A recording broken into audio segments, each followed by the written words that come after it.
Hello, hello.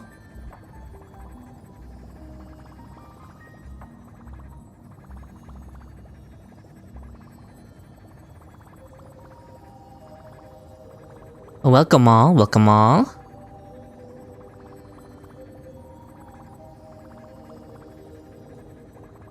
Okay. Hello, hello, hello. Welcome, welcome, welcome. Thank you everyone for joining in early. How we're doing very good, Shadow. Hope you're all doing good too. Assignments, reassign. Hello, Coldwater. Is that how you know me as now? Hello, Mohammed. Hello, hello. Oh, glad to hear it, King Sherbet. You were indeed showing me lots of love in the chat. Ooh, you got done eating, Shadow? That's always good to hear. Me too, honestly. I also just got done eating, not too long ago. Hello, Netted Teeth. Hello, Fruit Shake. Hello, hello. Not good without Phainon. Ugh, you're so real for that. Hello, Ryasa. Hello, hello.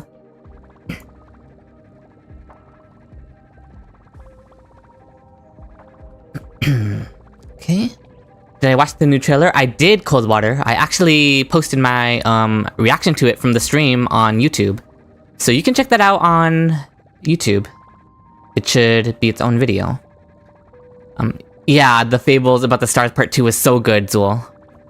Were you in the chat when we watched it on stream together? Hi, Shu, hello. Yeah, it was so crazy, Coldwater. So much foreshadowing for what's coming in Emporius. And even beyond Emporius, honestly. Now you want Zephyro? Oh, I feel you, Zol. Zephyro is Shadow's beloved, actually, so... Phainon is so cooked in the story? Yeah, he is. I predict lots of crying next patch. Raving like a crazy person at work about 3.4 launch next week and you're convinced they want to put you in a padded room? Oh no, Palm Beach.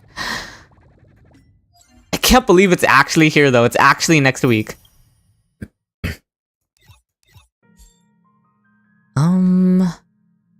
What are we spending our Trailblaze power on? Oh, are we getting these too for Archer to level him up to level 60? We are, right? To be honest, I'm just gonna wait on these then, and I'm just going to keep farming the hunt materials. Wait, so is Lagus Iron Tomb or Phainon? I've seen a lot of different theories, Enzo. I'm not sure anyone is fully certain. Where is Bartholos's mighty? Your friends are so sick of you talking about Phainon. Well, we will never be sick of it here, Ryasa. You can rave about Phainon all you want here. Lagus reveal, yeah, the face reveal. You're Lagus phobic?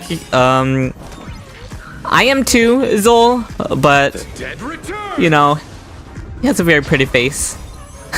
I still hate him though. I'm still a hater. Make no mistake. Your 13 pulls are ready for Phainon. Well, at least you'll get like 80 over the course of his patch, Flop Coco. That's one good thing at least. Lagus put the mask back on. Am I the only one who thinks he looked kind of good without the mask? I've been seeing a lot of hate for him. I understand hating him in the story, but... You know, he took the mask off and I was kind of like... Hello, Hazel! Pretty must be opposite day. Don't worry, I still hate him overall, okay? I promise. In your vision, Phainon is both Phainon and Iron Tomb, if that makes any sense for y'all. I'm not sure if that makes full sense to me, Zol. You might have to explain. Like is a big ugly. He's kind of ugly for you. Okay, okay. Listen, all your opinions are valid. Just don't come after me for raising an eyebrow at him. Will you gonna spend 200 pulls next update? Yes, for sure. Coop coop. All will be swept away by the wind. We want villains who look menacing, not a K-pop idol. We just had K-pop idol villains in the most recent... That one K-pop Demon Hunter movie? I haven't seen it, but I've seen trailers and stuff. Hi, Ventusang! Hello, hello! Skrullum low-key looks better. Skrullum does look good. Skrullum looks dapper, is what I'll say. Lagus looks cool without the mask, but you hate what he's doing. Yeah, yeah. I can respect that, Shu. No matter how cool he looks, it's still a fuck you overall. You're on the fence about asking me to do your pulls, because you might need the pulls in 3.4 to get all you want. I see. Shut up. Oh, it might be anticlimactic. No worries. Just whatever you decide on. Shut up. You don't think Phainon is any current Lord Ravager, but going to become a new one? Yeah, that makes sense, Ryasa. I could see that. They did say Iron Tomb was Awakening, but Iron Tomb is also a current Lord Ravager. But the way Emporius works with cycles, it's just a little confusing, honestly.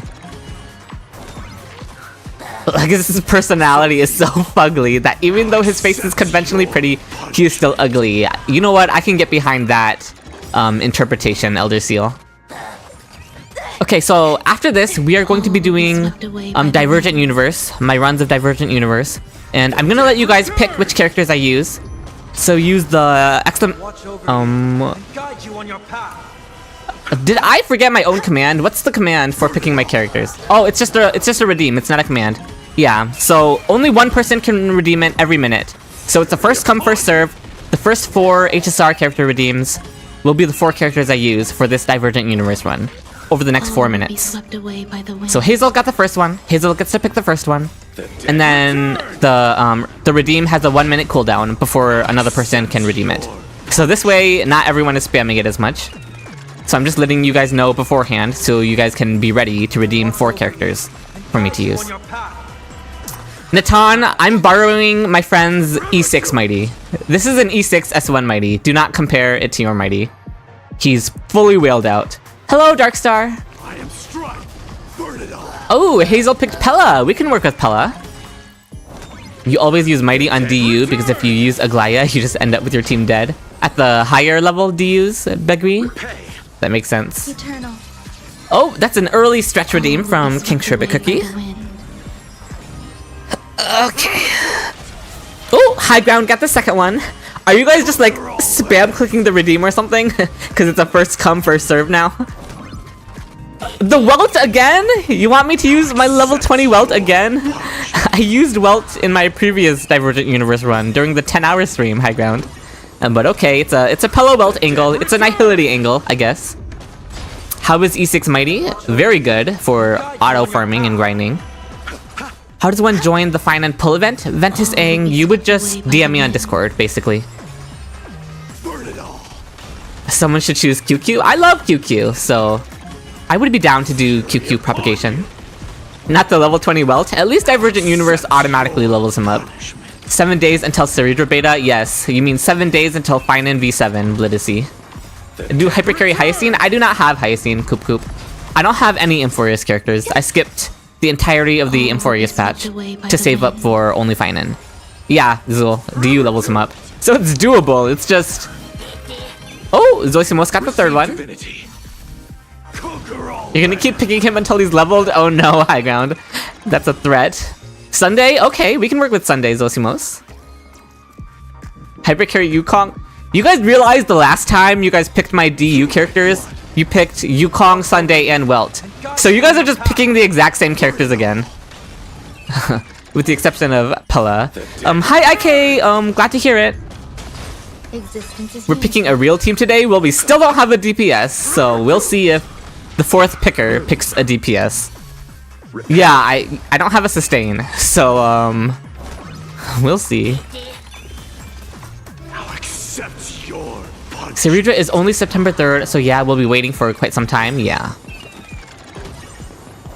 Lots of time for Phainon testing and all that stuff, though.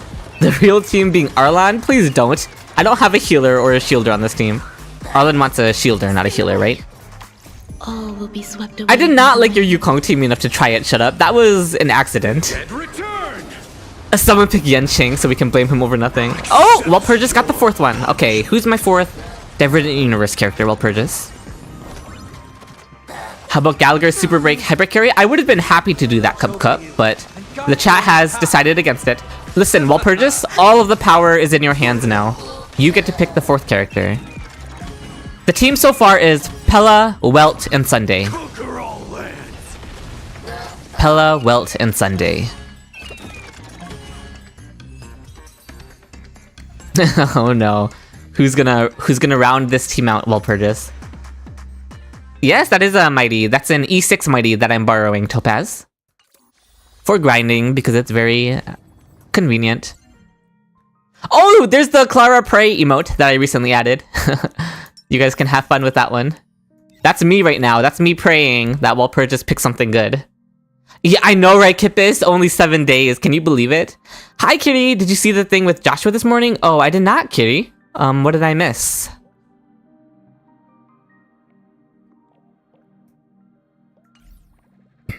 Alright.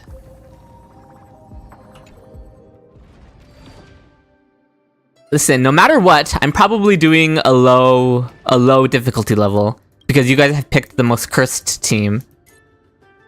You're low-key giving Ceridra to me? What do you mean by that? Branya, because today is... Did you guys... Can I just show you guys... Will it reset? This is the team we picked last time. Welt and Branya are going again.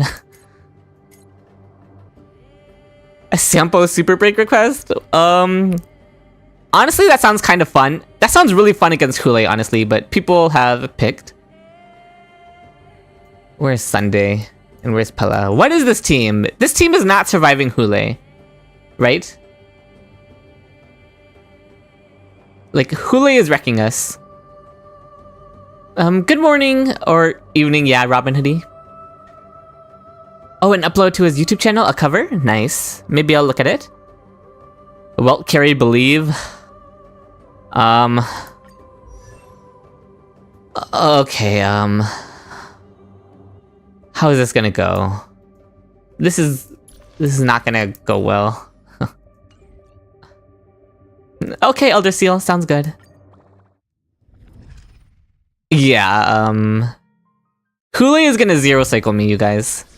Even though it's a... Oh my gosh, and it's a dot blessing too.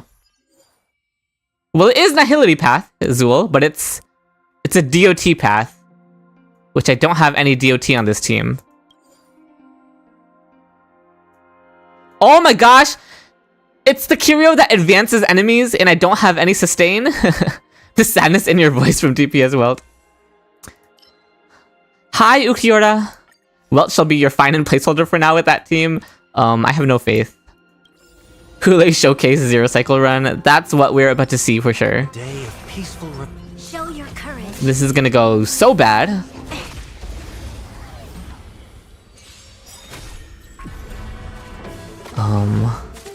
Okay.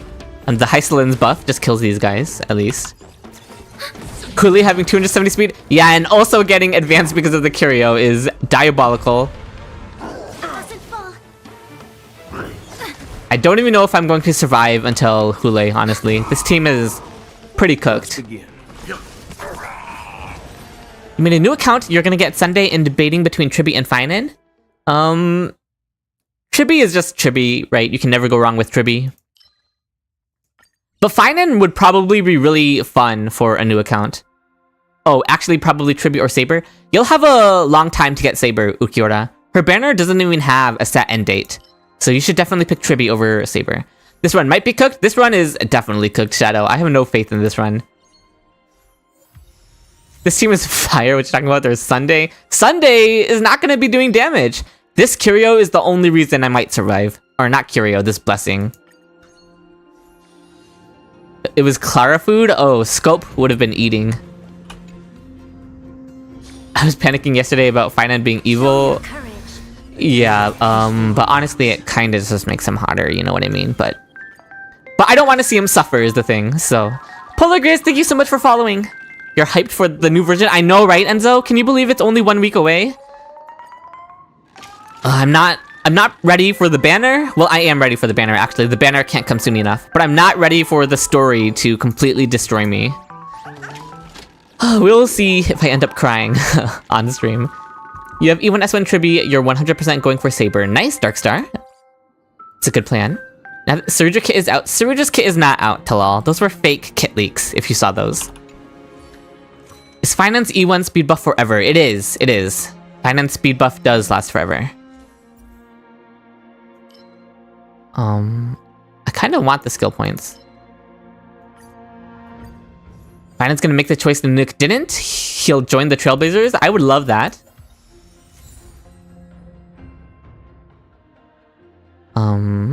Suffering builds character. I've done enough character building, Raceball. Did we not do enough character building in 3.3? I've suffered enough.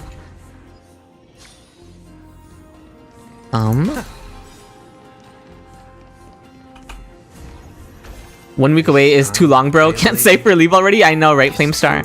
I feel that way about the banner, Flamestar. But on the other hand, I'm not emotionally prepared for the story. So maybe I could use a little more time to prepare. What did I think about the fake Ceridra leaks? I thought she looked very underwhelming, Photon. So I am glad to hear that they are fake. I would not have been very happy with that kit of hers. Unless they released and the numbers were like way higher than it looked. I don't think he'll be joining the Astral Express, honestly, Kippis, but I know. It's gonna be nothing but suffering in 3.4. Yeah, same Shadow. I'm glad they were fake. I did not want that Ceridra kit to make it to live. And advance with unwavering resolve. Okay. Welt, Pella, sure. Let's just try this.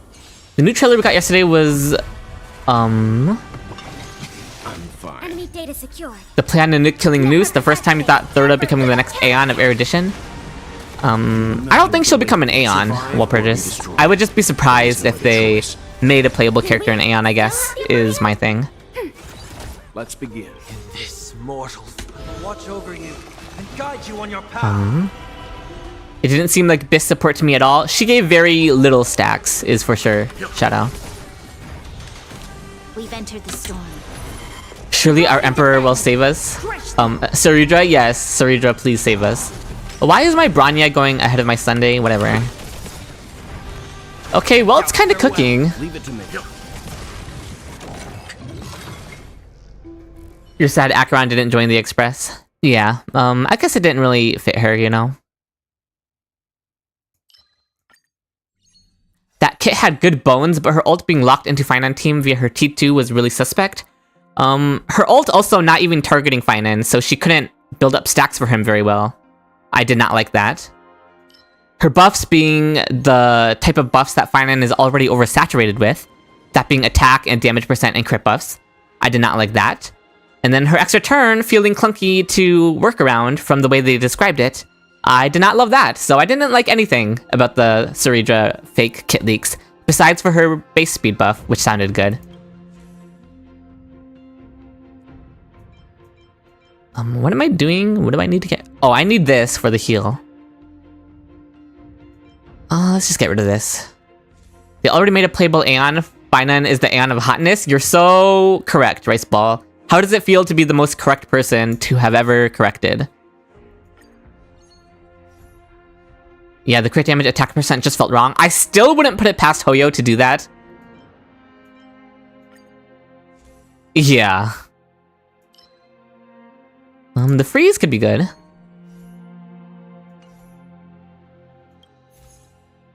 Like, I'm gonna be, like, cautious with what I expect Hoyo to do with Ceridra. Just because I don't want to get too disappointed. But at the same time, I'm literally going to release a video talking about what I think and hope Ceridra's gonna do. So is it really being optimistic or cautious? Is it really being cautious when I'm literally releasing a video about what I hope she does? Fruit Shake, you stole that from me from the Discord. I said that already. It wasn't specified if it was a base speed buff, I'm right, but when reading the fake kit leak, it would have needed to be a base speed buff in order for her to be worth it. Ooh, you hit Trailblaze level 20. Very nice, Ukiora. I guess we go with this. Phainon's so silly, he will destroy the universe by accident, and we should let him. Okay, it's not his fault. I'm Phainon's #1 lawyer. Yeah, Shadow. What is going to happen to Phainon at the end of the story? I don't know, Katayuki, and at this point, I'm too scared to find out. But I also need to find out. It's, You think base speed is the way to go? Yeah, that would be good, Beidri, for sure. Base speed, yeah, base speed support. Either he dies or lock himself up or join the Express. You don't think he'll be released into the world and join up with the other Lord Ravagers, Zul? Thank you for redeeming a hydrate, Coconut. You guys in chat, if you have anything to drink nearby, make sure you're also hydrating. Hi, Shion. I did watch it, Shion. I have a video on my YouTube, actually. That is my reaction to it. Thank you for following, Akishira.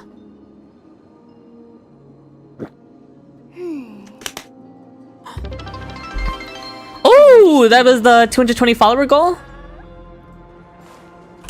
It still shows 219 on my stream manager for some reason, but... hello, Faded! Thank you for stopping by. Oh, now it updated to 220. Thank you for helping us reach the follower goal, you guys. I don't think it would be an accident. Fruit? You liked my Phainon speed tuning video? Oh, I'm glad it could be helpful, Aki. You will not be pulling Phainon, so you just like the video itself? Thank you, thank you. I'm glad to hear that. Oh, thank you for redeeming a stretch, Pinkumi. You guys in chat, take a stretch too. You think he would refuse to join them? We'll see.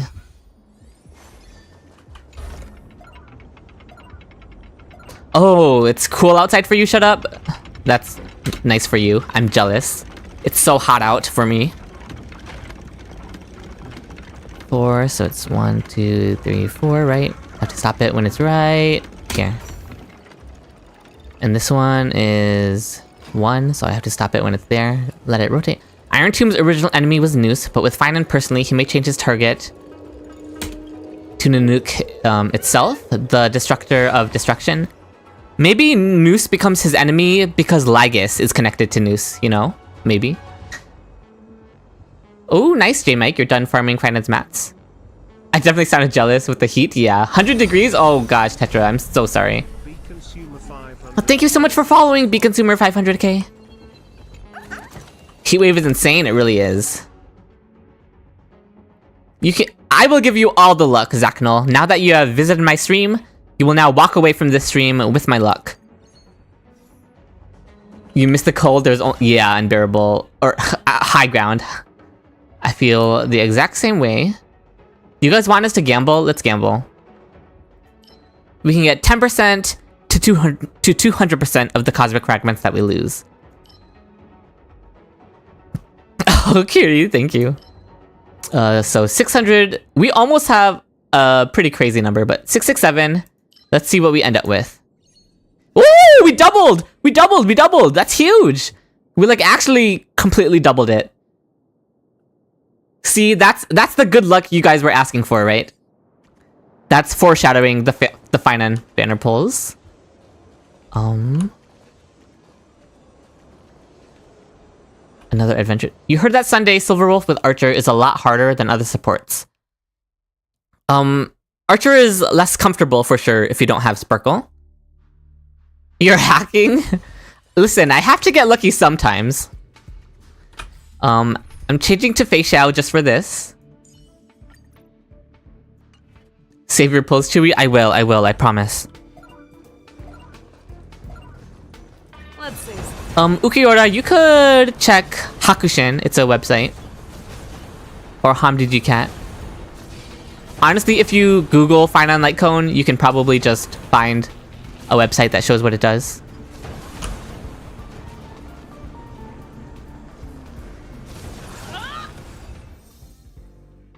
That would be a good plan, J-Mike, to just wait at E0 Phainon and then wait to get the Cerebral Leaks. Alright, Welt, you're welcome to join back up. At least you guys don't have practice out in the heat. Oh no, I'm so sorry, Enzo. You can never get this floor? Yeah, same defense, Fox. It's a difficult floor, to be fair.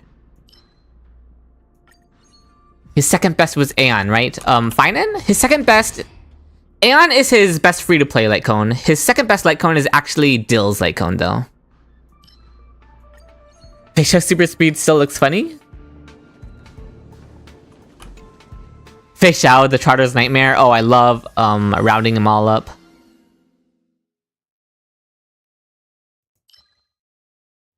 We'll just take this one, I guess. Hello, Radius! Hello. Yeah. Shut up. A day of peaceful Show your courage. How is Jinglu uptime without Hyacine? It can be a bit dependent on enemy RNG, Aki. It won't be perfect uptime if you don't have Hyacine. Or Hyacine's light cone. Alright. Hopefully it's not an Acheron light cone situation all over again with Phainon. I don't think it's to the same degree at all, no. Oh, I need to Pella ult. I mean, Cerebral leaks are coming before Phainon Banner, so we can all gather info. Yeah, for sure, Zul. And that's what I would recommend, for sure. Leave it to me. Yeah, same, Zul. I'm also the same. Everything to Phainon. Well, not everything. I don't have plans on E6ing him, but we'll see. We'll see how things go the day of his banner. Survive or be destroyed. His deck looks great, but it feels super specific. The base speed and defense shred part isn't too specific, but yeah, the damage percent is. If you get Phainon early, you're definitely going for his light cone. Very nice, very nice. Leave it to me. Stand down. Wealth is gonna kill here, so I'm gonna advance Sunday. Serenity is So that Sunday can get more energy is the reason why I did that, guys. Because Sunday isn't gonna get a turn if I advance Wealth. So I advanced Sunday, so Sunday could get energy. Oh, it did not die. Okay, it died. You can't wait for more Terravox kit leaks. You wonder how Hoyo will make Phainon fans want to pull for him. I have some ideas, I'm right. Would you like to hear my ideas for what I think Terravox is going to do? I guess I should just say, my idea for what Terravox is going to do is the summon that he places on the character, its damage is going to scale off of the attached character's stats. So since Phainon is a hyper carry who gets super buffed stats in every single category, he's going to like super buff Terravox's summon, because Terravox's summon, the stats of Terravox's summon will be based off of Phainon stats. And that's how I think the full hyper carry team is going to synergize together. I don't need any of these. Who is Terravox? Don't worry about it, EK. It's kind of leaky territory, so I don't want to get too specific with it. Yeah, Defense Fox. I think we can expect those leaks to be true. You're considering getting E1 for your Sunday if your E2 S1 Phainon pulls go well? I would suggest saving those for Saridra Rice Ball, but you do whatever you'd like. Yeah, the Hyacine to Tribi is what I think too, Zosimos. I think it's going to create a really powerful synergistic trio of characters, is what I think. Good morning, Shinitori. Still think it will target every time Phainon acts? I hope so, Shadow. That's another thing I hope it does, yeah. Is it worth pulling Sunday for Saber? Yes, Aki, but if you don't want to pull him for Saber, you don't have to feel the need to. She can make do without him, but he is her best in slot support. But just because he's her best in slot doesn't mean he's necessary to make her work in any way, shape, or form. Hopefully Saridra can use DDD, that would be nice. Hoyo is so money hungry, but the writing, yeah, they kind of popped off with the writing, right, in 3.3. Knowing Hoyo, they can make Terravox shield scale off HP, so we don't have any good light cones for him. I could see that, Zul. Oh, no worries for the questions, Ukiora. That's, like, low-key why I'm here. You can use Bronya for Saber. You can use Bronya. You can use RMC. There are choices. We need a banner with just a DDD. Surely Saridra's banner. What is it? 500? Because this is right after 5 if you have... Sure. Let's just take this, I guess. Why not? All these music companies trying to disguise themselves as games. I cannot wait for the theme song that they teased for Phainon's upcoming animated short. I'm sure the song is gonna go so hard. I cannot wait. Hello, Emerandis. Would you Lygus? Chad is gonna chop my head off if I say the wrong answer.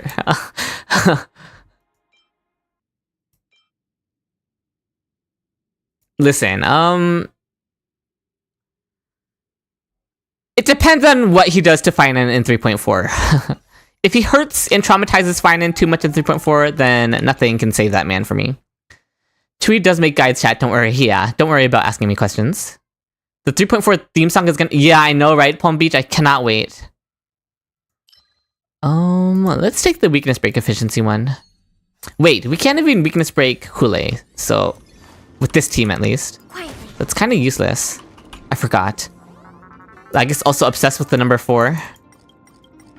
Is that why people were making Jin references last time? I remember people talking about Jin from League. Evil sexy robot man, yeah. If Terravox attaches a summon, Sunday stocks, yeah, Topaz. So I definitely expect the Hyper Carry core trio to have really good synergy. Because of that, because of how crazy it makes Sunday. I'm doing good, Nekra. How are you? Hope you're doing well. As much as you love the Emporius crew, except the casters, what did Cass do to you?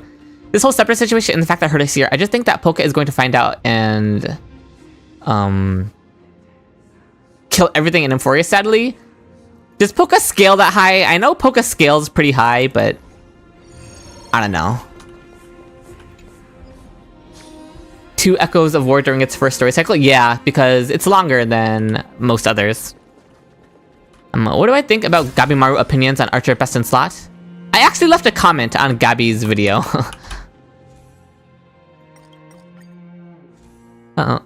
Basically I said, I do think that Sunday, Terravox, Ceridra is going to be the new Hyper Carry core, in that Sparkle won't synergize as well with the upcoming supports. But beyond that, I'm not saying anything more. I'm not saying what will be or what won't be.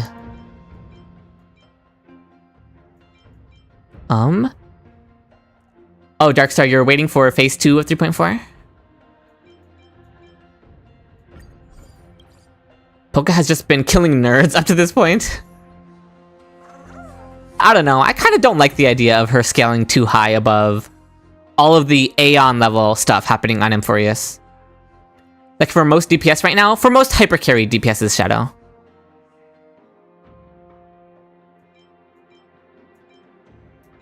Basically, if they're currently running Sunday... Why did I reroll that? I did not mean to reroll that. That was a mistake.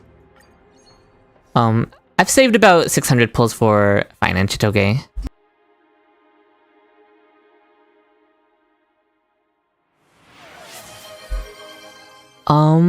Thank you for the Hydrate King Sherbet.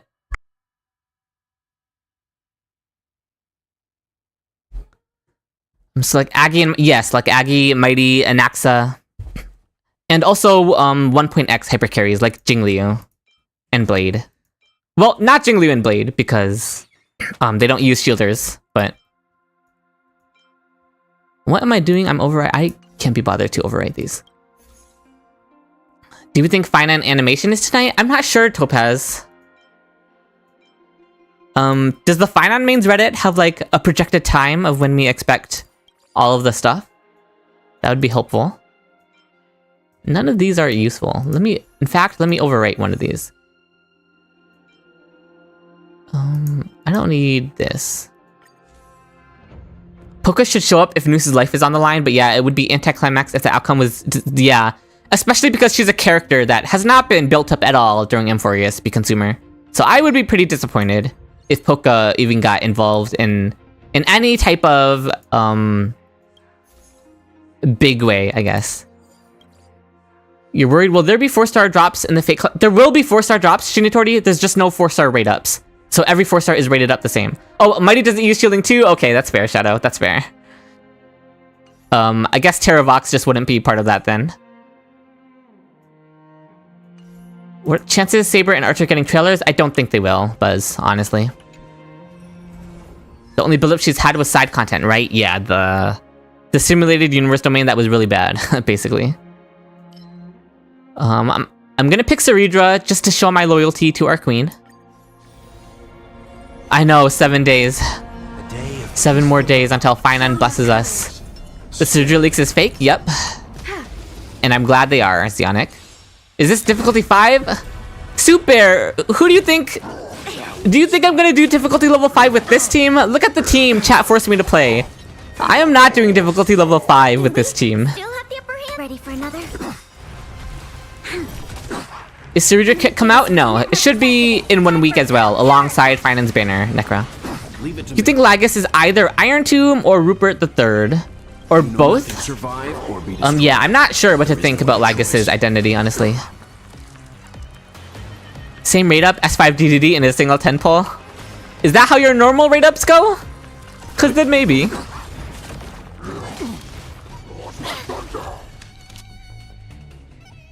Okay. The storm.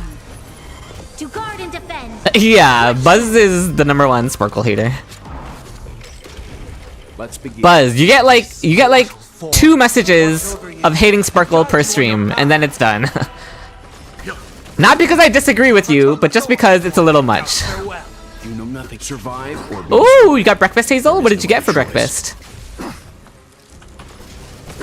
I know you said to not use Super Break Archer, but I will do so anyway. Oh no, Aki, why? Why do you do this to him?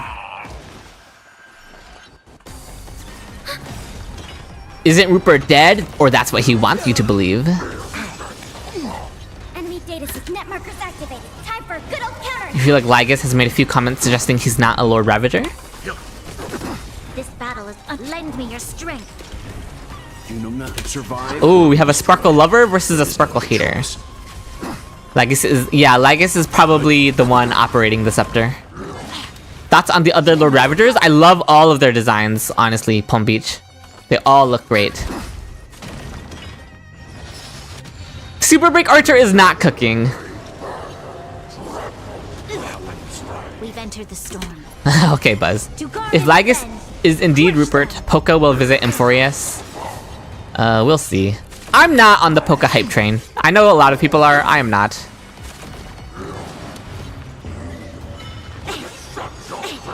Super big Phainon. Trust he has weakness in plan. I mean, he does. I have tried it. On the private server as well.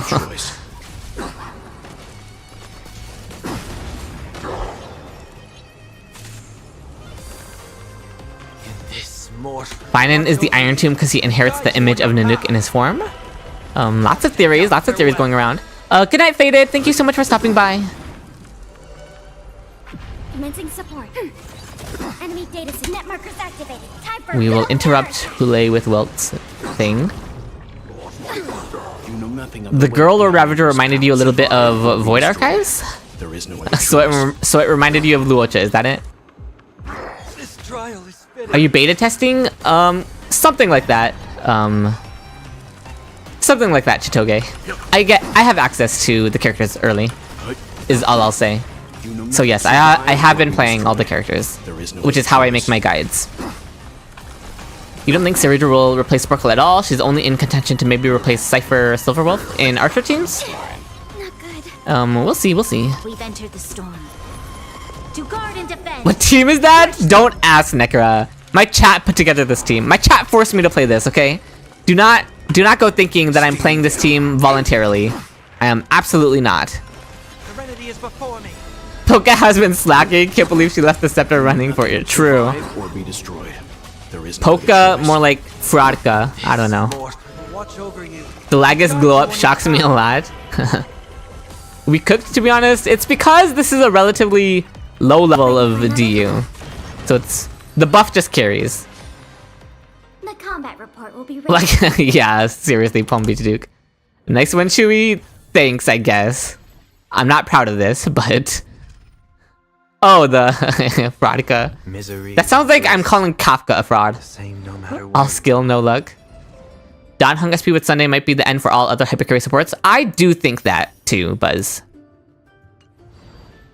Oh, you're a beta tester, Lord of Silence? That's nice, that's nice. Don't go breaking your NDA for me.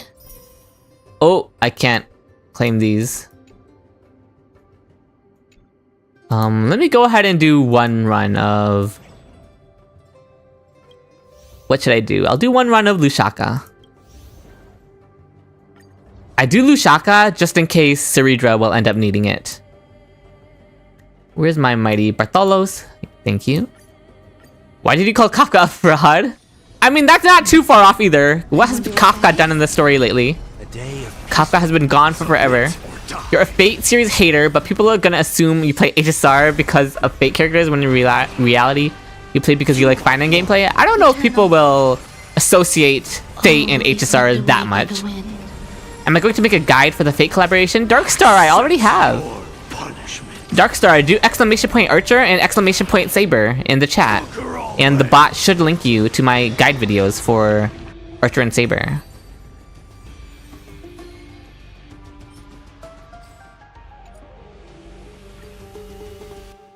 Kafka is the biggest potential woman. Bliss. The same no matter where you go. Kafka is our mother. That's true, Pinkumi. But not on Emporius. On Emporius, Aglaya has become our mother. You trust Kafka will do something soon? I have no faith. How useful is the Sunny Light Cone for Saber team? It's nice for sure, Aki. Particularly because of the buff uptime, and also because of, not just because of the skill points, but also because of the energy that it gives to Sunday. Right? It helps smoothen out Sunday's own energy rotation, which thus lets him smoothen out Saber's energy rotation. So it's nice, but don't feel pressured to pull for it if you don't need to. You forgot to like the stream, you will click the like button now. Thank you, Mr. P. Make sure all of you are also clicking the like button. Just kidding, you guys can do whatever you like. Aggie is the mom that stepped up, yeah. We already saw Iron Tomb. He is a purely digital being. We'll see. I've seen different theories about what's going on with Iron Tomb. Electro Mommy. True, they are both Electro. Is Saber S1 better than Sunday's S1? Gosh, I don't have that comparison for you, honestly, Aki. I would say, based on the trend I've seen, Saber's S1, even though it's just a stat stick, it's probably better for her teams. But Sunday's S1 is more helpful for your overall account. So just pick whichever one you'd rather prioritize. If you only want to go all in on Saber teams, then Saber S1 is probably good. You guys know something I wanted to do? I want to play some HSRDL. Is that cool with you guys? Do you guys know how to play this game? I assume some people probably don't know how to play this game. Basically, this game is just context clues. You enter a character, and then the game gives you context clues, and by using the context clues, you have to guess which character the game is thinking of. You suck at it? You're gonna cook? Okay. Genshin jump scare. Buzz asked, do you think any people would pull Sunday's Light Cone for Sparkle before summoning Sunday first? They better not, Buzz. In my Archer guide video, I specifically told people, do not pull Sunday's Light Cone just for Sparkle. Don't do it. It's not a good idea. I do not recommend it. Fine, we will start with Yukong.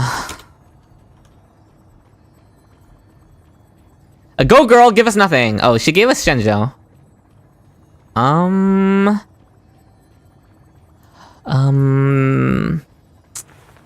Phainon. Sparkle can just run DDD. She can, yeah. Sunday's Light Cone is best for her, but... Oh, the version means it was released way later than Yukong. So I'm gonna guess Phainon. Because Phainon is a Shenzhou character that was released much later than Yukong. I don't know, maybe it's hard for you guys to see, but these are up arrows. Oh, okay, not released that much later. Why is the thumbnail for stream Runmay's legs? I don't know. Jingyuan? Jingyuan was released before Yukong, so it can't be Jingyuan. It could be Jingliu. It could be Jiao Cho. I think I'm gonna go with Jiao Cho. It was Jiao Cho! Who said Jiao Cho? Rice Ball! Rice Ball, you got it. That's a win for Rice Ball. Master Stroke Chewy Hazel. How many wishes is 90k shards? War Robot, just do 90k divided by 160. It won't. Daily quote. It's typical to see Gallagher immersed in his work on the streets of Penacony. He's always been so responsible and committed. This one's easy. Do you guys know this one? I know this one. They're talking about Gallagher. This one's easy for me.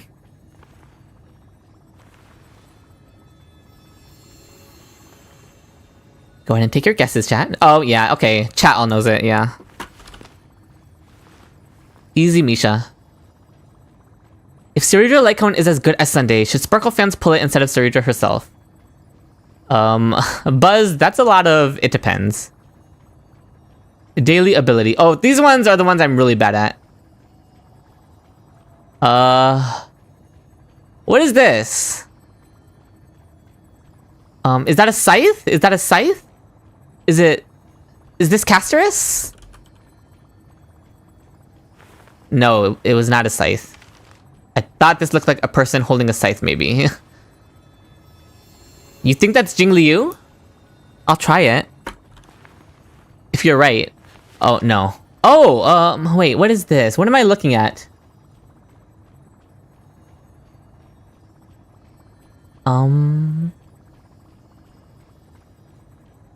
Zila? I don't think this is Zila. I don't think... Is it Zila? Is it actually Zila? It's a butterfly? Is it a butterfly? I kind of don't see it.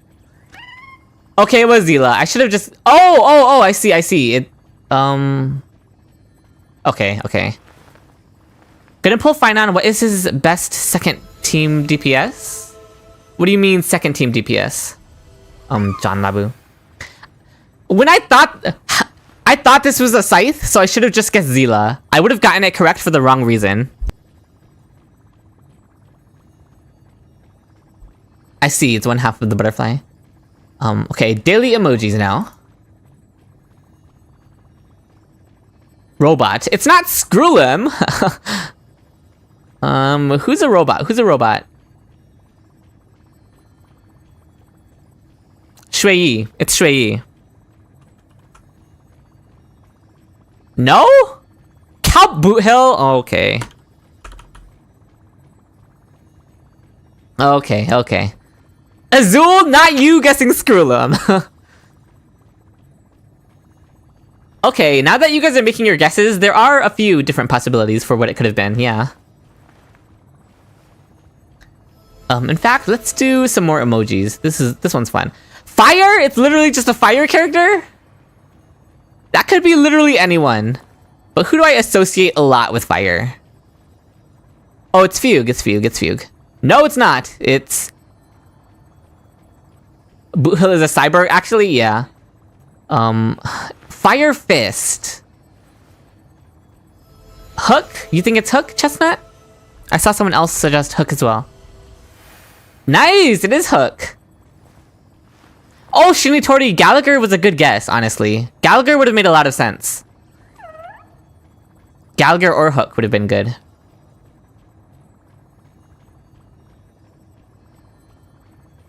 Mighty, wait, he's not fire? He should have been, though. You were never gonna guess that, to be honest. I think I would have gotten it eventually. Literally just an explosion.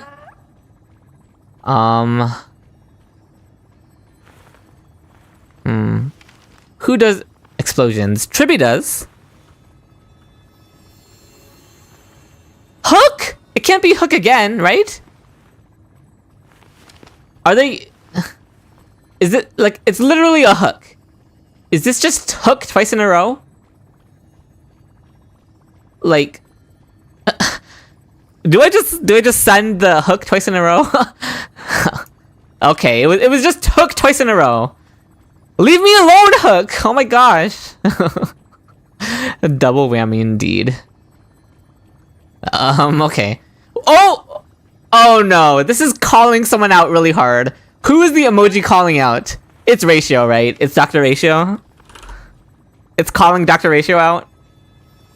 Or Anaxa? Yeah, it's either calling out Ratio or it's calling out Anaxa. For sure. I'm gonna try Ratio. Clocked. Clocked! They clocked him. Absolutely clocked Ratio. Get wrecked. Yeah, they did him real dirty. Okay, a flower. Who is represented by a flower?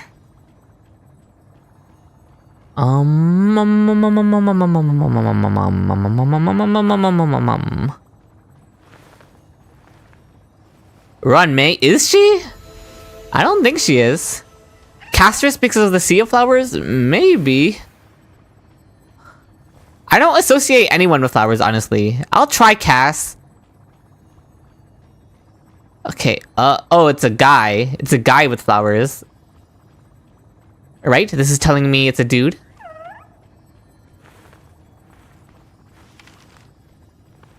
Luocha has flowers, does he? I used Luocha and I don't remember that. Okay, I guess it was. Oh, Argenti would have been a good guess, you guys, but I guess it was Luocha. Huh. Okay, fair enough. Abyss okay, that does ring a bell, Green Chaos. The Abyss Flowers in his skill, okay. Eyes. Anaxa. Nope. Time. Eyes and time.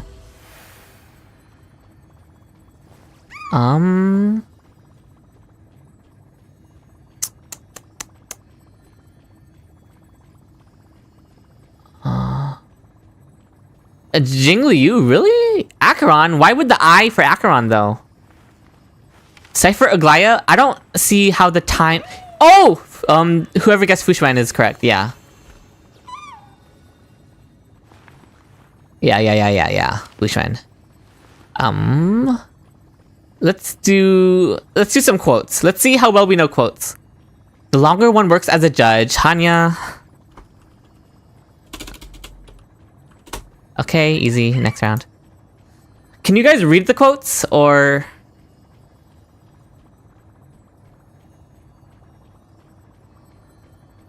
Does that help? Satisfied with our transaction, I trust. Cast your eyes to the future, and you'll realize we both stand to gain from a little mutual understanding. Aventurine?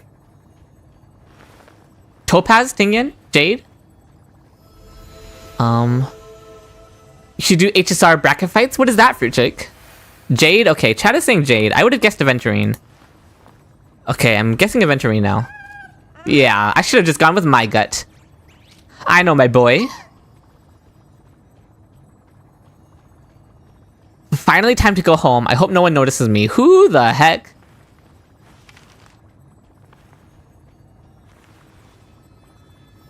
Chat is fraud. What? Okay, wow. I'm so good at this. Wow. What? Not even a farewell dinner? Haha, don't worry. I promise next time the hot pot won't be too spicy. Who the heck?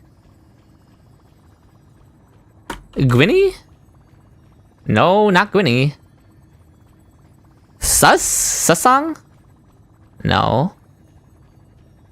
If you send one to me, Misha Main, I'll try it. Oh, you're right. It's Chow Chow. Okay, that one was... I should have gotten that one, honestly. That one should have been easy. How have you been? Please, no need to shake hands. My hand must remain on my weapon at all times. No, wasn't Acheron. Huh. Oh, there was a dono?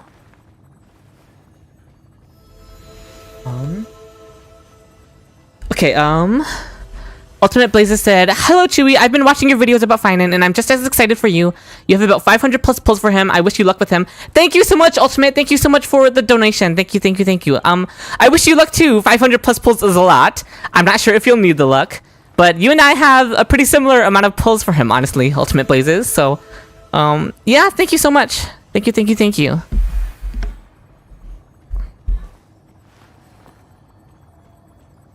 Tetra, thank you so much for notifying me about the dono. You guys don't know who this is? This is not Topaz or Jade. Yunli? I'll guess Yunli. Let's unlock it. I'll try Yanqing before I unlock a hint. I could see it being Yanqing as well. Okay, unlock a hint. The voice actor is Ben Balmaketa, so it's a guy. There's no way this is Argenti.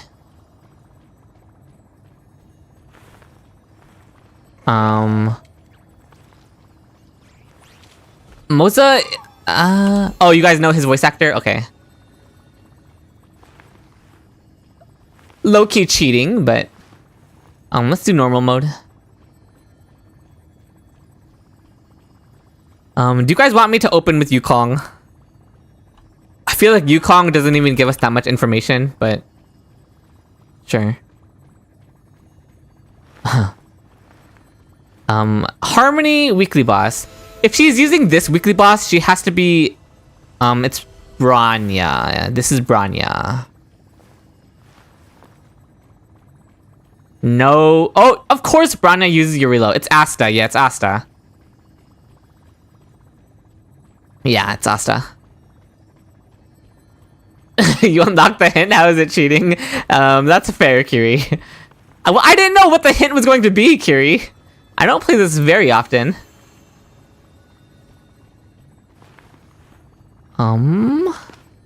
Let's start with Mother Aglaya. Okay, go girl, give us nothing. Not much information. Stupid! Well, that's not very nice, Lord of Silence. We basically just have to take another guess. You want me to try Sampo, Tetra? Sure, we'll try Sampo. Okay, we've gotten nothing. Guess Acheron? Alright, Shadow, just for you, we'll try Acheron. Wait, no, I already knew it wasn't Lightning. And I knew it wasn't Nihility. I shouldn't have listened. Fine, we will do Yukong. Maybe Yukong will be our savior. Guys, we're gonna fail. Wait, we're gonna fail this one. We're actually gonna fail. Okay, let's think. Huh. It's older than Aglaya. It's newer than Acheron. It's between Acheron and Aglaya. It's between Acheron and Aglaya, you guys. Between their release patches. Sparkle was before Acheron. Firefly, I mean, it could be. It could be Firefly. It could be a lot of characters, though. It can't be Robin. It's not Harmony. You guys want me to try Boot Hill? I mean, it could be Boot Hill. Okay, we'll try Boot Hill for chat. What the fuck, chat? What the? Hello? What? What? You guys are insane at this. How did you guys do that? We had literally nothing to go off of, by the way. Literally nothing to go off of. You guys just felt the Boot Hill in your bones or something? How the heck did you guys manage to clutch that? There were so many possibilities. We had nothing filled out on the board. You guys for real locked in. That's insane. My chat might just be the craziest thing in the world. Yeah, you and High Ground. Channel that luck for the Phainon pulls, please. I'm gonna need both of you. Okay, I need to run ads on Twitch to turn off pre-rolls, so we're gonna take a mini ad break on Twitch. You're not gonna miss out on anything, Twitch. I'm probably just going to do another round of this with YouTube chat, so you're not really missing out on much. So thank you for supporting the stream, and you guys will be right back after the ads. Thank you so much.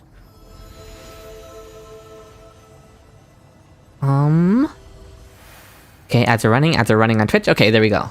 Pinky Me redeemed the hydrate. Thank you so much. All of you in chat, make sure you're also hydrating with me. Yeah, YouTube chat, no ads, but YouTube chat also gets less emotes to use. So pick your poison.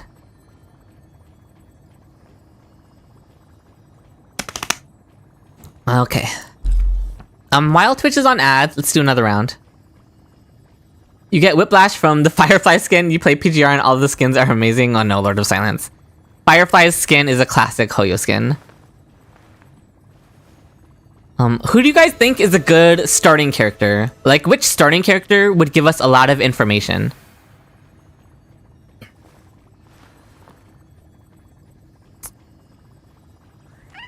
And tell me why you think they would give a lot of information at the beginning. Black Swan, Yunli, Aventurine. Probably, I think someone from the Shenzhou would give a lot of information. Because it can tell us if it's a Shenzhou character or not. Fei Xiao, because later half, yeah, Fei Xiao is in the middle of the patches, and she's Shenzhou, so I think she is a pretty good starting guess. Yunli as well, yeah, Yunli as well. Shenzhou and Destruction, yeah, I agree with that, Nekra. Yunli would also be a good guess. But does Physical give us, does it rule out a lot of stuff from Physical? In middle 2, yeah. I could see Yunli being the way to go. I think we're gonna go Yunli. Okay, this tells us it's not from the Shenzhou. and it tells us it's earlier than patch 2.4. But not too much earlier. If it was way earlier than 2.4, then it would be double arrows, but it's only a single arrow. So it's not that much earlier, and it's not a Shenjo character. It's a Penacony character. Bye, Bejui, thank you so much for stopping by. It's a Penacony character, and they're not physical, so it's not Boothill or Robin. It could be Acheron. Yeah, this could be Acheron. Would Ronmei count? I think so. For Alliance? No. We'll try Acheron. Okay, it's earlier than Acheron still. Earlier than Acheron, guys. It could still be Sparkle. It could still be Sparkle. Hazel, yeah, it's not physical. We already know that. I think I want to try Sparkle.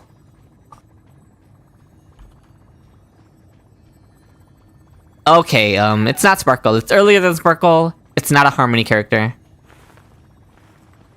Firefly is, after Acheron, Shinitori. It could be Black Swan? No, because it's not Nihility from Acheron. Ratio? It could be Ratio? Yeah, it could be Ratio, right? The single arrow was fake? I know, right? How far back is it? We could try Ratio, but what does Ratio tell us? Ratio doesn't give us a lot of information from the faction. We need something that is going to give us faction information. Which is why Acheron probably wasn't a good guess, because Self-Annihilators does not rule out very much. Aventurine was after Acheron. Branya? I think if it was Branya, then it would be double arrows. It's earlier than Sparkle, but it can't be too much earlier, otherwise it would be double arrows. Try Ho-Ho, but Ho-Ho would be Shenjo Alliance. No Hunt or Imaginary. Okay, we will try Ratio. We'll try Ratio. Yeah, okay, we'll do Ratio. I was gonna say Topaz might be the better guess, but... Okay, you guys got it. It was Ratio. After my chat managed to guess Boothill out of literally nothing, I should just go with what you guys say now. Yeah, High Ground is on a roll, honestly. Okay, one more run, and then we're gonna get to account reviews. But this is pretty fun. We're gonna start with Yunli again, because I think she's a good starter. Okay, it's after Yunli. Isn't Ratio the Herta Space Station? No, he's the Intelligentsia Guild. Is this 5 stars only? No, Daisy. It's all characters. So it's after 2.4, and it's not a Shenjo character. This could be Sunday. Yeah, I was gonna say Sunday as well, Shadow. This could be Sunday. No, but it's... Oh, Harmony after 2.7? There's only one character. There's only one character. Yeah, okay. Okay, that was fun. It was very fun, chat. Okay.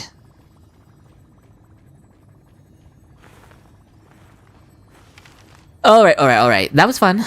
In the Trib we trust. I guess we can move on to account reviews now. Flamestar, are you in the chat?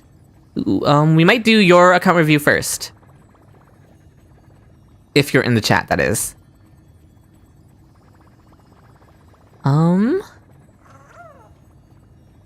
But while we wait, we can just do some Fribbles reviews.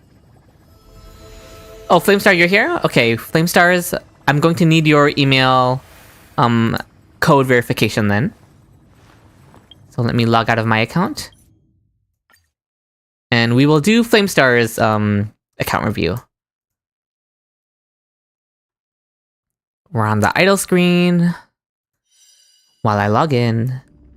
That was a fast one? Yeah.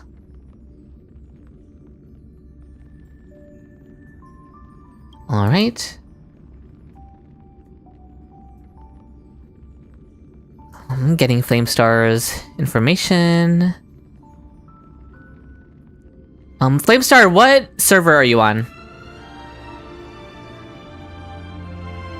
Okay. You get jump scared from the HSR JP channel? It was just a short, I see.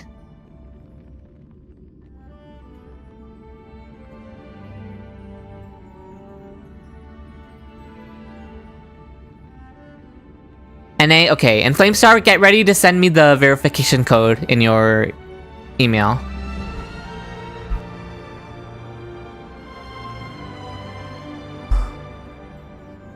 DM it to me on Discord, Flamestar. The verification code.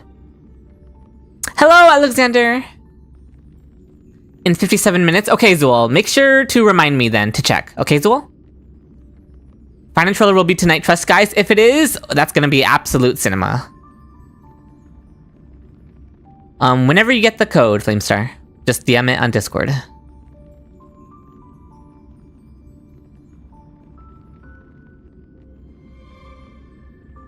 Because if they do release the Phainon trailer, I definitely want to be on it right away. Alright, thank you, Flamestar.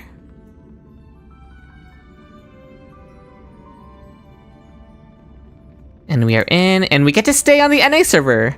09, what are we doing here? We're doing account reviews, 09. I'm reviewing viewer accounts right now. I'm currently logging into Flamestar's account so that we can do the account review. No worries, Flamestar. No worries whatsoever. Alright. Ooh, we're starting on Thirda.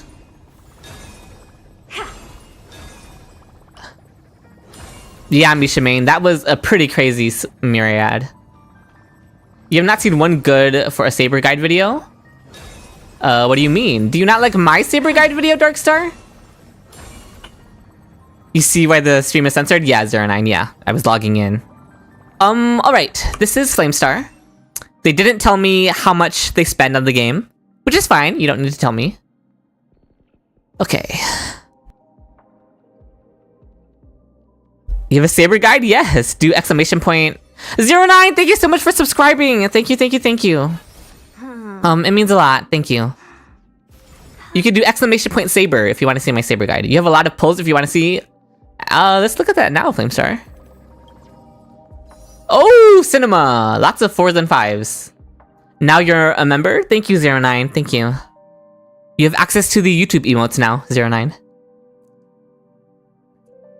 How much does this translate to? This is like a lot. It's like 350-ish pulls? 300-ish pulls?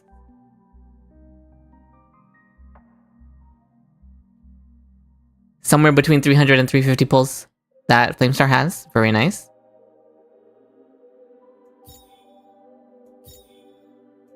Alright, let's check your characters out. Around 330, I think? Yeah, somewhere around there. Okay, so attack boots Herda, no speed boots, that's fine. Really, really good crit ratio. Oh, Zosimos, you'll be added to the list. Any mods in chat, make sure you mark down Zosimos to be added to the account review list. And Zosimos, you'll have to DM me on Discord. You can do exclamation point account review, Zosimos, to get the information on how you should handle asking for an account review. But thank you for redeeming one. Same with you, Wolpurchase. Do an exclamation point account review in chat, and it'll tell you what to do. But basically just DM me whichever information you want. If you want me to log in, or if you just want me to check out your user ID on the Fribbles website. Yeah, there are some Herdas out there that have low crit damage because she gets a lot of crit damage from her trace. So they think they can, you know, skimp out on the crit damage. It's exclamation point account review, Zosimos. No space in between. Okay, well purchased. Okay. But yeah, as you can see, it's very possible to get high crit damage on Thirda. And Flamestar is a perfect example of that. This is a beautiful, beautiful Thirda crit ratio. S1, what Eidolon? E2, wow, okay. This Herda is well fed. This Herda is very well fed indeed. All this looks good. No Izumo, but that's fine. Oh, and you run her with a Naxa, I'm guessing. Yeah, it's a good ratio. Is this Naxa gonna be hyperspeed, or is it gonna be sub DPS built? Okay, oh wow, he's even S1, okay. 133 speed. Just enough speed to go twice in the first cycle, I'm guessing. With a really juicy crit ratio. Again, Anaxa gets 140 crit damage from his trace. So focusing more on crit rate is definitely the way to go. And yeah, I'm guessing this is not a Hypercarry Anaxa, connected. even though it could very easily be a Hypercarry Anaxa with how good this crit ratio is. Like, that's pretty crazy. S1... It's even an E2 Anaxa! Oh, wow!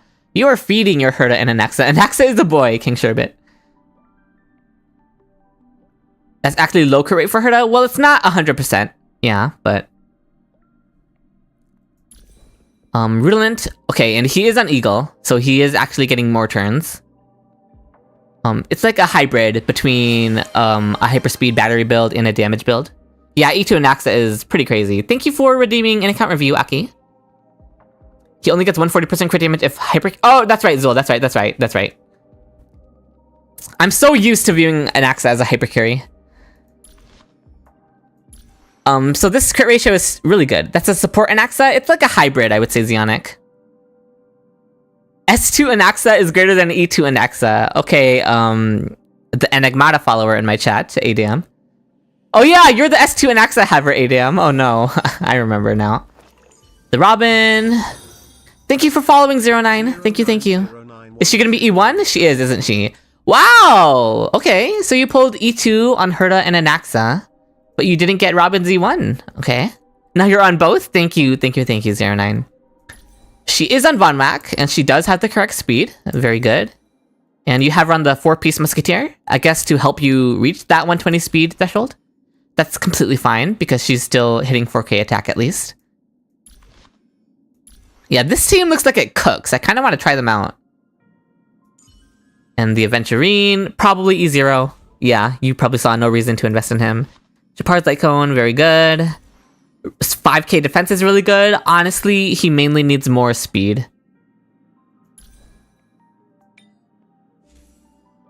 Defense. Oh, I should check your individual Thirda builds. You never got around to working on Robin much? She works just fine how she is. Are these defense boots? Yeah, you need speed boots on him. You're gonna want speed boots on Aventurine. How long is Honkai intro? I'm not sure. You're working on his speed? Okay, sounds good. Also, I should have checked Thirda and Anaxa's individual pieces. So these are Thirda's pieces. It's a good Aventurine built for defense, mainly just lacking... Yeah, it needs speed. This is really good. Wow. I see that this is where some of your lack of crit rate comes from, Flamestar. But it is a really, really good piece, so... Okay, this piece is also insane. Wow. I mean, we saw your Herta's crit ratio. We know her pieces are gonna be crazy, right? Wow, that's really good attack percent. You need a better piece there? It's still good, but yeah, the extra crit rate would help you for sure. To reach 100. Okay. Really good piece as well. This is probably why you're not bothering to farm for Izumo, because you have really good Rudolent pieces, right? Yeah, your Rudolent pieces are really good. Wow. Just very good stuff. Your Anaxa pieces are also gonna be insane, right? Oh, this piece is really juicy. Beautiful, beautiful crit rate. Okay. This piece had some unfortunate rolls. How's this chest gonna look? That's a pretty good chest. It just barely gave him enough speed to hit 133. Not that it matters too much since he's on Eagle set anyway, but yeah. That's fair, Azul. And speed boots, these are really good speed boots. Speed boots are always a pain. Attack orb is good. And attack rope instead of ER rope. Because he gets all the ER he needs from his light cone, right? That's right, that's right. Pretty unfortunate rope, honestly, but... Yeah, Izumo would probably be an upgrade, but you really don't need it. Because again, they're E2. You're probably chilling with this team. Okay, let's look at your Cass. She gets 32 crit rate from the set. 42 from RMC, so she's at like a 93 crit rate. Nearly 8k HP is nice. This is the quantum damage orb, right? Yeah, quantum damage orb. Your Cass sucks? She's fine, she's fine. Let's look at her individual pieces though. Okay. Oh, okay, that's pretty unfortunate, Flamestar. You could definitely upgrade this piece. Okay, all of these. This one was unfortunate too. Glove piece. Okay, attack percent, useless for cast, so this is also a pretty unfortunate piece. Yeah, all your pieces are just... Wow, they're all rolling really, really sadly. Chest, this one's alright. It's a Thanos piece. It rolled 1 into everything. Cope cast, yeah, this is kind of a cope cast. We're kind of coping. Boots, HP boots. Oh, probably still 0 cycle endgame. Yeah, your cast pieces are kind of cope, I'm not gonna lie. This is good. This is a good piece. She is still clearing, so yeah. It's a casteress with her signature light cone.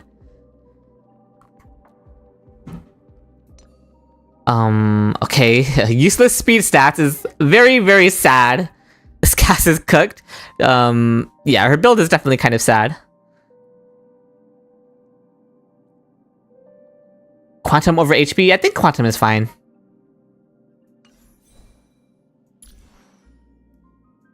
E0, S1, okay. Shui Yi, okay. You don't use Shui Yi. I don't know why she has a star on her when you don't use her. Oh, you almost went over 95 with that? Oh no. That would have been so tragic. Flamestar. Where's the Trib? The Trib is not on the account. Put the Trib in the bag. Yeah, but I don't think it's a huge difference 09. Archer placeholder, I see. This is not the best Archer placeholder. Yeah, I thought she might be an Archer placeholder, but then I saw the crit ratio, and I was like, is this really holding Archer's stuff? Because... The path is clear. Okay, this piece actually is good. Oh, wow, your pieces are actually good, even though her crit ratio looks awful. Well, your head and gloves, at the very least, are actually good. Oh, I see. Okay, it's not leveled. It's not leveled. Okay. And it's not leveled for a good reason. It sucks. But yeah, I see why her crit ratio was a little off. That makes sense. Oh no, shut up. You should rush to do them. Boots, also not leveled. Yeah, I see you're still farming for these. You're still farming for them. She basically doesn't have anything equipped here. She literally has nothing equipped here. And then this rope is alright, I suppose. Yeah, 0. That's why I say it's fine to run Quantum Orb. Okay, so basically she's holding Archer's head and gloves and that's it. The other pieces don't really matter. Trib skipped. You're sad now. You don't think this account needs her, but still. Yeah, this account's chilling. Oh, it's already reset? Oh no, shut up. Flamestar, are you going to go up to 200 pulls for the free Archer light cone? You're gonna give Archer your Herta build? Flamestar, there's no way you pulled E2 Herta. There's no way you pulled E2 Herta and E2 Anaxa just to give her build to Archer. That is crazy.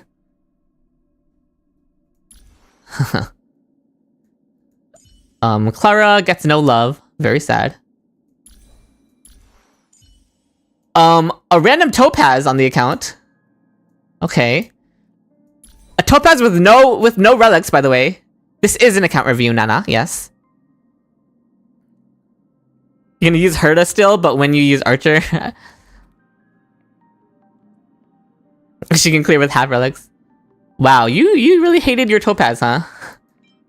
No one's using this. She could at least just hold them. Topaz was for ratio. You never got around to using her? Oh no, Zool. Or not Zool, sorry. Flamestar. Oh no.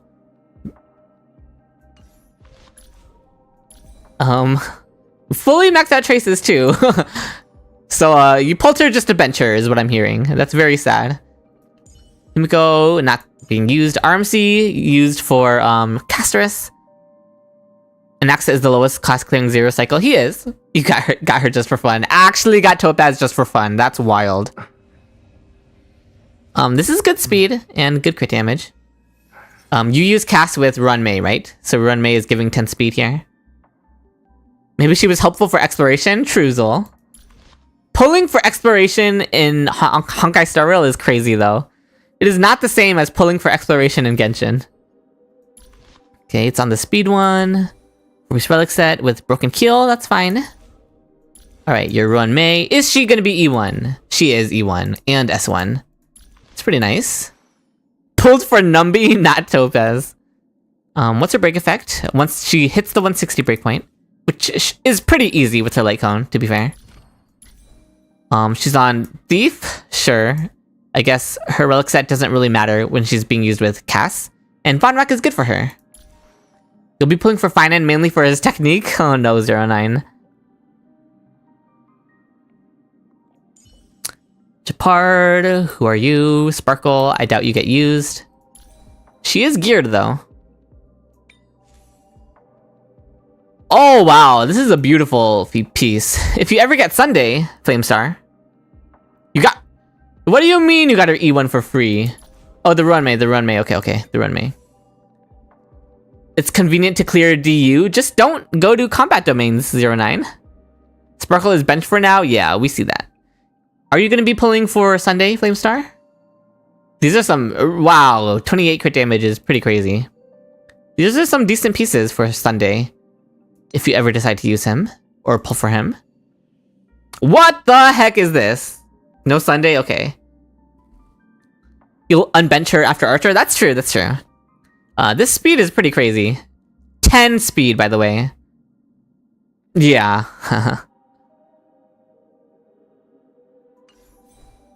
Okay, pretty cracked, pretty cracked. Your ratio, yep, you took off all his pieces. How sad. Just not using him anymore. Your Dill... Ooh, he's geared. That's nice. E2? No. Just E0S1. That's sad that he's... That you're not... That you're probably no longer using him, since you said you're no longer using Sparkle. You forgot about the speed on that rope. 4-piece Musketeer. Ruin Arena is nice. Again, you're probably not using him. Luocha, what sustains do you even have? You have a Venturine, you're probably using with Thirda. And then yeah, Luocha is your only other sustain. So you're probably using him with Cass. Oh no, not Cass replacing Dill. Really high attack. Is this an attack rope? This is an attack rope. Interesting. I don't know how to feel about that. Oh, and you don't have a 2-piece. Oh, you don't have any sets, actually. Huh. I mean, that sure is something. Not that Luocha needs a lot of investment. Like, he's fine as he is, but... Obviously, you would like the new healing set to buff Caster's crit damage. You would like a 2-piece set of some kind. Yeah, Holy Rainbow Luocha. And you would like an energy recharge rope. You never built him well? Yeah, maintaining his ultimate field time is pretty important for Casterus. Herda is for pure fiction, I'm assuming. Oh wow, you actually have a 4-piece ice set. That's pretty crazy. But you don't have a wind set? Only the speed boot is different? Yeah. 39 minutes until possible Phainon animation? Okay, we'll keep our eyes out for that. Storywriter, do exclamation point account review in the chat. Tingyun, yeah, not used. March, not used. All of these characters are unused. Do you have any weird characters that you're not using? No. This is all pretty reasonable. Yukong, exactly where she deserves to be. Albert, thank you so much for following. Yeah, so the way I would describe this account, Flamestar, this is a Herda account. Yeah, you use Herda before Anaxa, yeah. This is just a Herda account. That's what it is. What are you planning to pull in the future, Flamestar? I'm sorry if you told me when I asked if you were going to 200 pulls. Not the Yukong slander, it's what she deserves.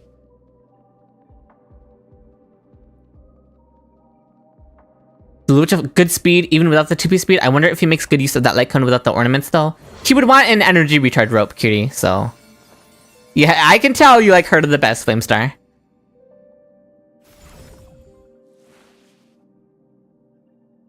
I see you're building for... Oh yeah, Saridra, you did tell me that in the Discord. I'm sorry, you did tell me you're going E2S1 Saridra. Okay. Wow, you don't even know what she does and you're aiming for her E2S1, huh? Pretty nice. She might end up being good for your Thirda, or even for Anaxa if you ever want to go hyper-carrying Anaxa on one side.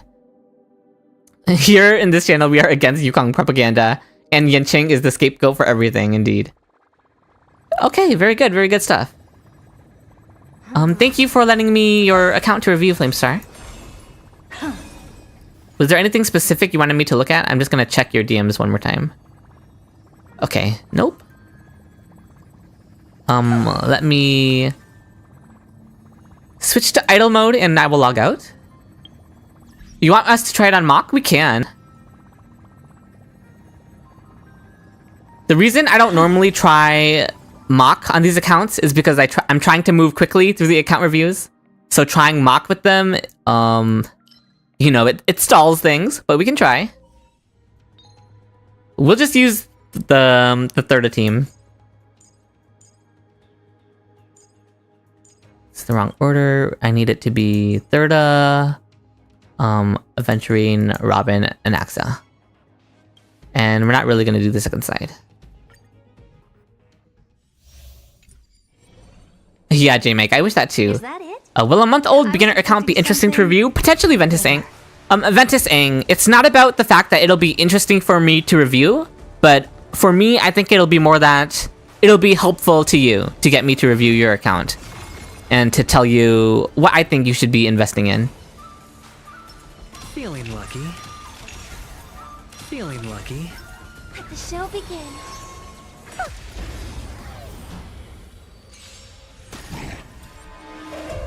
Dangerous thought. The harmony will soon play in unison. Double speed, please. Thank you. What's the matter? Interrupted. Look, with this divine power, I reforge all things. Never seen perfection before.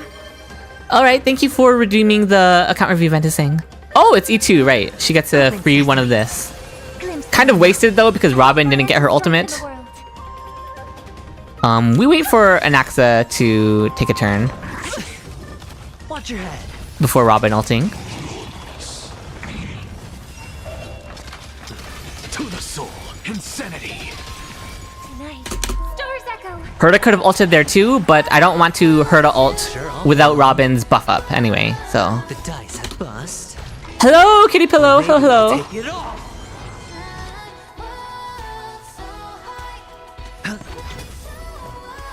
Expand your thinking.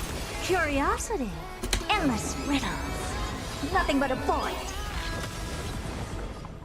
Open sesame. Watch it chrome. To the souls, insanity. Okay, the ult is not gonna get us the zero cycle. Not zero cycling there is pretty unfortunate within full E2 team. Herta might have missed a crit at some point there, honestly.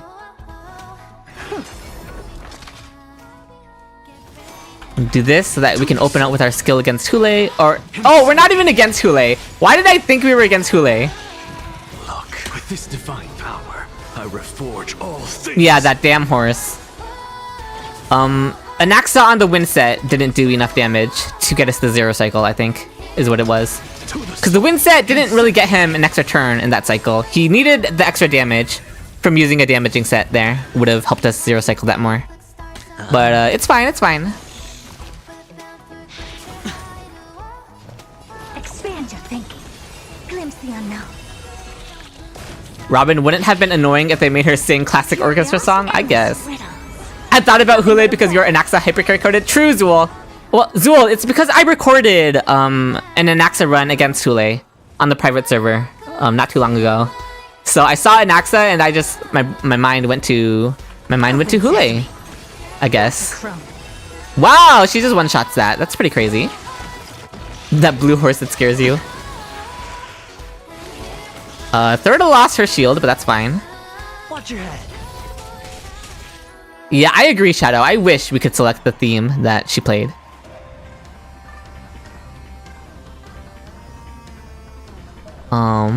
Robin... Harmony and unison. I'm just a frail scholar. To the soul. No dirty tricks, all in. Yeah, we're not clearing this cycle, so I'm not gonna Robin ult until after Thirda goes. We'll just clear it next cycle. Been cast. Bust. Or maybe I'll take it off. Oh, that would be so peak Shadow if we could play Hope is the Thing with feathers. Yeah, we clear here. Expand your thinking. Glimpse the unknown. As much as you love Robin, you have to mute her song. I feel that. This week will be. I feel that, Kitty Pillow. Yeah, it's just the eternal wait for Phainon's banner.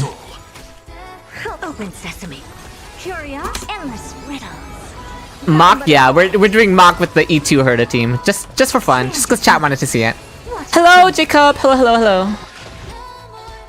All right, that was the mock run for you guys. You could have gotten the 0 cycle with this setup. You just missed a whole enhanced skill from Herda inside the Robin ult.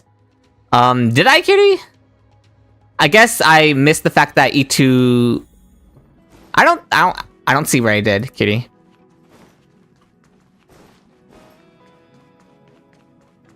Oh, you're saying I should have Robin? Yeah. Okay. Kitty, it's the reason for that is because I'm obviously not used to E2 Herda, so I missed the fact that she opens with her enhanced skill already up. So that's why I used it. I was not used to the fact that she already had her enhanced skill. So yeah, could have used that. Oh, speaking of Hope is the Thing with feathers, that's your main car song. Yeah, thank you for letting us review it, Flamestar. We're going to idle mode now while I log out. E2 Herda Haver versus no Herda Haver for real. Well, what did I click?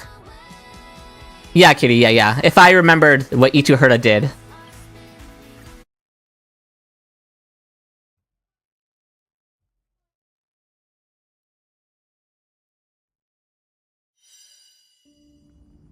Who is next on my list for account reviewing? Let me log out of this first.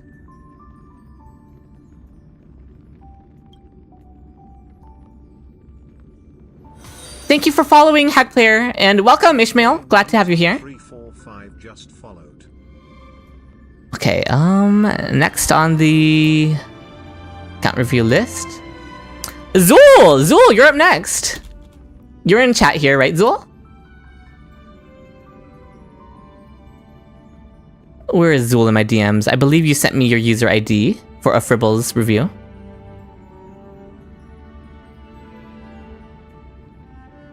Yeah, it's you, Zool. You're next on the list. Okay, get your user ID. Very good. You said Hook has Phainon's relics. You're aiming for E2S1. Phainon. Okay, we will take a look at that. And bring you guys to desktop view.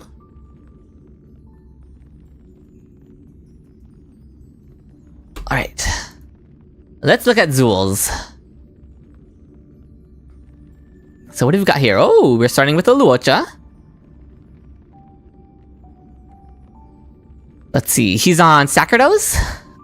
He can use Sacerdos, so that's fine. Oh, you know, Hazel. It was refreshing. It was refreshing. Oh, nice and speedy on Sacerdos too. Oh, we have to check out these speed substats. 5 from here, 7 from here, 9 on the healing bonus chest is really good. Thank you for following, Ananas. You were going for 100% F-res Luocha with hyperspeed. Oh my god, I didn't even notice that! If you didn't point it out, Zool. That is a 100% effect res Luocha with 160 speed. What is this build? This is... Wow, that's amazing. Like, sure, he won't always need the 100% effect res, but seeing 100% effect res is just really nice to see. What was the lore here? Oh, thank you for redeeming a stretch, Steven. Doesn't he already have 70% CC res? Yes, he does. That's why I said he doesn't need the 100% effect res, but it's just really nice to see this number. The lore is hot blonde man. Fair enough, fair enough. 6 speed on an ERR rope is nice. Did Chewy ever did viewers account polls? We will be doing viewer account polls once Phainon's banner is here, John Labu.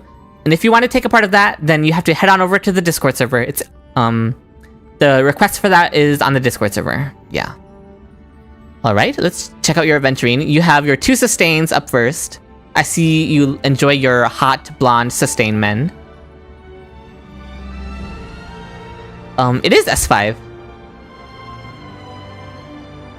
Oh, so you have an S1 Aventurine, E0 S1. You have good speed rolls, Zol. Really good speed rolls. He's on 2-piece, follow-up, 2-piece defense. All the speed is coming from here, huh? That's crazy. You have good broken keel pieces in general. You've farmed broken keel a lot, haven't you, Zol? I can already clock that about you. You're definitely a broken keel farmer, because your Luocha broken keel pieces are really good. And then your Aventurine broken keel pieces. His defense is low. Because you're running imaginary damage orb and crit rate boots, or crit rate chest, rather.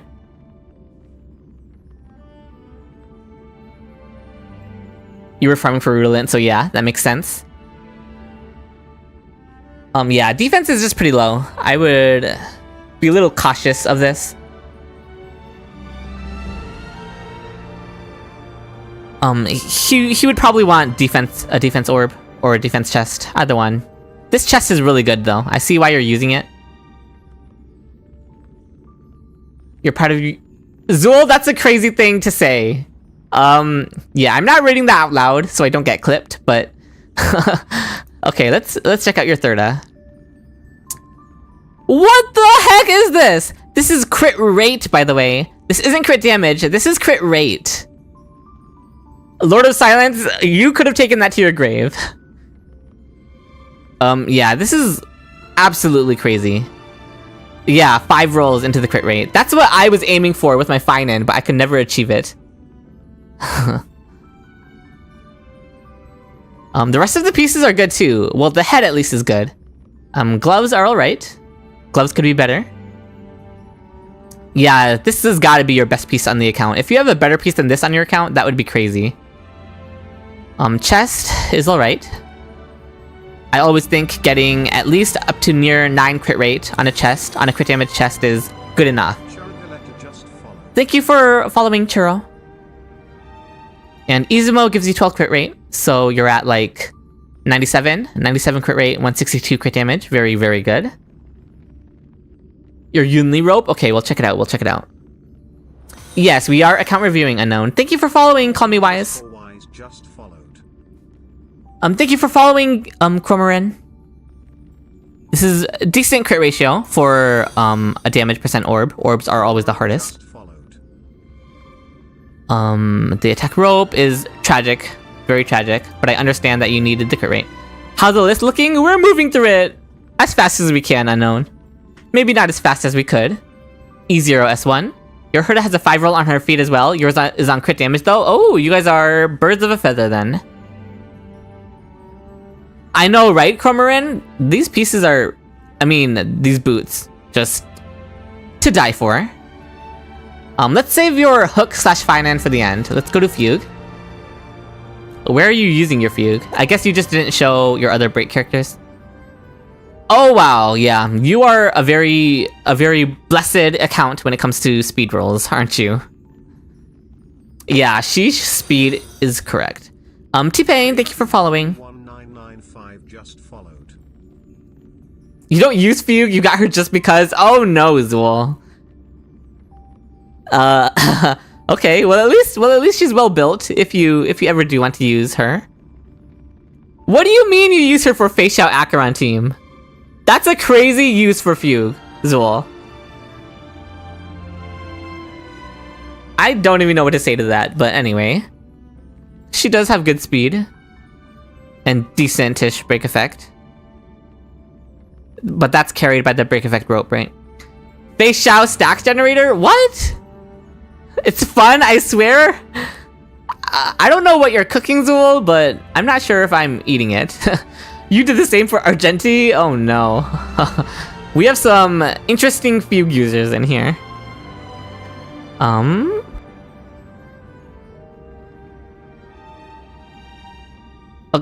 Fugue skill face up for Acheron stacks? Surely you could come up with something with a better team. Okay, let's check out your Yunli. First thing we're gonna do is look at the rope. Yeah, that's 4 rolls into crit rate on her rope. Really good. Definitely not as good as Thirda's rope. Or Thirda's boots.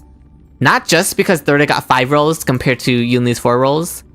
But Thirda also had crit damage on her boots. So she had another good roll. Whereas Yunli doesn't have any other good stats on the rope. But obviously, 4 rolls into crit rate is still really good. 2 HSR posts early, animation might be tonight. Ooh, that's exciting. How can you use Fugue for Yunli? Oh, to generate stacks for Akra? That's crazy, Necra. Oh, I see the E1. E1 S1 is nice. You ain't farming that set anymore, so she just stays like that.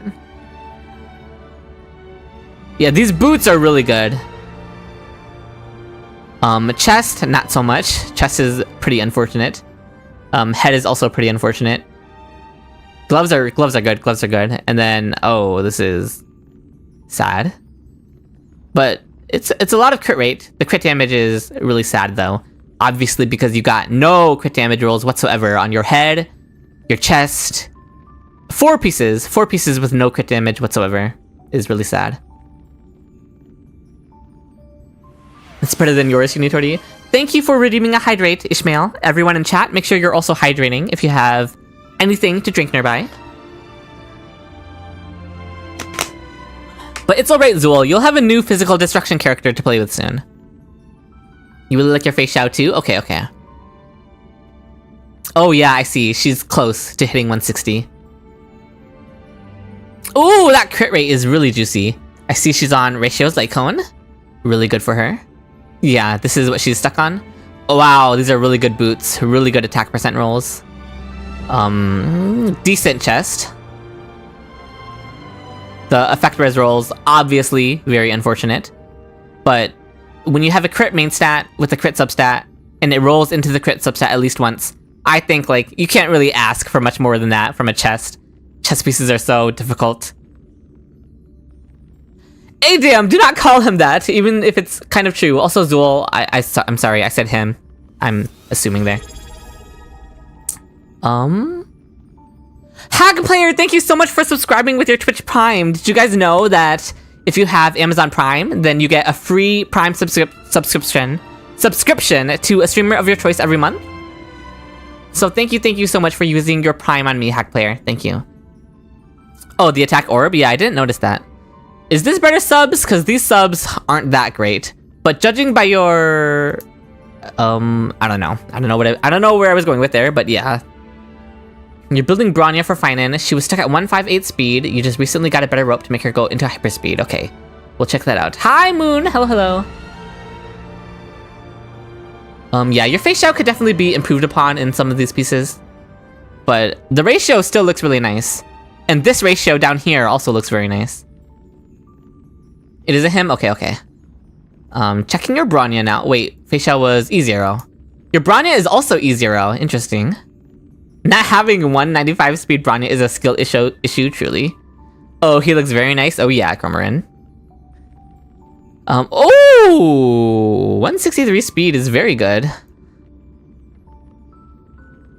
Are you building your you don't... Do you have Sunday? Do you have Sunday, Tool? Because if you're gonna run a Phainon team with Sunday, getting your Phainon to be faster than this is... sounds impossible. So I'm gonna assume you're Sundayless, and I'm also gonna assume that you're not pulling for him. Okay, really good speed rolls here. 7.5, 7.5. The Aeon of Speed strikes again. Classic 7 speed on an energy rope on Lushaka. I'm jealous. I'm very jealous. You're aiming for 100, 200 Phainon without Sunday? Yeah, you did say that in the Discord DMs, now that you're reminding me of it. Yeah. Truly the Aeon of Speed, you guys. This right here is the Aeon of Speed. Now let's look at your Phainon build. Okay, here we go. Okay, you're almost at the 100 crit rate that you're aiming for. Okay. Good chest. Again, like I said, if you have a crit chest with the crit substat and it rolls into the crit substat at least once or twice, I take that as a win. Attack boots. These are really good. Hands. Could roll better, but the crit rate is nice. Gloves. Wow, these are really, really good head. This is a really good head. Oh, you're right. 98.8. I always forget about that. On Fribbles. Finance chest. Okay, Adam. Good head again. Listen, what else am I supposed to say? Thank you for the head pats, Aiden. Obviously wasted speed rolls, but... And yeah, a little low on the rolls. And this one is also definitely really low. Good piece? I guess I could say that, Soup Bear. Crazy shoes? Yeah, the shoes and the headpiece are good. This is a bad hook build though. She can't use very well the relic set. Wow, Lord of Silence. You should send that sometime, like in the Discord. Oh, when you get the 3.4 BP, you'll use the dice on the orb? Okay, that's fair, that's fair. It has no attack percent, which is a little sad, but yeah, using dice on this is probably good. And farming a better rope would be nice as well. And you said you were farming Rutilant, which I can tell from all of your really good broken keel pieces, so that makes sense. Yeah, your Phainon is well on his way to being very good, especially without Sunday. Getting to that 100 crit rate without Sunday is really difficult. So the fact that you're almost there is really crazy. Really good job. Hi, Luke Mileto. Hello. Call me Wise. I see you redeemed an account review. You will be added to the list. My mods will note you down. Just make sure you DM me with your info. Yeah, unfortunate rope situation. I see that. But overall, very good stuff, Zool. Again, you are the Aeon of Speed for now, for the chat. Yeah, I would say just keep farming Rutilant for your Phainon, if that's what you are mainly working on. There are a few pieces from his main relic set that you can work on too. Mainly you could get better hand pieces. It got 3 good rolls. You could go for more, but yeah, it's really good stuff.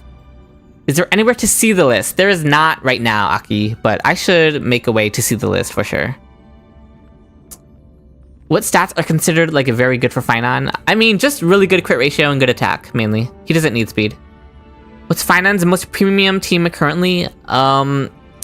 Sunday, Branya, and then pick between Robin, Ruanmei, Tribby, and Cypher for a premium team.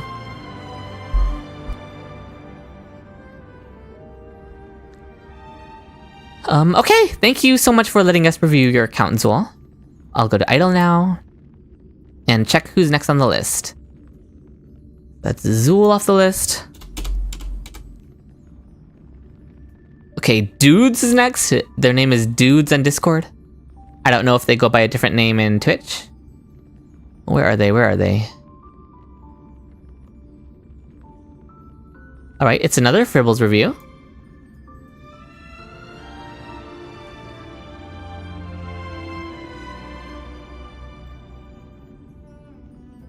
$14 minutes? Okay. We'll do this review until we know. Bring you guys back onto my screen. This is Dudes. Dudes on Discord if you're in chat. DOODS. If you're in chat, then we're doing your account review. And if you're not in chat, my mods will mark down the timestamp in the VOD so that I can just Discord DM you what timestamp in the VOD we did yours. So Shadow, make sure you're marking it down. The name is Dudes, DOODS. That's the account we're on. We have to mention where to view. Ideally unknown. If you just DM me on Discord, I can walk you through everything I need. Alright, sounds good, Shadow. I can always rely on you, Shadow. 14 minutes till HSR definitely will release this trailer. Okay. What website is this? This is Fribbles, Moon. What's the name? Dudes. DOODS. Yeah, Dudes, yeah. Okay, Dudes has E0 Ho-Ho. Really good speed. 2-piece speed, 2-piece speed, I think. This is a double 2-piece speed, so that's where the speed is coming from. Oh, of course she does, Zool. Of course she does. I'm not even surprised at this point.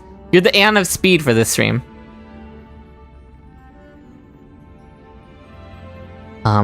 Decent HP as well. Stats don't matter too much. More HP is just more healing. It is a decent amount of HP rolls though, all around. So that's pretty nice. Let's check out their Acheron. E0, S what? Oh, S3 Boundless Choreo. Okay, so it's not an S1. No E6 Ho-Ho? I can't believe it, yeah. For a non-S1 Acheron, this crit ratio is really good. Attack boots? Really unfortunate attack boots, honestly. Oh, this is good.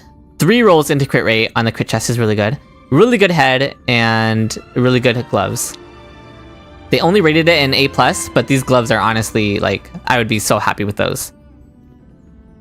Unfortunate speed rolls on the attack rope, and the lightning damage orb is really good. It's a Thanos piece, it rolled once into everything. Overall, she looks good. Yuriless light cone, indeed. Okay, now the Herda. E0 S1 Herda, so we know who the favorite emanator is. It's Herda. 100% crit rate with the Izumo set. Have fun in PGR, Ren. Attack boots on Herda. She's probably being run with Anaxa, that would make sense.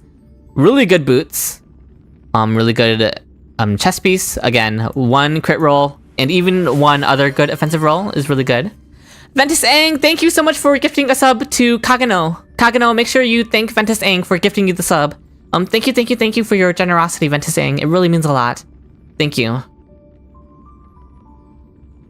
Yeah, Azul, the Acheron could get more crit rate if she gets more super impositions. Thank you for redeeming a hydrate, Pinkamy. Everyone in chat, if you have anything nearby, make sure you're also hydrating. You finished the 180 speed Ho-Ho, Cutie? That's crazy. Yeah, and it's not even 2-piece. Wow.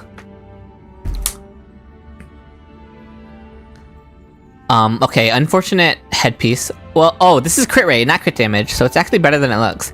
And this is the reason you're able to reach 100% crit rate, dudes. So that's really good.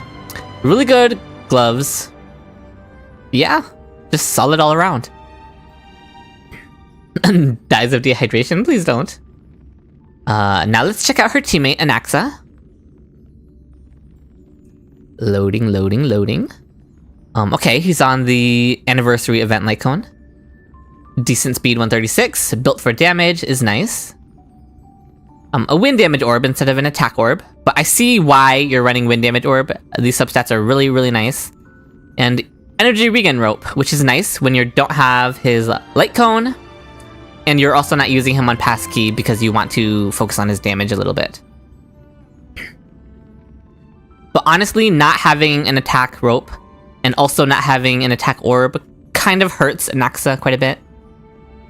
Hello, Espinova. Thank you. The speed boots are alright. The chest is good. Gloves are good. Headpiece is alright. No crit rate on the headpiece. He is getting 12 crit rate from Izumo. So this is at 85, 130, basically. So that's a decent ratio for a sub DPS Anaxa. I would say he's good enough. And if you ever do use him as a hyper carry, he can work with this set. Well, not Izumo as a hyper carry, obviously. He would need Rudolint. But I mean, his crit ratio is good enough for a hyper carry build, if you ever feel like doing it. Your Fushuen stats don't matter all that much. Oh my gosh! This is an E2 S1 Fushuen. Somebody liked Fushuen, huh? Hello, Imutena. Hello. An HP rope though, not ER rope. So we don't care about her ultimate. Wow, it's just quadruple HP. No defense in here. Oh wow, this defense substat though is really good. Really good speed. Oh. She's not on speed boots, so she's not generating SP. That's a little questionable.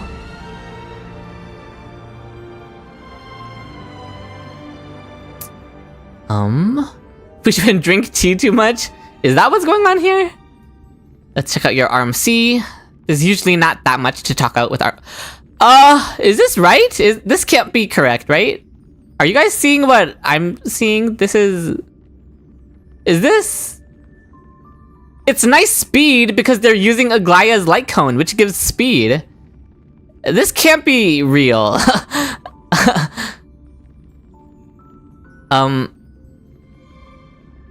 I don't even know what to say.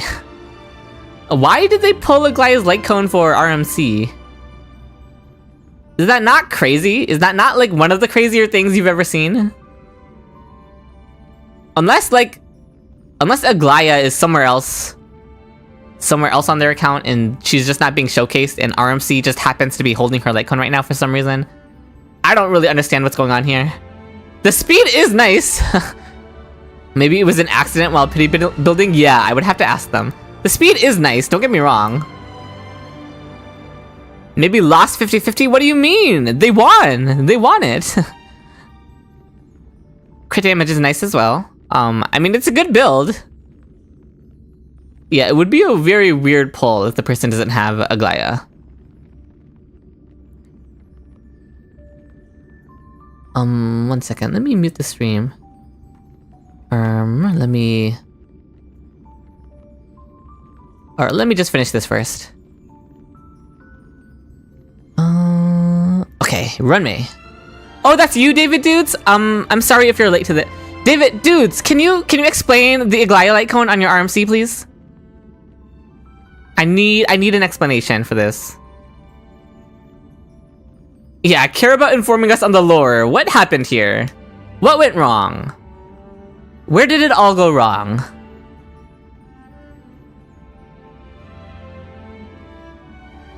While we wait for an answer, Rod May, Memories of the Past, only S4 is a little unfortunate. Your friend wasted your pulls! I think that's the most tragic answer you could have possibly given. Like, out of all the answers, that's the worst one. That is so cooked. Yeah, that's unfortunate. Okay, I have to roll ads. I have to roll ads on Twitch. I have to roll them now because HSR might be dropping a trailer in the next 4 minutes, and I don't want ads to run while we're watching the trailer. So I'm gonna run the ads now to make sure you guys don't get them in case the trailer runs. So I'm sorry, Twitch, but you'll be right back after these ads. And I won't continue the account review either. I'll just sit here waiting for the ads to be done. So, alright, running ads on Twitch to make sure they don't interrupt in case there's a trailer reaction. Wait, there's a trailer? There might be Moon. We're not sure. Zol, who needs enemies with friends like that? I know, right? Why did your friend decide to pull for the light cone? Was it just to hurt you, dudes? And give me 1 second. I'm putting it on idle for a second. I have to... Let me log back into my account.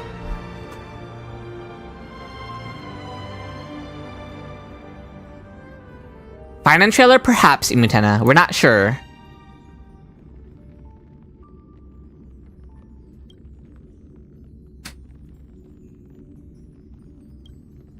Okay, we'll do that. And bring you guys back. Okay. Is there even... We're not sure, Espinova. We're waiting to see. HSR drops stuff at the same time every time. Or the same time of day. So if there is a trailer, it'll be in 3 minutes. On the bright side, this is a really good light cone for DPS RMZ though. You just need Sunday. I don't think they have Sunday. All your Remembrance characters are on free-to-play Copa light cones. Yeah, that's the Remembrance path in a nutshell, isn't it, Ancient Roulette? But especially Cass. Was Dudes on Twitch chat? Oh no, Dudes is on YouTube chat, right? So we can actually continue with their account review. Okay, just a very classic Ranmei build. Except, okay, she's on a break buffing relic set, but she's on a crit damage buffing planet ornament set. So these are kind of clashing. Her relic set and her planet ornaments are clashing. It's not the biggest deal in the world, honestly, but... And she's also hitting really high speed, so I understand if you're just running this, because it gets her to some really good speed breakpoints. And it also gives her the break effect she needs. So it's a good build. It's just that what the relic set wants to do and what the planet ornaments want to do are clashing. It's probably going to be keeping up with Star Rail explaining Phainon's kit. Well, we will react to that as well, Kurumiku. Yeah, Zul, she will, but that's not free to play. Okay, and then your Yunli. Check out your Yunli real quick before we start refreshing the HSR page. Wow, this is a really good Yunli. Like, actually an insane Yunli. 80 crit rate, nearly 200 crit damage. Look at this piece, guys. This piece is also really good. There's not a single piece on here that's bad. Every single piece on this Yunli cooks. So many people don't have Sunday. Imagine not having chicken wing boy, yeah. Sleepy, I appreciate you being on both. Same, Cutie. That's why we don't fall for the remembrance propaganda. But yeah, dudes, this Yunli of yours is pretty cracked. So I hope you're a Yunli enjoyer, because you gave her all the best. 1 minute? Okay, 1 minute, 1 minute. You love your Yunli? I can tell, I can tell. Should we start refreshing on YouTube? I'm so sorry for the light mode. I'm so sorry. I'm so sorry for your eyes.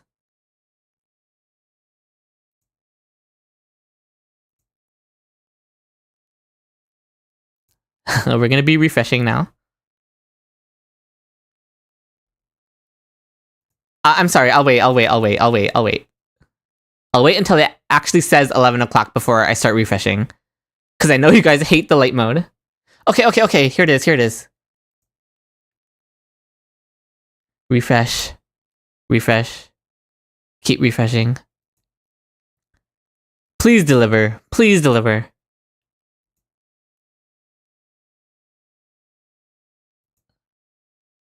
We are going to sit in F5. I'll wait like a couple seconds. I'm so sorry for your eyes. I'm a light mode enjoyer, okay?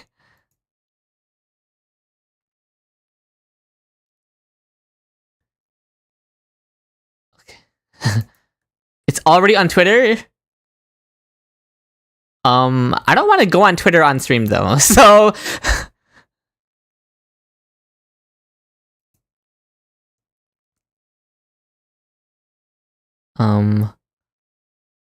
yeah, I'm not loading up Twitter on stream. So I'm gonna wait for it to be up on YouTube. Oh, okay, it is the Keeping Up with Star Rail. Okay, we can watch this together. Let me move chat down here. I wonder why you don't want to go on Twitter on stream. I'm scared of any art that will show up.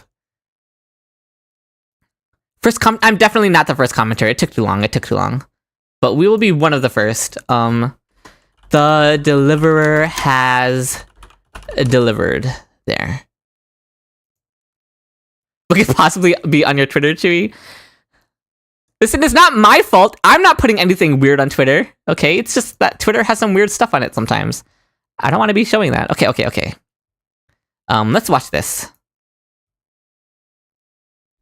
From Ides Elysiae to Akama, that innocent boy I'm blocking Albert, aren't I? Golden wheat fields is now the burden deliverer. He takes up every dream. Look at him! Oh, I love when he does that thing with his hand behind his head. Oh, look at that aura farming pose. As he surmounts endless difficulties and oh no, Trian! Why do they have to keep reminding me about Trian, honestly? Look at him run! For this world, he and his companions love so much. Yeah, he did lose a lot. Who do you think is going to help Albert present him? Is it going to be Cyrene? It's going to be Cyrene. Fucking Lygus! What are you doing here? Get the fuck out of here. Oh, do you know something? Well, that just ruined the whole mood, seeing Lygus. In the hopes of gaining more profound. This is like the last person I wanted to see here. Come to the right place. Anyway, this show extends a warm Fine, we will have to deal with Lygus monologuing about Phainon here. I can definitely put subtitles on. Let me move my phone. My phone's in the way. You are too kind. I'm only here today as an ordinary and engaged citizen interested in public affairs. Then let's hurry and look into this acclaimed hero. Why do they keep showing Lygus so much? I don't want to be seeing this man, this robot. Smart enough to win debates. Not only is he skilled in all arts, he's also kind, humble, and responsible. Literally the perfect man, by the way. Impeccable young man. Actual perfect husband material. Really humping him up. Could I ask? Oh yeah, no hate towards Lygus's VA for sure. They are indeed true, but there is no time to go into details. Let us focus on the main topic for this episode. Please continue. You're Lygus-phobic? Real Zol. When Phainon uses his basic attack. Listen, I was acting up when we got the Lygus face reveal, but now that I'm seeing him again, the Lygus hate is back in full force. And deals physical damage to one designated enemy and adjacent targets. Your explanation is very clear, but I believe Phainon has even greater potential. Did we miss any crucial information? Ugh, whatever, Lygus. Quite a good question. This is Phainon before he completed all his trials. Look at that stance, though. I love that stance of his. It's such an aura farming stance. Look at it, look at it. When I have him, I'm just going to let him sit in his skill stance to aura farm on the enemies. He must fulfill for him to complete his trend. Yeah, Lygus's voice is great for sure. The key to Phainon's transformation is getting enough core flames. Oh, look, they're using him with Bronya, as they should, as they should. The target of a teammate or enemy's ability. Phainon can activate his ultimate as long as he If they show Yukong at any point in this video, I will crash out. Oh no, not the Lygus sympathizer in chat, Sleepy. When Phainon unleashes his ultimate, he transforms and deploys a territory, causing all teammates to leave the field and implanting physical weakness. I agree, Zol. His basic attack should have given 1 stack. It would have been more consistent, and it would have been consistent with Phainon and Acheron's basic attacks, giving them 1 stack. But cannot use his ultimate. Also well transformed, Phainon may take multiple actions at a set speed, all of which are considered. Weird how they don't show the AV numbers on the bar. They've hidden the AV numbers. Point of a special charge called Scourge. He consumes Scourge to use. We'll see if they show him with Sunday. All his attacks I assume they'll show him in a full team. As long as that full team doesn't have Yukong. This boy will have a bright future as long as he receives good. Okay, Lygus talking about how Phainon will have a bright future is insane. Now that we know that Lygus is basically trying to groom him into a Lord Ravager or something of the sort. Fuck you, Lygus.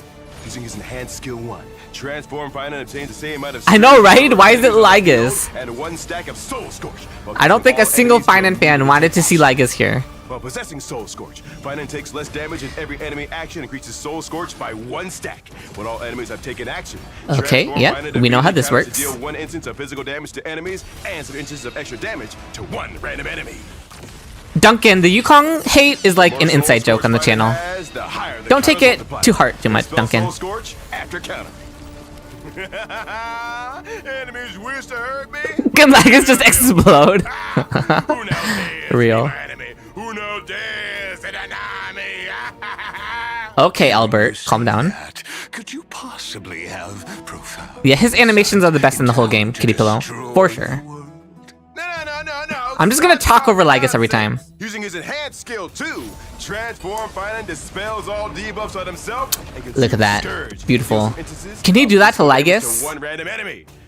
I want to drop those meteors on Lygus's head right away. When a set amount of Scourge is consumed, transform Phainon deals extra damage distributed evenly among all enemies. Transform Phainon will also unleash. Necra, I mean, you're not wrong. The final blow deals ultimate damage evenly distributed. Why couldn't this just be new Phainon content? Yeah, not today, I guess. Shut up. Maybe tomorrow. Maybe tomorrow. Perhaps tomorrow will be the long-awaited trailer. He continue to overcome his limits. He'll demonstrate even more endless possibilities on a bigger stage. After unlocking a certain traits, Phainon will obtain some core flames when he enters battle or ends his transformation. After unlocking a different trace, when teammates provide him with healing or okay, they're playing him with Ting and Luocha. They provide him with energy regeneration effects via abilities. I guess to showcase, yeah, the Sunday clause, the energy clause. Yeah, Zul, I'm upset about the 7 out of 4 too. It feels so pointless. Consumes 2 points to attack all enemies within a set radius. After entering battle, using his technique, Phainon gains some There's Sunday. Hi, Sunday. energy and Finally using Sunday. Points for his teammates. He also deals physical damage to all enemies. But they're not going to show Sunday actually doing anything. They just showed Sunday passively in the team. Entering battle. In summary, Phainon's core mechanic is to gain enough core flames ASAP through various means, such as can Phainon not explode in that state and just make it that like right? Order uses ultimate and transform. Transform Phainon has many extra turns and has 1 enhanced basic attack and 2 enhanced skills. He can accumulate special Scourge charge points by transforming. This is just a compilation of admiring Phainon's animations, honestly. Oh, and there's the big meteor. More damage to enemies. He'll launch a terrifying final hit. Where's Sparkle? She's with Archer, where she belongs. That's such a powerful I wonder if they'll be releasing Keeping Up with Star Rails for Saber and Archer. Look at him. Oh, this is the Nicanor cutscene. I recognize that. Oh, look at him. Black Tide's threats and protect this land. Let's now watch Phainon fight on the front line. Okay, what team are we using? Let's see the team. Look at the rainbow in the background. Oh, Phainon, you were so clocked. There's Sunday. Dealing the first instance of damage to all enemies. Oh, it's just Sunday and Locha. That's weird. A teammate then uses their skill on Phainon, and he again gets core flames. Phainon quickly accumulates many core flames by using his skill, taking enemy hits, and becoming The target Luocha of his propaganda. teammates' Listen, I use Luocha. He takes the chance to use his skill and defeat the first wave of enemies, which gets him enough core flames to use his Sure, ultimate defeating and the first wave of enemies without his ult. Transform Surely Phainon that's a takes real Scourge. thing. Faced with the second enemy wave, he immediately uses Foundation Star Death Verdict and consumes existing Scourge to deal many instances of damage. Then, Transform Phainon uses Creation Bloodthorn Fairy to gain Scourge. At the right time, he uses Foundation Star Death Verdict again to deal a killing blow to the enemies. Alright, very Seeing nice. this, the enemy sends out a stronger team. If they try to make an impact, they are mere ants before Transform Phainon. Phainon uses Calamity's Soul Scorch Edict to gain as many Scourge points as there are enemies on the field and cause all enemy targets to attack him. It tickled him. They're doing no damage. The more time Phainon is hit, the more Soul Scorch stacks he gains, while his counter damage scales with Soul Scorch. Using Foundation Star Death Verdict, Phainon consumes all the Scourge he's built up. Not the until Sunday that hater in the ends. chat. All the enemy struggles are ultimately futile. Phainon rotates his 2 enhanced skills to rapidly build and consume Scourge, giving the enemy a ruthless beatdown. Just as the enemy is about to go down, Phainon enters his Eating and last watching extra stream? turn. I'm glad. Deliver! Unleashes a final blow, and even the strongest enemy gets obliterated in this terrifying impact. And that's a wrap. What a talented sapling. You are very That would make sense, engaged. Zool, for them to release it at that time. Sorry to disappoint, but this sapling graduated from the Grove ages ago. It's too late to develop him now. What? Oh, no. It's not too Shush, Legus. Sir, What do you mean it's not too your late? Job at Emporius? Only some unimportant behind-the-scenes work. We do not trust you, Legus. Is that the end? It is the end. Oh! Just Get him out of here! I don't want to see him. about the future of the cosmos. I don't... Okay. I'll get you out of light mode now. Albert is speeding, saying the entire name of his skills. I know, right? Did you see his health bar? I wasn't paying attention to that, honestly, Agent Roulette. Who invited Lygus for real? Why would Albert invite Lygus? Rare Albert L.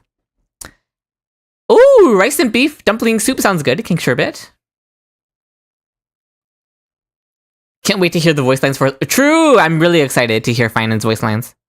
All the budget went to Phainon? Just in general, Sleepy? I would agree with that. Yeah, I mean, pretty uneventful video. It's just a bunch of stuff that we already know. But might as well react to it on stream, I guess. Just so that I can say I consumed all of the Phainon content.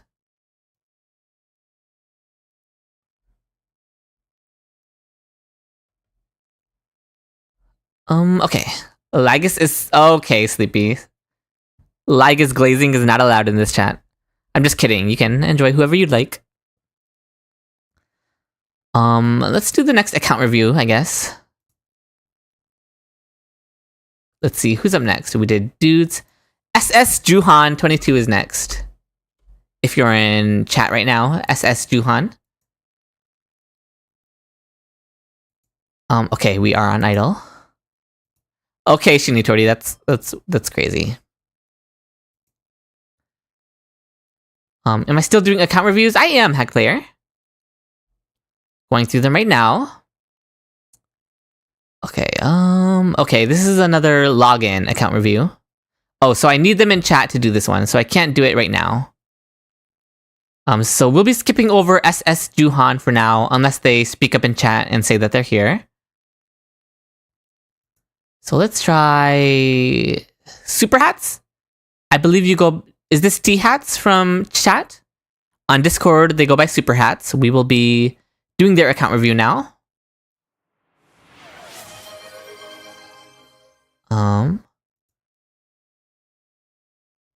I mean, we could, Cutie, but also... I don't know anything about Alien Stage, and I've actually considered looking or watching Alien Stage on stream, if chat wants me to. So I kind of want to go in not knowing any of the songs.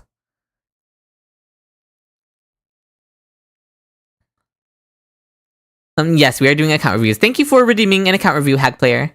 Do exclamation point account review in the chat if you want more information. Espinova, exclamation point account review in the chat. Write that into the chat. And the bot will tell you how account reviews work. Bye, Zool! Thank you so much for being here. Have a good night. So, Hack Player, you'll have to DM me your information.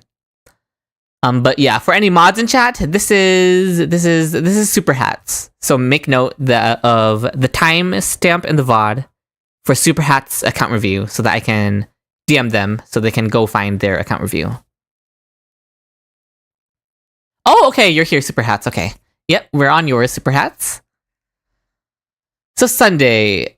Oh. Correct me if I'm wrong, chat, but the breakpoint is 133.4. Correct? Isn't this just barely not making it? Or does he make it, Super Hats? Is your experience with Sunday that he still makes it into the... with 2 turns in the first cycle? Because if he does, then maybe it rounds up. Yeah, don't worry, Shadow. Super Hats is here. It feels like 134? Okay, then it probably rounds up in battle. And 230 crit damage is really good.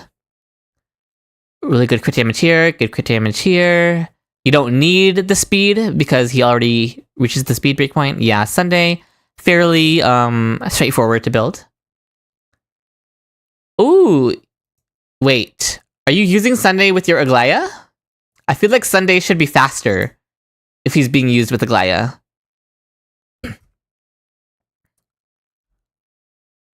133.333, okay.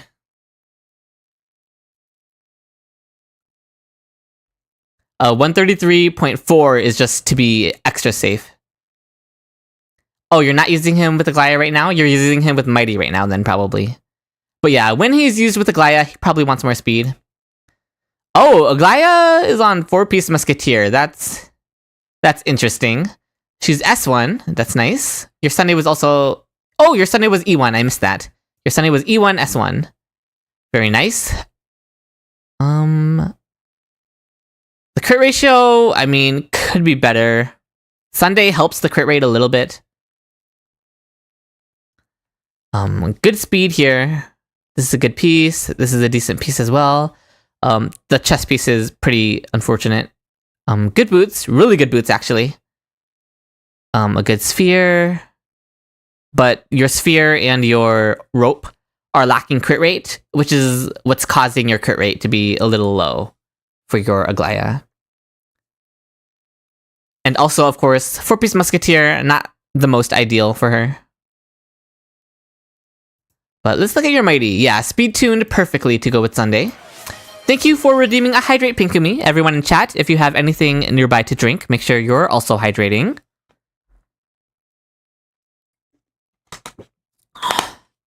Okay, let's look at this Mighty. 8k HP is ideal. E1, S1.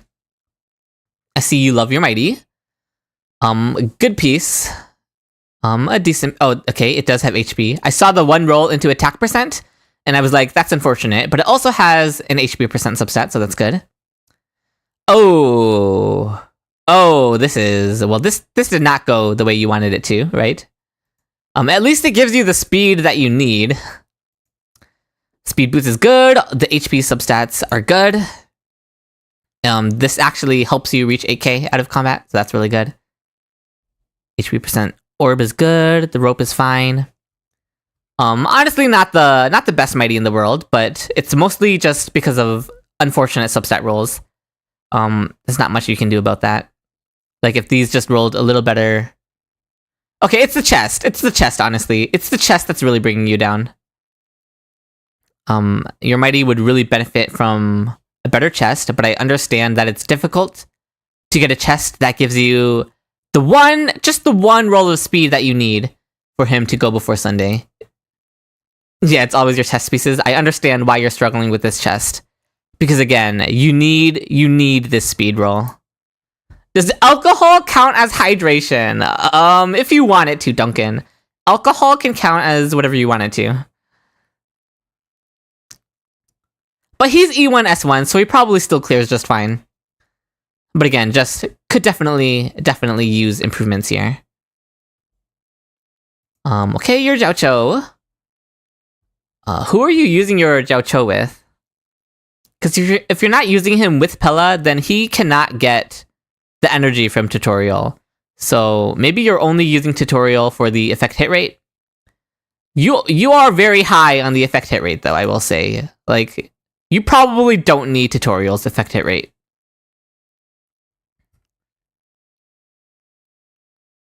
I mean, you would be short by 10% to get his full attack buff. But like, how much does his attack buff really matter, you know, from his trace? Acheron usually? Okay. Then maybe you are running him with both Acheron and Pella to get the energy. Speed's a little low, but I understand that it's difficult to get higher speed on the win set, while also balancing his effect hit rate. You had him on resolution before this? I see. Okay, yeah, he doesn't even have a 2-piece set. And these are really unfortunate pieces. I see you're using them for the effect hit rate, substats. But I don't think he needs this much effect hit rate.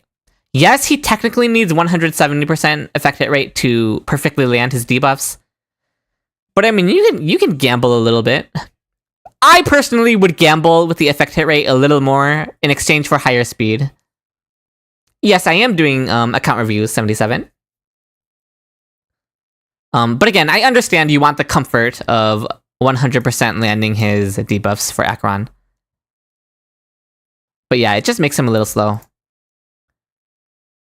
He also doesn't need attack percent. He's not really doing that much damage. You could just use a defensive orb. Good night, 77. Good night. But let's check your Hyacine. It's an E0 S1 Hyacine. Her S1 is very nice. Almost 5k HP, 200 speed. Good, you are hitting above 200 speed. That's always really, really nice to see. Wow, you even have 131 crit damage, and you're using a healing boost body set. That's pretty amazing. Let's check out your crit damage rolls. Crit damage and speed, that's good. Crit damage, speed, HP. This is a really good glove piece. Crit damage and speed on your healing boost set. Chest is really good. No HP percent, but beggars can't be choosers. Really good crit damage on your speed boots, and really good HP percent. These are really, really good boots. Really good sphere, and you get speed, HP percent, and crit damage. The unfortunate thing about this rope are the 2 crit rate rolls. If it rolled into anything else, this would have been so good, but no 400 speed for the cap. Shocker, true. But yeah, I'm just really, really pleasantly surprised by the above 200% speed, while also having 131 crit damage with a healing boost chest. That's really good. Your Casteress, factor in the extra 40 crit rate that she gets from RMC in the set, and she's at about 90 crit rate. Crit damage, a little low. I see you have no crit damage substats on your rope, so that's what's bringing down her crit damage. Is it still worth going for the 200 speed on Haya if you don't have Sig? It's not necessary, shut up, probably, I think. I'm honestly not a Hyacine expert. Attack percent rolls on the headpiece is unfortunate for Cass. Defense rolls are unfortunate. There's a lot of unfortunate rolls going on with your cast right now. Yeah, the chess piece has no crit rate. Oh, this hurts to see. This hurts to see, Super Hats. The 20 defense percent on what could have been a perfect HP orb. That's really, really sad to see. Yeah, I think your Casteress needs some work, honestly. Most of her pieces are kind of pretty unfortunate. You would have rerolled that piece? Yeah, it's pretty sad. At least you have her S1 though, so you don't need to run her on an off-path light cone. Your Hyacine has the highest speed on your account. That's not surprising for Hyacine. She is Hyacine after all. Okay, your Tribi, no speed is the norm. Plus 32 crit rate, so she's at like 86, 200. That's a really good ratio on Tribi. And she's E1 with Dance Dance Dance. Wow, your Tribi cooks. Von Rack Tribi is interesting though. Is there a reason you're running Von Rack Tribi? Because she's not hitting the 120 speed breakpoint, so she can't even utilize Von Rack Super Hats. Is this just for the substats? But even just these substats surely doesn't make up for the damage boost you'd get running Tribi on even a somewhat cope bone set. As long as the bone set that you have is somewhat usable, it should beat out Von Rack on Tribi. Von Rack is actually doing nothing here. Boots rolled a lot into crit damage, I see. The chest, Fribbles will rank it as C, but as I always say with the chest piece, if it's a crit rate main stat with the crit rate substat and it rolls into the crit rate substat, then it's good enough. You don't have a third bone set? Oh no, well you better get back into the mines because honestly, Cass could use a better bone set as well. Mighty has the good ones, I see. I see you prioritized your Mighty above all else. Honestly based. Yeah, these pieces are good for Tribi though. But yeah, your Tribi just has a completely useless 2-piece planar ornament set. But she's E1, so like how much does it actually matter? She probably kills everything anyway. What app is that? This is Fribbles, Vector. Fribbles.github. Now we will check your Jingyuan. Okay, good speed. Speed tuned with Sunday, obviously. He reaches 100% crit rate when used with Sunday. The crit damage is nice too. Not quite 200 out of combat, but that's fine. I see you got some somewhat low crit damage rolls on here, which is why he's not hitting 200 crit damage.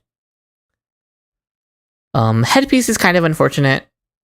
Oh wow, the 7.5 speed on this with all the crit rolls as well. Really crazy gloves. Your perception on Trib builds is cooked. Yours doesn't even use ER rope. That's kind of crazy, Kiri, that you're not running ER rope on your Tribi. Unfortunate no double crit on the boots. Yeah, he looks fine. Not the most insane Jingyuan by any means, but at least he's hitting the 100% crit rate. Mightimos is king. Well, he literally is king. So yeah, my suggestion, Super Hats, well, it also depends on what you plan on pulling for in the future, Super Hats. Obviously, if you're planning pulls for stuff in the future and you're farming for stuff in the future, focus on that. Yeah, your Mighty is very well built. Actually, there was some unfortunate stuff here too, wasn't it? Yeah, the chest. The chest was the unfortunate thing for your Mighty. Yeah, the E1 cooks for sure. It's just the chest that's holding your Mighty back. But chess piece aside, he's good. I would still suggest you farm to improve your Cass and Tribi. I think your Cass's build is pretty unfortunate. And then you could get a bone set for your Tribi as well. And then Cass even needs improvements to her 4-set piece as well. So yeah. That's my review for your account, Super Hats. Thank you so much for letting me review your account. And we will go back to Idle and look who's next on the list. So that was Super Hats. Ricky, I want to do Ricky the Rat's account review when he's in chat. Sast? Is Sast in chat right now? The Sast?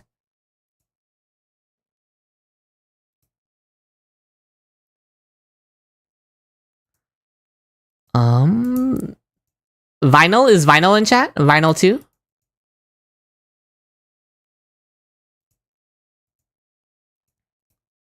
Okay, none of these people are in chat. Let me see. I think we'll do some in-game account reviews then. Yeah, it's just DM Firelayer.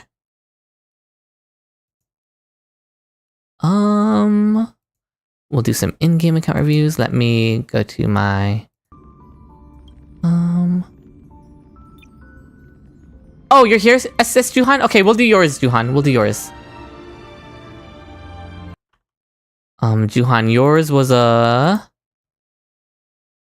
Let's see, let me find it. Oh, yours is a login review. Okay. Let me read your notes. Started Patreon. Ooh, we have a Battle Pass buyer. And you're in the Phainon mines right now. All right. Yes, I did call you Juhan. No worries, Juhan. No worries, no worries. So Juhan, get ready to give me the email verification code as I log in.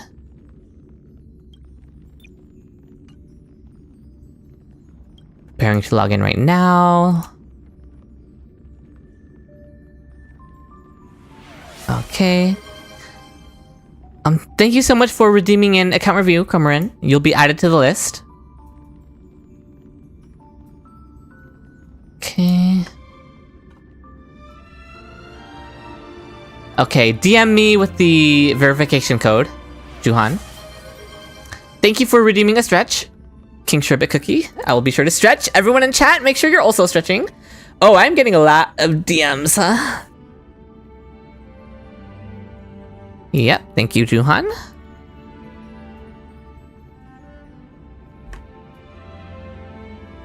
Alright, we are in... Oh, Juhan, what server are you on? Did you tell me? NA server. Alright, got it. And bringing you guys back to my screen. There we go. Alright, this will be Juhan's account review. After this one, we will log back into my account and do some in-game friend request account reviews.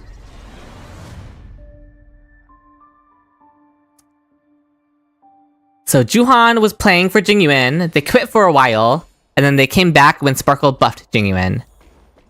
And they're a Battle Pass player. And right now, they're in the Phainon mines. So that's what we're working with here. Oh, my magical girl daughter. Can't wait to get roasted. Alright, 211 speed is really crazy. Really good Hyacine here. With 5k HP. And the S1. E0 S1. Very nice, very nice. It's squishy. Is it squishy? She's on the full 4-piece and the full 2-piece. Very, very good. You love to see a fully geared character with the full sets. Not something you can always guarantee. Speed, HP is good. You usually use Runmei with Casterus? Okay. You were relic farming with an E6 earlier. That's why Sunday is there? Oh, on the team? Yeah, I didn't even notice. Good speed, good HP percent. Just solid speed and solid HP percent rolls on both of these pieces is nice to see. Wow, really good to get speed on a outgoing healing boost.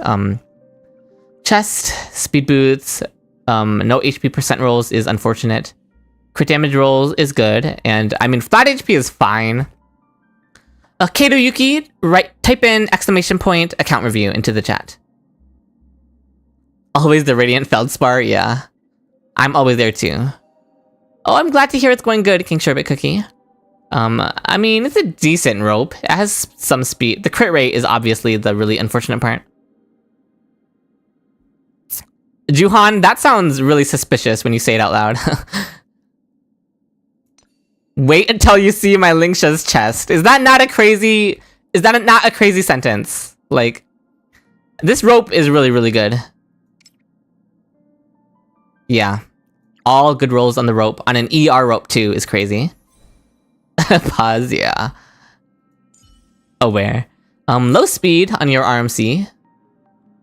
She's getting like super lapped by Hyacine, I bet. That's kind of funny. Okay, S5 of this one. She's on the correct sets. Full sets. You probably have no... You do have a lot... This is a really good piece, honestly. 6 speed, 16 crit damage. Shut up! That's... That's... Okay, 4 speed. You do honestly have speed on your pieces. It's just still not enough, I guess. No speed here. Speed boots, and then probably no speed on either of your planar ornaments, yeah. Right, but it's fine, like... It's not gonna hurt your clear time too much. 135 speed Sunday is good. Over 200% crit damage is what we always want to see. We'll probably change Lushaka to maybe Keel or something. Yeah. That's a good point. If you're using her with Casterus, then Lushaka is not doing anything good. S1 is nice. What Eidolon? E0. Sakaros Lushaka. You love to see it. Thank you so much for following, Ubacalco. Okay, crit damage is a little sad on this piece, but it is over the 200% crit damage overall, so that's still nice to see. And yeah, he doesn't need any speed here, because he already hit the speed breakpoint. Your only limited Eidolon is Fugue. That's an interesting limited Eidolon to have, but good to know. Finally, fellow Sunday enjoyer. There have been a lot of Sunday enjoyers on here, Cormoran. Also, 09, thank you for redeeming an account review. My mods will mark it down on my list. Also, you can DM me with your info. Okay, now let's check the casters. She is S1. Very good, very good. Good for her. She's at 100% crit rate, right? Yeah, with RMC. Well, no. Yeah, with RMC. If you use her with RMC.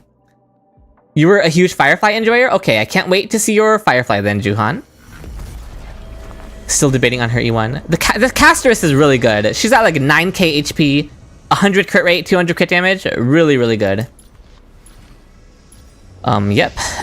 This is everything you want to see. Kurimiku, thank you so much for subscribing. Really good piece. Look at those very pretty crit rolls. Oh my gosh, that's beautiful. Oh my gosh! Those are 5 good rolls, Juhan, on your Casterus. She's like barely overcapping on crit rate either, so the crit rate rolls aren't even wasted. It's like exactly the perfect amount of crit rate to get you to 100. Yeah, that's crazy. Crazy piece. Hand it over for real. Okay, this is your most unfortunate piece so far. But I mean, it's still fine. Okay, I take that back about your chest piece. This is your most unfortunate piece so far. Yeah, you could definitely look to improve your boots. I don't know why YouTube chat sends the account review thing out of order, but whatever. The chest has the HP subs, yeah. So that's like the saving grace that makes it better than this. This is just sad. Sure, King Sherbet. I don't mind it too much. Hands took all the luck for real. The 5 rolls on the hands is crazy. Okay, your orb, really good, really good. Yeah, you don't need any more crit rate, so all of it going into crit damage is pretty cracked. Yeah, the bot is so weird on YouTube. And your rope, oh, you hate to see it. You really hate to see it. Okay, your Casterus looks great on the outside, but when looking at her individual pieces, you definitely have some improvements you can make. Mainly the rope and the feet. These are definitely places you'd want to improve if you were to focus on the Casterus, but I know you're focused on Phainon right now, so it's completely fine. Again, your Casterus looks completely fine. She should be able to clear just fine. I know, Juhan, I know. It's completely fine. Your Casterus is 100% crit rate, 200% crit damage. She's at a 100-200 ratio. That's really good. With 9k HP too. Okay, I'll move on to your Robin. You said you had no limited Eidolons except for your Fugue. Two-piece is good. This is a Lusaka Robin, not a Von Rack Robin. So the speed doesn't matter, but it's still nice to have a little bit of the speed. As long as you're still above 4k attack, which you are. And yeah, there's never really much to say with Robin, honestly. It's just, okay, you're above 4k attack. You're above 120 speed. You're chilling. Okay, now let's look at your Firefly. Okay. Ruan Mei gives her the 10% speed buff. I was gonna say assuming you use her with Ruan Mei, but of course you do. 122 Robin with her advanced outspeeds 160. Yeah. Let's check the break effect. 188.7. But no light cone for Firefly. I remember you saying you were a huge Firefly fan, Juhan. Where is the signature light cone? Where did it go?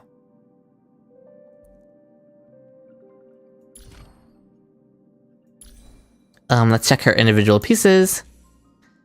Oh, that's good. Speed and break effect. You had to go hard pity. Oh no, Juhan, that's so painful. I'm so sorry to hear that. Oh yeah, and soft pity to pull Ruan Mei first. Oh no. Speed and no break effect, but the attack percent is like a compensation. Yeah, YouTube has 8-ball now. In fact, I think it always had 8-ball, and we just didn't realize it or something. Oh, that's true, Juhan. Yeah, you came back for Sparkle, so you didn't have that much time to save up for your Firefly. Oh, thank you, King Sherbet. Okay, obviously the flat HP rolls hurt a lot, as do the flat attack rolls. Thank you for redeeming an account review, Kurumiko. My mods will add you to the list. Yeah, you have to get Ruan Mei for sure, for Firefly especially. Oh my gosh, okay, finally some good food. This is really good. Look at the chest. Yeah, the flat HP is unfortunate. You can't. Oh, you want me to look at all your chests? The 2 speed, okay. And we'll save Fugues. But yeah, these boots are really good. Probably gonna be the best piece on your Firefly.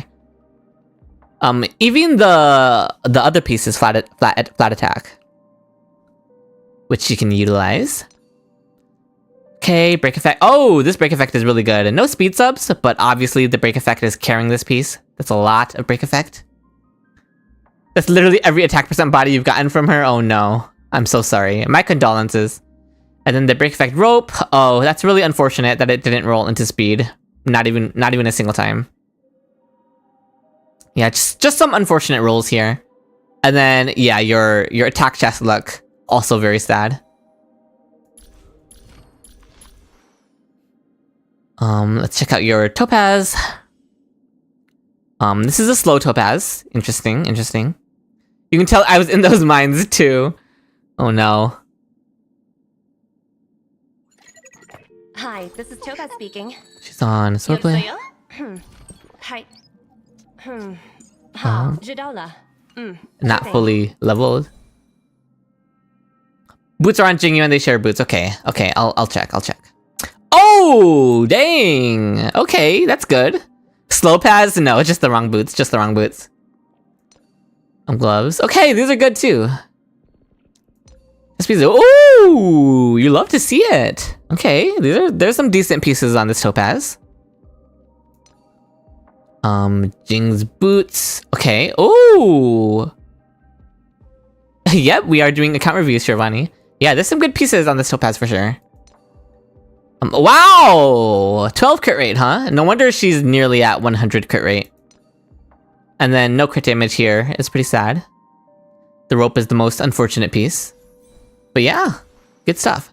Should you go for Phainon light cone or Sunday's light cone? It really depends, Minchu. My next video will be a Phainon pulling priority guide, where it will go more in depth into the type of things you should be thinking about in terms of what you want to prioritize pulling. So make sure you watch that. It'll be a lot more in depth than I can go into here on stream. Loki, no point in reviewing mine because you have no usable teams currently. Oh no, Shirvani. Planners are the real killers. Yeah. Okay, ooh, good speed. 86 crit rate with 190 crit damage. And he's S1, you love to see it. You did say that you came back, or that you came back specifically for Sparkle for your Jingyuan. So we have a Jingyuan lover, you can tell from the light cone. Okay. Oh, okay. So I'm going to assume you're using this piece because you really needed that 5 speed. And you couldn't get the speed anywhere else. Yeah. That's what I'm assuming, Juhan. Shirvani, your account is running on E2 Dill in Hopes and Dreams. Hey, at least you have E2 Dill. I just recently recorded an E2 Dill gameplay on the private server, and it was very fun. That character is so fun at E2. Sunday is still good for all Remembrance characters, right? He has some anti-synergy with Casterus, but you can still make him work just because he's good enough. You have some Sakura's 2 pieces. That makes it like a 92, 190-ish. You probably still prefer to have the 4-piece follow-up set. Okay, oh no. Okay, now I see. Now I see why you would suggest even using Sakura's. These are some unfortunate pieces that you have to run for the speed. I understand that you need them for the speed, but it's just very sad. Yeah, I understand. Oh, okay, this one's just unfortunate all around though, this chess piece. Yeah, Sunday is good for most characters. I see the follow-up attack cavern was not kind to your Jingyuan. The boots are at least good. You know. Why aren't they locked? Be very careful with those. Hello? Dill will be buffed in wave 2, trust. I hope, Kato Yuki. It's been a while since you've been in the Duke domain. Yeah, we've all low-key moved on, haven't we? Ooh, this is a good piece. Good crit damage. And, okay. I mean, these ropes are just identical, are they not? Yeah, I see a lot of unfortunate stuff. Okay, your Jingyuan is, he's suffering from some unfortunate luck for sure. They used to share rope too. Oh no, they were sharing everything out here, Topaz and Jingyuan, huh? You hope they buff Zila? That'd be nice for sure. Disable. Life is as ephemeral as dew on a leaf. You synthesized that 2 days ago just for Jingyuan? That's interesting. You were working on him? You want to still play him? I guess that means. Your Fei Xiao. Ooh, I always love seeing Fei Xiaos close to 100% crit rate. It always looks very nice. Crit damage, obviously a little low. Above the 134 speed, you love to see it. You're using her with Topaz. You use him, yeah, okay. If they buff Dill, you'll be the most powerful man in the world. I hope for Dill buffs as well. Oh, I'm glad for you, King Sherbet. That's how your Topaz looks, Disable. Okay, she's on her full sets. You love to see it. Okay. This is like probably where most of your crit damage is coming from. The high crit rate is nice, but obviously could have rolled better. Crit rate chest. Oh, that's really unfortunate that it didn't roll crit damage a single time. Yeah, none of these have crit damage. Okay, that's unfortunate. Speed boots. Oh, the attack rolls. That's nice. And no more speed boots. Oh, you're using her on an attack orb? I guess you couldn't get wind damage orb? Yeah, oh, look at this is unfortunate. It has attack rolls though. But you wanted the better crit rate? I can respect that.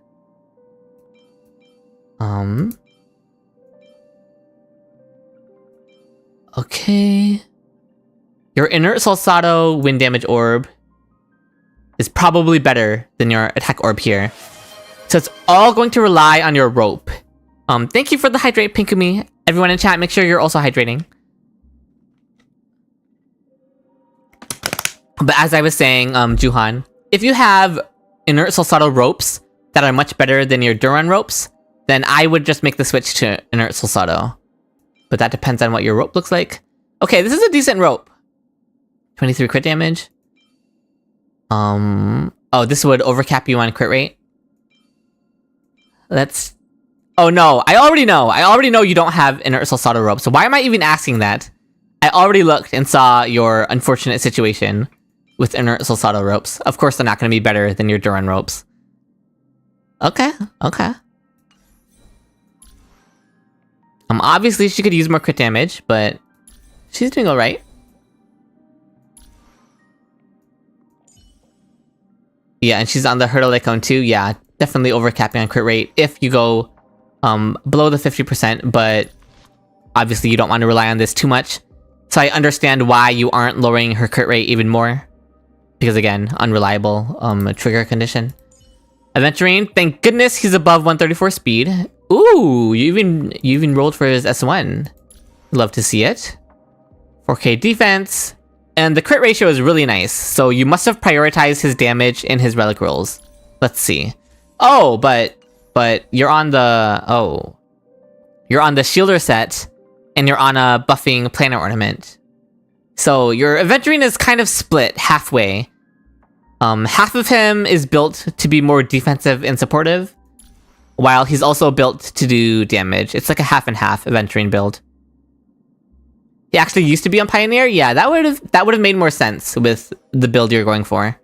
And with his Light Cone, he actually can do damage.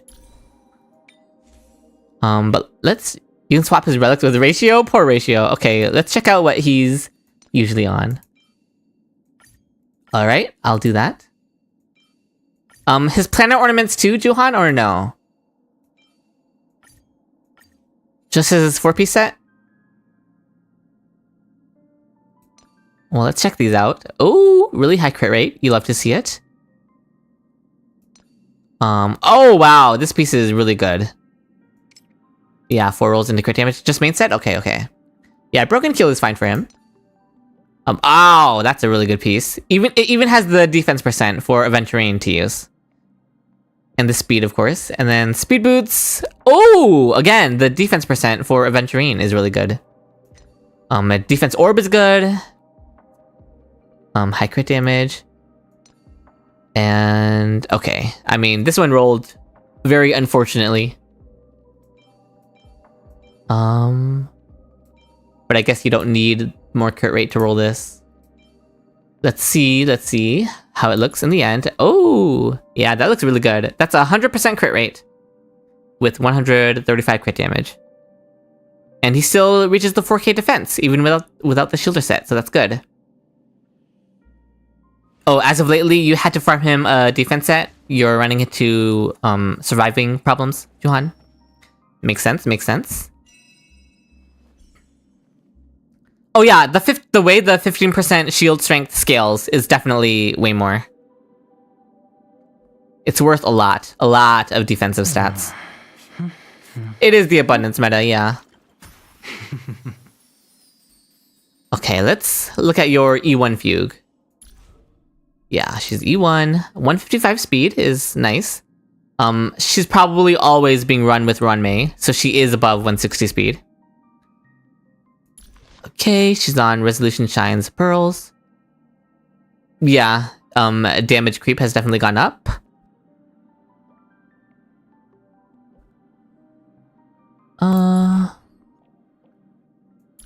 Okay, she's on 2-piece break effect, 2-piece break effect. That's completely fine. Yeah, no speed here, but still good break effect. Obviously, the crit damage rolls are unfortunate. Ooh, this is a really good piece. The chest, okay. I see you had better luck with HP chests than attack chests on this set. Brax drops the early access guide for Snowy, and last night you got... okay, a dream of getting 3 Phainon back to back. Only you can answer that, the one who knocks under your bed.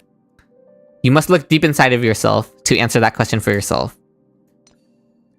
Okay, no break effect rolls on the speed, because Firefly robbed that one. Fair enough. Okay.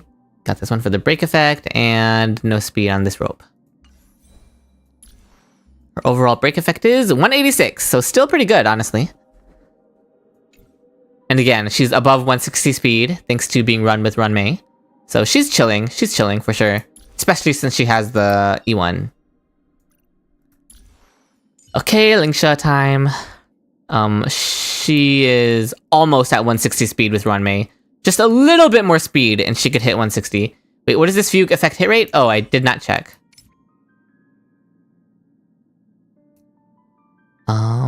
Oh, 20% effect hit rate.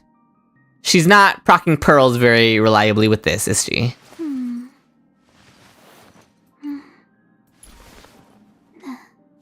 Yeah, the pearls defense threat is not proccing reliably from this. Oh no, Sharkaho. But let's look at the Lingsha. Should you put an EHR body?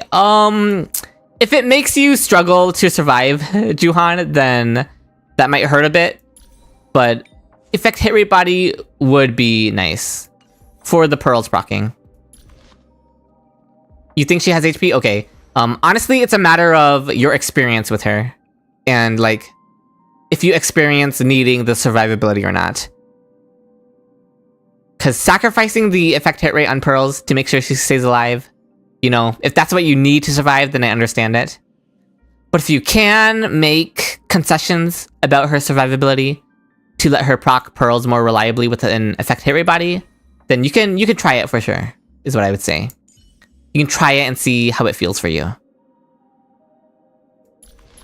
Lingsha's relics, she's on, 2-piece break effect, 2-piece outgoing healing bonus. That's completely fine for Lingsha. Your Lingsha is pretty goated? Okay. Ooh, that's a really good attack. I mean, this piece is honestly insane. Really high attack percent, really high break effect. You haven't ran Firefly in Mach in a minute though? I see. 13 cost Firefly team is crazy, Aki.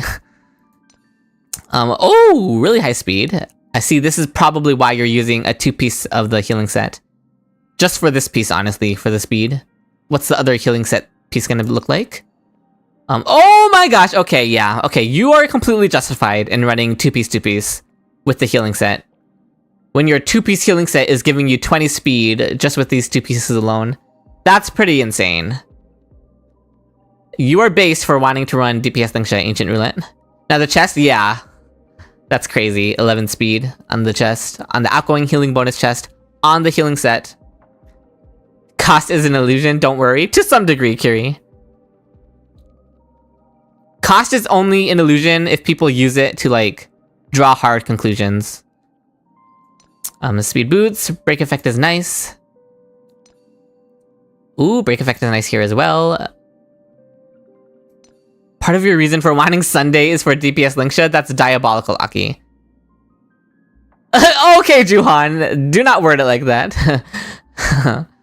ERO, break effect, yep. Just barely missing a little bit of speed to get over 160 with Ron Mei's buff.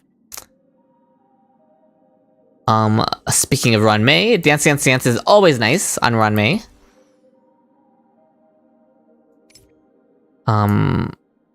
Okay, the break effect is fine because you don't need the damage buff. It's like missing out on 6% damage percent anyway if you were using her in a non-break team. And 4-piece Watchmaker makes up for it anyway, so it's actually still meeting the threshold. Okay, speed and break effect are really good. Headpiece. It's 180 in battle from her own buff. It's like 179. Right? Because it's at 159, so it goes to 179. But again, you have the 4-piece Watchmaker, which brings it up. Break effect, 11.6. Okay. Pretty low break effect rolls. Break effect on speed boots is really good though. That's like all you can ask for Run Mei.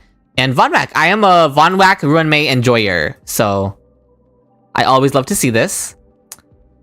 Speed on Von Whack pieces, like, you take whatever you can get from speed on... Oh, but not an energy recharge rope. Okay, interesting.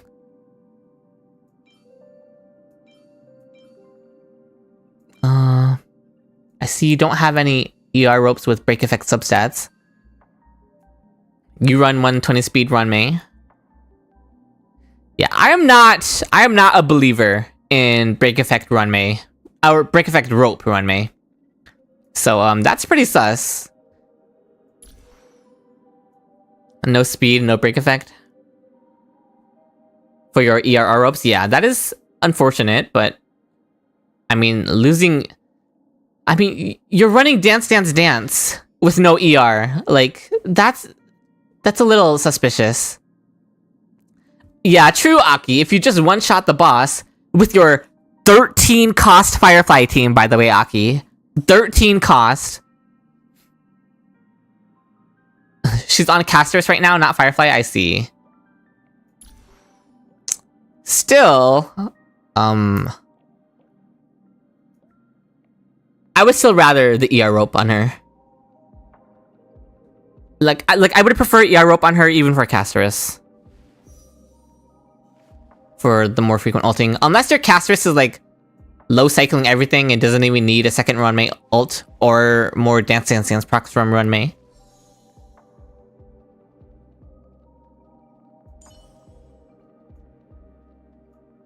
That 13 cost team requires RNG to zero cycle Hule, by the way.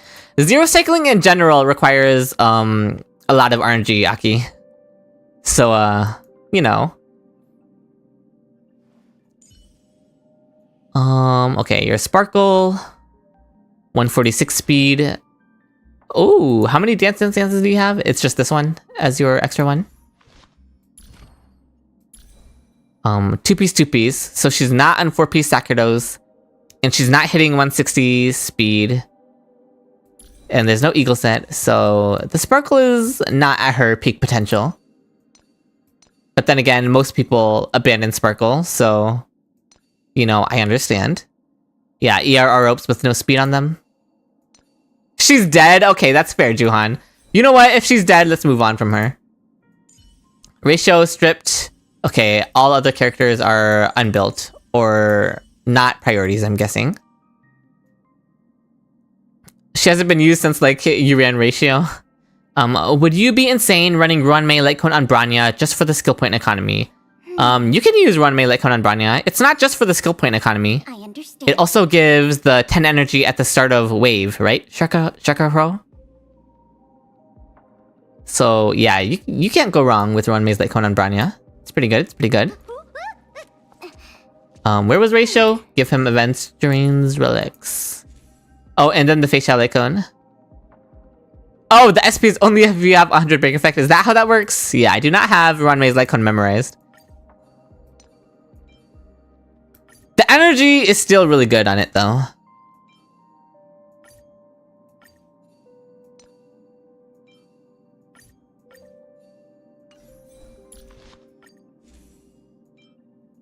Okay, here's your ratio before Fei Xiao stole his entire team. Oh, that's 100 crit rate. That's really overcapping on crit rate, though.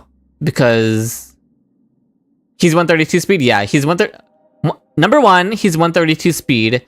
And number two, he gives himself like... Yeah, he gives himself 15% crit rate, right? Yeah.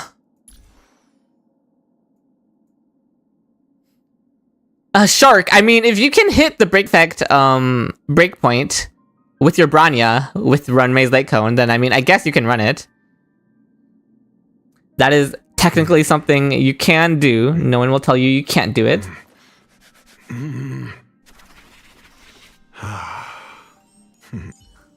Okay, and I think that's... Oh, your blade. I think you did mention something about the blade.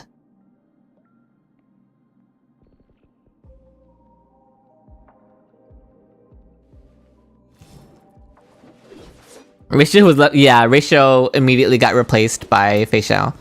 Understandable, understandable. Okay. Oh, oh my gosh, I'm so sorry for hitting the mic. I'm sorry if that was loud for you guys. Yeah, he was a 50-50 loss. Yeah, you did mention that. Okay. And I think we're good. Your bad luck was surely transferred to ZZZ, please. Oh no, you're playing ZZZ now?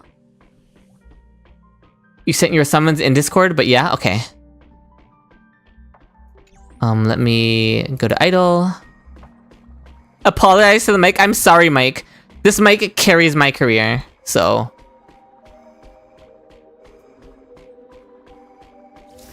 I sound like a chick? How? I do not. Do you guys think I do? Chat, tell me.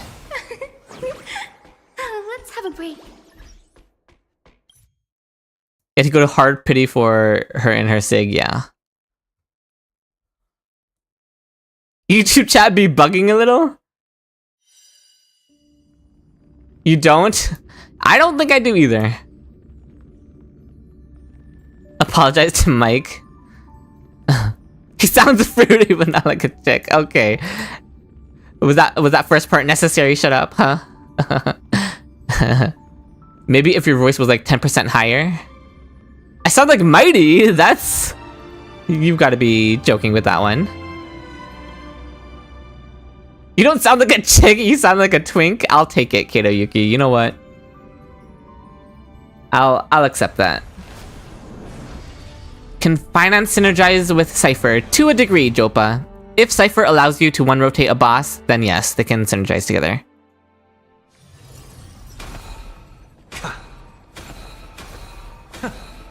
Chewy sounds like a fruit. You sound like a twink? Oh no, you guys are dragging me right now.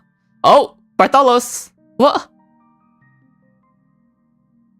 Wait, can I answer this? This is the E6 Mighty, right? Wait, Senpai noticed me? Senpai noticed me? This isn't one of you guys in chat. This is just someone who is on my friends list. I use your Mighty every single day for farming. Thank you. You're agonizing over whether to save for Tribute E1 or your first copy of Sunday? Both are good, Shark. Do you have characters to use Sunday with?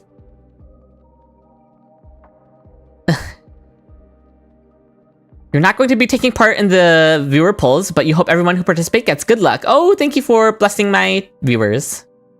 Chewy, what are we saying? I'm just thanking them for lending me their Mighty every day. I use their Mighty every day for farming. Oh yeah, Sunday would help your Jingliu for sure. Yeah, Zephyro looks amazing, Young Master. Also Hypercurian Axa, yeah. Say Chu Shadow, what? Okay, we did Bunai. We did Dude, right? Did we do him? Is he still on the list? Let me check. If he's still on the list, then we did not do him. Okay, he's still on the list. We'll do Dude next. We ended with Bunai last time then. So we're moving on to just a Dude now. Oh, you're here, Justin. Okay, I'm glad you're here. Okay, we're gonna do you now. Let's look at your Aglaya. Sunday Acheron feels nice, for sure, Shark. Are you doing a list? I always keep a list, Shadow. How far down are you, unknown? I'm not sure, I would have to check. Anyways, Aglaya. 142 speed, okay. She could be faster. But her crit ratio is really good. So we definitely approve of that. 82 to 150. Shut up! Shut up! Shut up! With Sunday, that's 100% crit rate. That looks really juicy. S1 of the Battle Pass Light Cone. Understandable, understandable. And all the correct sets. You love to see it. E0. Oh, her attack is very low. 2k attack. That's because she's on an ER rope. Understandable.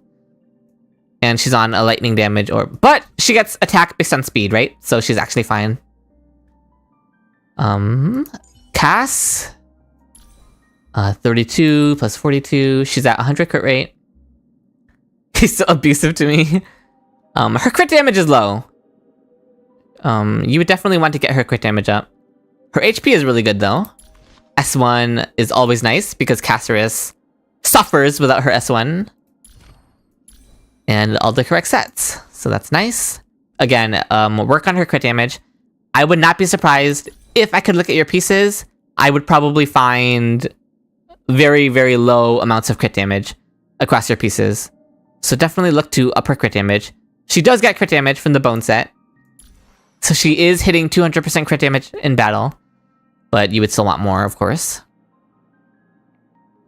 You think Phainon can help Cypher to gain stacks, and after Phainon ulti, Cypher can nuke a boss with her ultimate. Yep, that is indeed how they would work, Jopa. You're Firefly now. Oh, she probably wants to be a little faster. Because she's just barely out of the 160 range, right? With Run May's 10% speed buff. Good night, Ren! Thank you so much for being here. Thank you, thank you. 2800 attack is good. What's her break effect? Oh, she's over 200 break effect. You always love to see that. When a Firefly without her Sig has above 200% break effect. That's really good. That's a really good sign. Need 154? Yeah, I forget Firefly's exact speed break points, honestly. Okay, I'm sure you have some really good break effect rolls on these. Okay, let's check your Phainon. Oh, another 95 crit rate Phainon. I believe we just also finished another 95 crit rate Phainon, so that's good. With higher crit damage too, that's good. More speed rolls than necessary, honestly. You could lower some speed for more crit damage. Yeah, good stuff all around. Topaz, the speed is good. The crit damage is low. She is getting some crit damage from this. E0. You just lucked into randomly good speed rolls for some reason, yeah. I'm assuming the speed rolls are on pieces that also have good crit rolls, and that's why you keep them.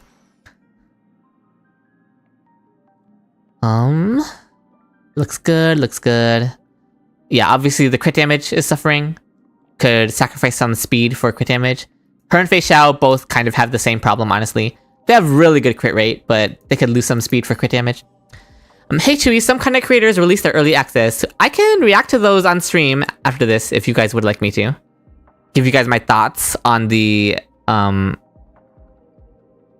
Phainon atmosphere being put out into the world by the other content creators.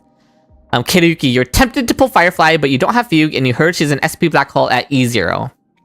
Yeah, pulling Firefly at this stage in the game, Kiruyuki, without her proper teammates would be kinda wild. I would only recommend it if you really, really love her.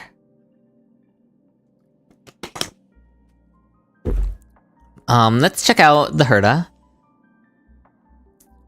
That could be a nice watch, to watch me watch other content creators and make their content about Phainon.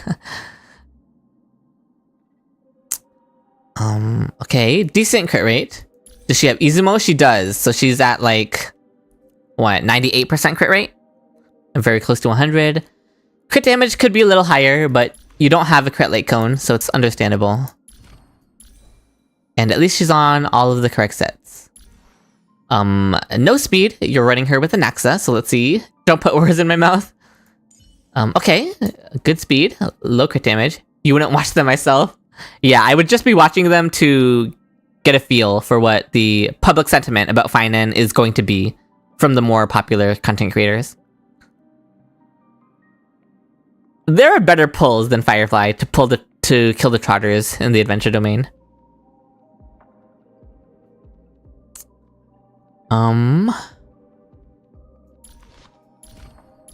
Okay, not on Eagle. He's on Scholar plus Rulant. Your Naxa would be slightly better. His chest piece got cannibalized when you got Thirda. Yeah, it makes sense that they have to share some of their stuff. Poor Scholar. You don't really need more opinions on Phainon yourself. You feel like you have enough of an idea that you're gonna pull anyway? Yeah. 200 speed, Hyacine. You always love to see it. Above 5k HP. You love to see that too. Healing bonus. No, okay, this is not a healing bonus chest Hyacine. You've been debating running Eagle or that Phainon set on him. Eagle is good for helping him stack Thirda's ultimate. Scholar is obviously going to be better for his personal damage. What chest piece is your Hyacine on? It's an HP percent chest. It has to be, since she's not on healing chest. That's a little unfortunate. She would want to be on a healing chest, but at least she has the correct set bonus. That's something. Yeah. Does your HP percent chest, is that where your speed is coming from? Is that what's getting you above the 200%, not percent, above the 200 speed? Her heals are crazy anyway. I mean, it makes some difference, Justin. Obviously, if you're not experiencing any survivability issues, then investing into your healer is not a big deal. But I'm just saying, she would generally run healing bonus. 200 speed without Sig? Yeah, that's pretty crazy. The healing bonus, which gives more healing, also leads to higher damage from Hyacine as well. So it is preferred, but again, not necessary if you're surviving just fine. Oh no, shut up. Yeah, your luck with Hyacine relics, shut up, is especially bad. That makes sense. Damage is important to me. You'll probably craft an HP percent one when possible. Healing bonus would be better, Justin. Yeah. Okay, yeah. Thank you so much for letting me review your account, Justin. I need to write in here when I've reviewed the accounts.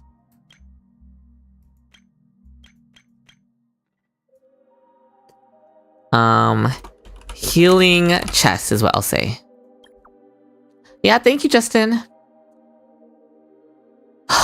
Okay, do we want to watch some popular content creators just to get a feel for what the popular sentiment on Phainon is?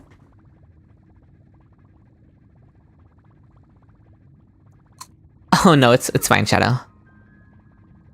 Do I feel like doing that? Do I feel like reacting to the big YouTubers? Do you guys even care about seeing that? Guoba Certified just posted one on Phainon, and Guoba's videos are usually good. I could watch Guoba's at least with you guys. I can leave it for tomorrow. I could.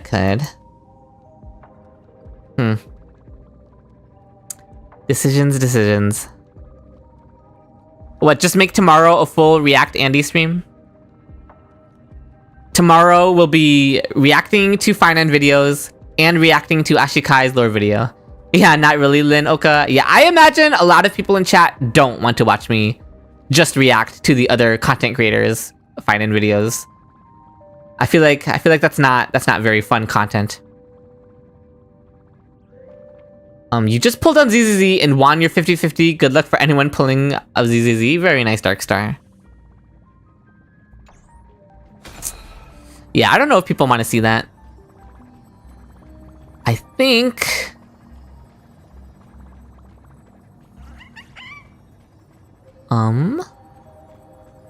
Should we finally watch Ashikai's video? What do you guys think? You just like listening to my voice? Aw, thank you, Ventusang. Is it finally time to watch the Ashikai video? So that we can finally understand the lore of Emporius? Okay, we can watch Ashikai. I would honestly rather watch Ashikai than watch the big Phainon videos. Oh, glad to have you back, Unknown. Alright, so let me move some of my stuff around. Oh, be mindful of my model looking weird. I'm moving where my phone is. Subtitles, please? Yeah. I will. I'm moving my phone so that I can still see chat with how my setup is. Okay, move this. Subtitles. Move this back here. Well. Okay. Oh, I need to mute my game though. It's kind of funny how you can tell he's looking down, but not much else. Okay.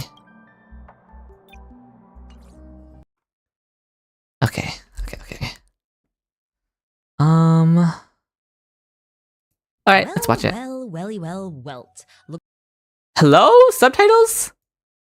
Looks like we finally know.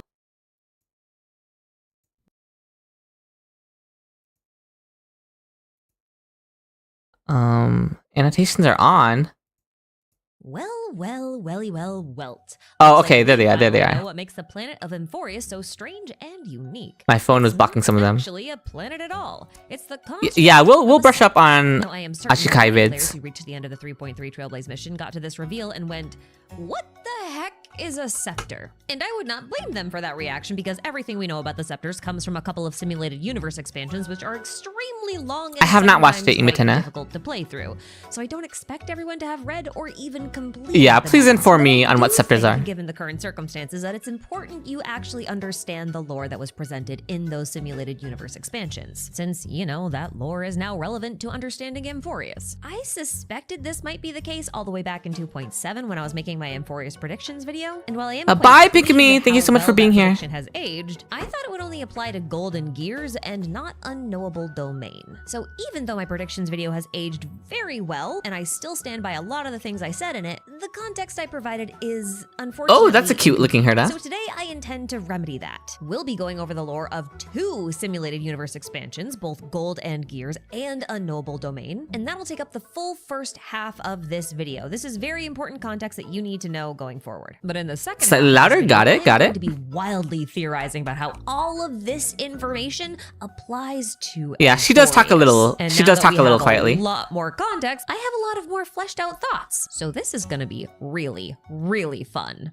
Now listen, I might not have a galaxy-wide network of mechanical neurons, but I do have Why a does she Redmi kind of 10S sound like- Pro gaming phone, Why which does her is the voice kind of sponsor remind me today's of video. her- Now, the Red Magic has Herda, been a longtime honestly. sponsor of this channel, so I've had the opportunity to test and showcase several different models and their shared features. So if you've been watching for a while, you probably know all about Okay, the we exclusive game want to space skip the sponsor segment. video, and now it's time to revisit the lore of the simulated universe. Just for some quick context, thus far, each simulated universe expansion has been Yeah, released am I in the only one who chronological thinks order, that meaning her each voice sounds like expansion was Herda? released in the order that they actually happened within Star Rail's history. So the events of Swarm Disaster happened Yeah, that would first, be good, then shut the up. events of Golden If we can get links to the video in chat. Here's the video name. So a YouTube mod and a Twitch mod, whoever wants to do it, grab a link to the video, send them in the chat, and then everyone in chat, make sure you click the link. You can mute the video and have it play in the background so that she gets the watch time.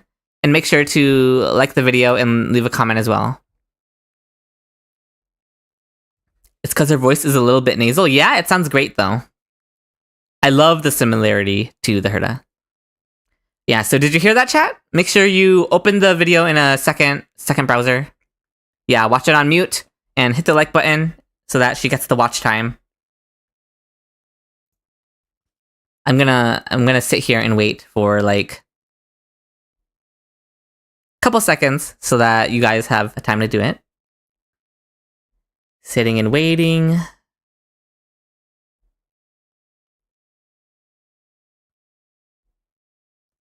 Alright, let's watch together again now. Gears happened, and then the events of the Unknowable Domain happened. Now, because Okay, it was I am released not first and it's super been well referenced versed in so simulated many universe times over the last lore. couple of years, I kind Every of time expect the you to be lore pretty familiar with snippets the of events simulated Swarm universe Disaster. comes But up, in case I you usually forgot, skip the through Swarm it. I just Disaster click was through it. basically a So devastating event that I immediately do know followed about the Swarm ascension of Disaster. the Eon of Propagation, Tazeronth. Their endless insect swarms decimated planets on a scale so terrifying that it only ended when Klipoth and Enna intervened. In the wake of the swarm's devastation, the IPC decided to launch a massive expansion. Yeah, effort that's when the seeking to IPC connect seized as many control planets and galaxies together as they after the possibly could. propagation. This was likely an attempt to build some resilient Yeah, and same, more shut up. powerful interplanetary networks, although I'm not entirely sure about that, but I do know that it led to the development of the Universal Credit System, which the IPC then forced upon all of these locations that they took Classic control IPC, of. right? Now, history tells us that rapid expansion efforts rarely go over without incident, and this time was no different. As an internal power struggle with IPC is beyond the point of being shady. Trade war, which You also in skip turn it, but go triggered a back to it and cosmic read it. disaster Oh, of this is Sim another Universe kind. lore?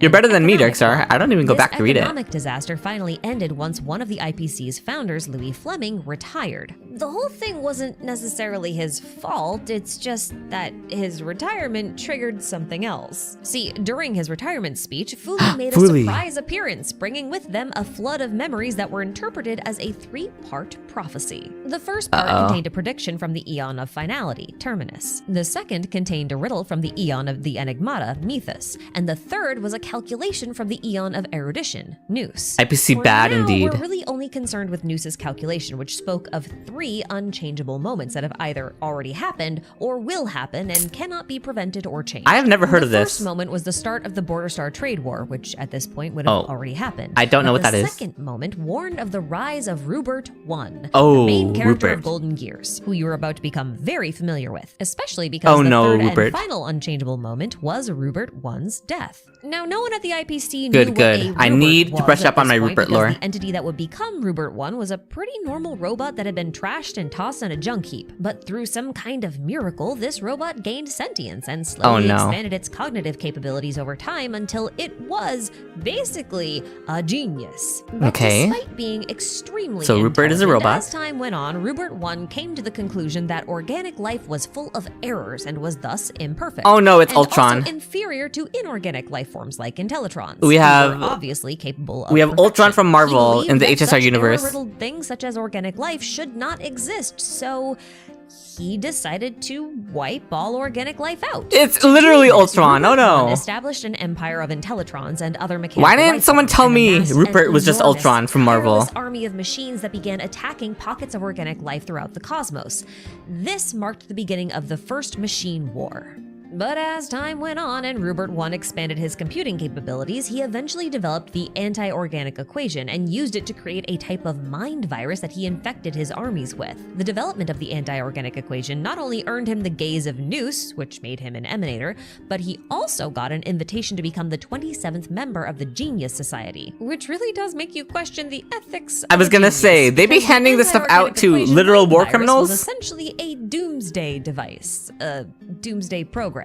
Because see, this mind virus was initially developed as a way to boost the performance of inorganic life and optimize them for the extermination of organic life. Not by the war altering their criminals thought being patterns turned and into an imposing some emanator level of and a Rupert I's genius. will upon them. In the Genius However, Society. The virus managed to somehow jump species via magnetic wave and infect organic life, where it proceeded to Oh alter my thought gosh. patterns, which drove its hosts into bouts of uncontrollable madness. Okay. This was already a horrible and uncontrollable situation, but to make matters even worse, the virus would also sometimes glitch out within their intended mechanical. You guys, I hosts think and Rupert's drive gotta go. them I think into we've bouts gotta of put him down. uncontrollable This is madness. getting out This of was bad hand. news for basically everybody, especially because there was only one way to counter the virus, and that involved erasing many of the memories of the virus's host bodies. Basically, all of the memories that included any time period within which the infected was aware of the anti-organic equation virus. It's a bit like mental amputation if you think about it. And just as things were hitting their Ooh. peak of Polka. badness,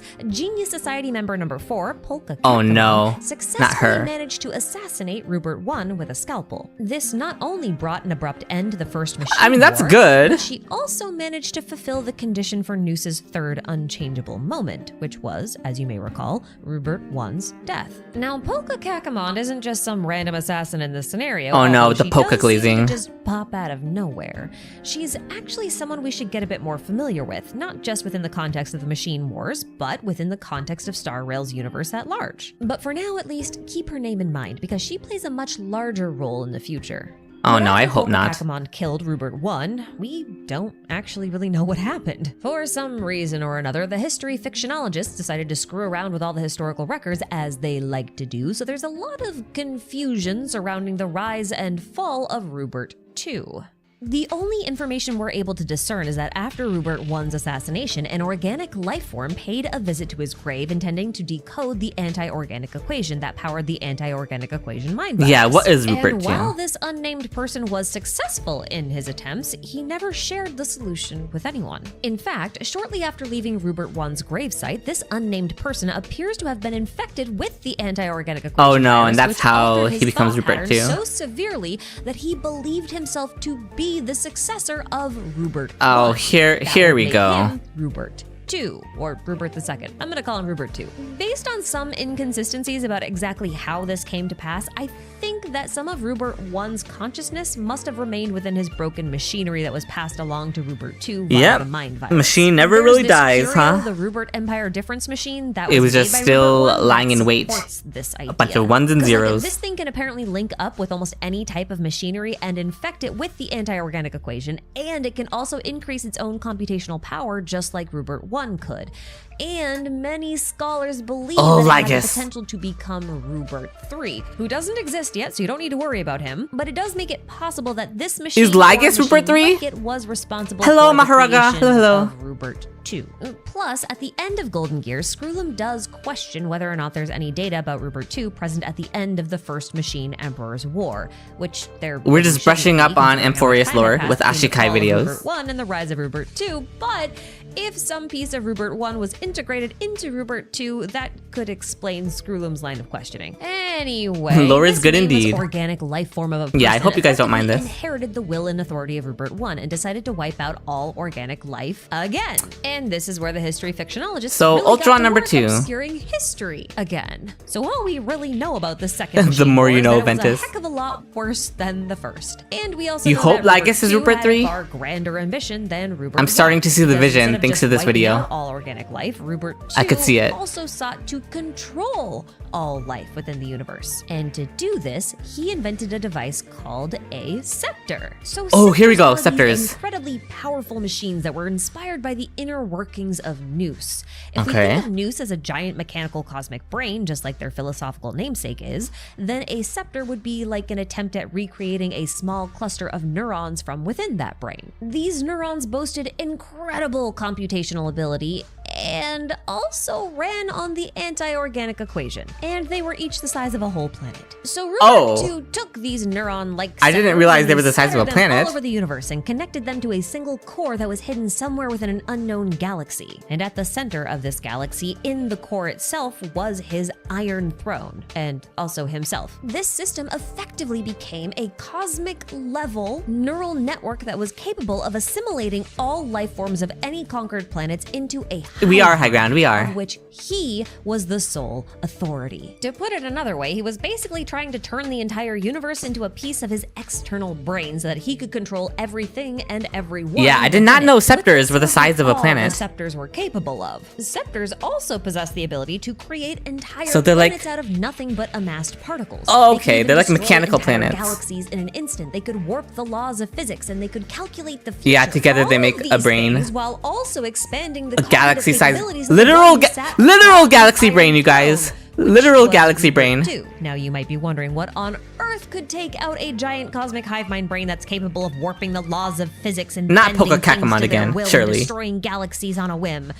And the answer to that question is Polka Kakamon and her trusty fuck me! Now, the reason why Polka Kakamon targeted Rupert II actually had nothing to do with the Machine War, or his attempt to create a giant cosmic hive mind. Polka Kakamon's only motivation was to stop Rupert II from stepping outside the circle of knowledge. Now listen very carefully, because it's gonna be very easy to I get have very confused mixed with this feelings next about the bit. polka The circle of glazing. knowledge is just a concept used to describe the boundaries of an individual or group's The way I knowledge. guessed it, though, Anything within I could your feel it knowledge coming. boundary can be known And I don't to even you, know the but lore. Anything outside of your knowledge boundary is unknowable to you, and you can never obtain that knowledge, at least not through typical means. Now, everything within the universe is constrained by a metaphorical circle of knowledge, including the universe itself, and Polka Kakamon is actively trying to prevent the circle of knowledge of the universe from expanding any further than it already has. She claims that if we expand the circle, then the universe will move prematurely closer towards finality, which is the ultimate end of the universe. Polka herself is a master of probability, and she's calculated that so long as the boundaries of knowledge do not expand any further, then our speed of approach towards finality will not increase unnecessarily. But any sort of Okay, I guess she chaotic or has unknown good variables intentions. that appear within this circle are a threat to the perfect calculations that she's made, and they must be eliminated. And the same is true for anyone attempting to expand those boundaries of knowledge. So you remember how Fooly revealed those 3 unchangeable moments that were calculated by Noose at Louis Fleming's retirement speech? Well, unchangeable moments are only unchangeable within a clearly defined circle of knowledge, because these are moments that can be calculated with certainty. Polka wishes to ensure that these moments remain unchangeable and remain predictable and remain calculatable. Rupert 1's death was an unchangeable moment declared by Noose, so her interference there makes sense. She was trying to make that come to pass. Okay. But in the case of Rupert 2, well, the scepters gave him nearly unlimited capacity to expand his cognition, which meant that he had the potential to expand the circle of knowledge of the universe, and that's exactly what he was attempting to do towards the end of the Second Machine War. Now, I didn't really mention this yet, but just like neurons within your brain, there are lots of different scepters that kind of specialize in different things. Yeah, They just serve like different in the functional gameplay. purposes. Among some of these specialized scepters were a class of scepters that were exclusively reserved for running destruction simulations for countless different civilizations using anti-organic equations. This is not confirmed anywhere yet, but I think one of these primary functions of this line of scepters was to learn more about the life and death of the universe at scale as an attempt to increase understanding of the universe and how it works, hence expanding the circle of knowledge. Now, you may have noticed that despite being the successor of Rupert 1, Rupert 2's methods were entirely different from his predecessor. I think Yeah. this is because the real Trinket pursuit stairs of the for real. Ruperts wasn't the annihilation of organic life, but the pursuit of the perfect life form. This is why instead of trying to wipe everything out, Rupert 2 tried to control life. He tried to refine what already existed, because wiping it out Machine learning, obviously wasn't basically. working. But ultimately, Rupert 2 must have concluded that this method was also flawed, and if he truly wanted to achieve the perfect life form, he would need to venture beyond his circle of knowledge by creating a new knowledge singularity out of a more complete So how does version Polka of the Kakamon kill this anti-organic thing? equation. I know that sounds complicated and confusing, but a knowledge singularity is just like a scientific or philosophical concept that redefines our understanding of the world. Think about how Einstein's theory of general relativity changed our understanding of physics. It's kind of like that. That would be considered a knowledge singularity. So Rupert 2 was attempting to perfect the anti-organic equation to the point where it would With redefine aura? our understanding of the world, which would in turn With the scalp create bolt? a That is what knowledge Polka Kakamon singularity does, that isn't would it? expand She the just aura universe's farms? circle of knowledge. And theoretically, Maybe the that's why I creation of have this an new knowledge adverse singularity reaction would to likely her. wipe out all She's life aura as farming we too know it, much. and then redefine what life even is, allowing for a new type of life form to propagate the universe. The Polka just perfect built life form different? that both For real. Ruperts desired. And it would also likely push our universe closer to finality. This is why Polka Kakamon targeted Rupert 2 and killed him. Okay, so rewinding a little bit, sometime either towards the end of Oh, or shortly after the switch up? Second Machine War, Akavili paid a visit to a planet that had Ooh, been devastated by Akavili. repeated cosmic disasters. First the Swarm disaster, and then both Machine Wars. This planet was called Adlavun, and we don't know much about it apart from the fact that during Akavili's visit, What? someone from Adlavun ascended to Eonhood and became Nanook. Nanook. This ascension Nanook's either marks backstory. the start of the Stellaron disaster or simply the moment in which the proliferation of Stellarons within the universe increased dramatically. It really depends on which theory you subscribe to about the real source of Stellarons, since we don't actually know. a whole lot Akavili, about literally that. our Aeon. Now, elsewhere in the universe, the IPC became very anti-inorganic life, and they seized all of the now defunct scepters that were left behind by Rupert 2. Honestly, makes Except sense. for those Doomsday simulator scepters. You cannot like be the trusting one those that scepters to be left Emporius out in the is world. apparently built on. Or out in Those the scepters galaxy were apparently so problematic universe. that most were either sealed away or tossed into cosmic abysses from which they could never be retrieved. Although a couple did manage to slip through the cracks, as we can see by the one Skrullum found, and also Emporius. But more on that later. What remained of the scepter system was then placed under the jurisdiction of the Intelligentsia Guild for research purposes. And while this incredibly powerful computing system promised scholars enormous academic gains in all fields of research, there still remained the question of how to distribute access to it. Because remember, these scepters were basically planet-sized computers. Yeah, that's mimicking the crazy that they were functionality of planet-sized an computers. Eon.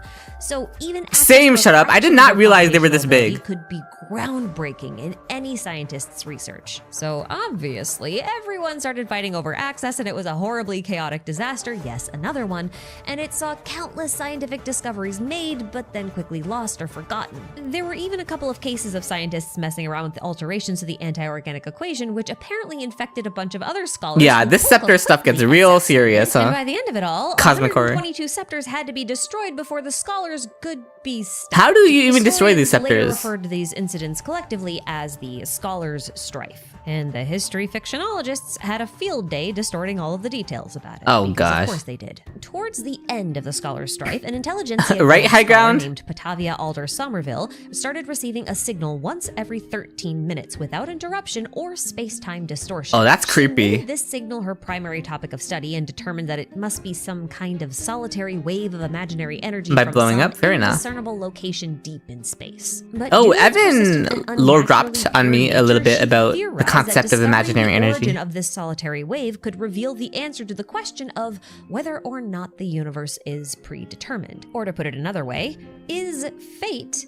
real? She eventually discovers that this solitary wave is actually a recordable phenomenon that one can use to identify one of those unchangeable moments that's calculated by Noose. Fact checked by the She follows the Enigmata. signal, Real. and it leads her to the core of the scepter system, to Rupert II's Iron Throne. So she This is sits on the crazy throne that and this is connects her all in mind the directly to game. scepter What? System, which immediately resumes its role as a giant cosmic brain extension. Fate? And while She said the word? Could have become Rupert III, then and there, in that moment, she decided against it and instead tried to peer into the thoughts of Noose. Thank She goodness. was unable to comprehend most of what she saw, but she did manage to write down a single formula which would later be known as the solitary waves theory. Herta came across this theory in her youth and Like solved Dark it, Souls? which earned I'm not her a familiar with glance Dark from Souls. Noose and an invitation to the Genius Society. But Herta's solution revealed that we cannot actually know if the universe is predetermined or not because of a constant variable within the solitary waves theory. Basically, the value of this variable determines how stable or unstable the universe is. Yeah, when you A read high lore, value is this high is what you get. instability and an unpredictable future. A low value is low instability and a predictable future. But this variable oscillates so wildly due to the powers of different paths constantly overriding its value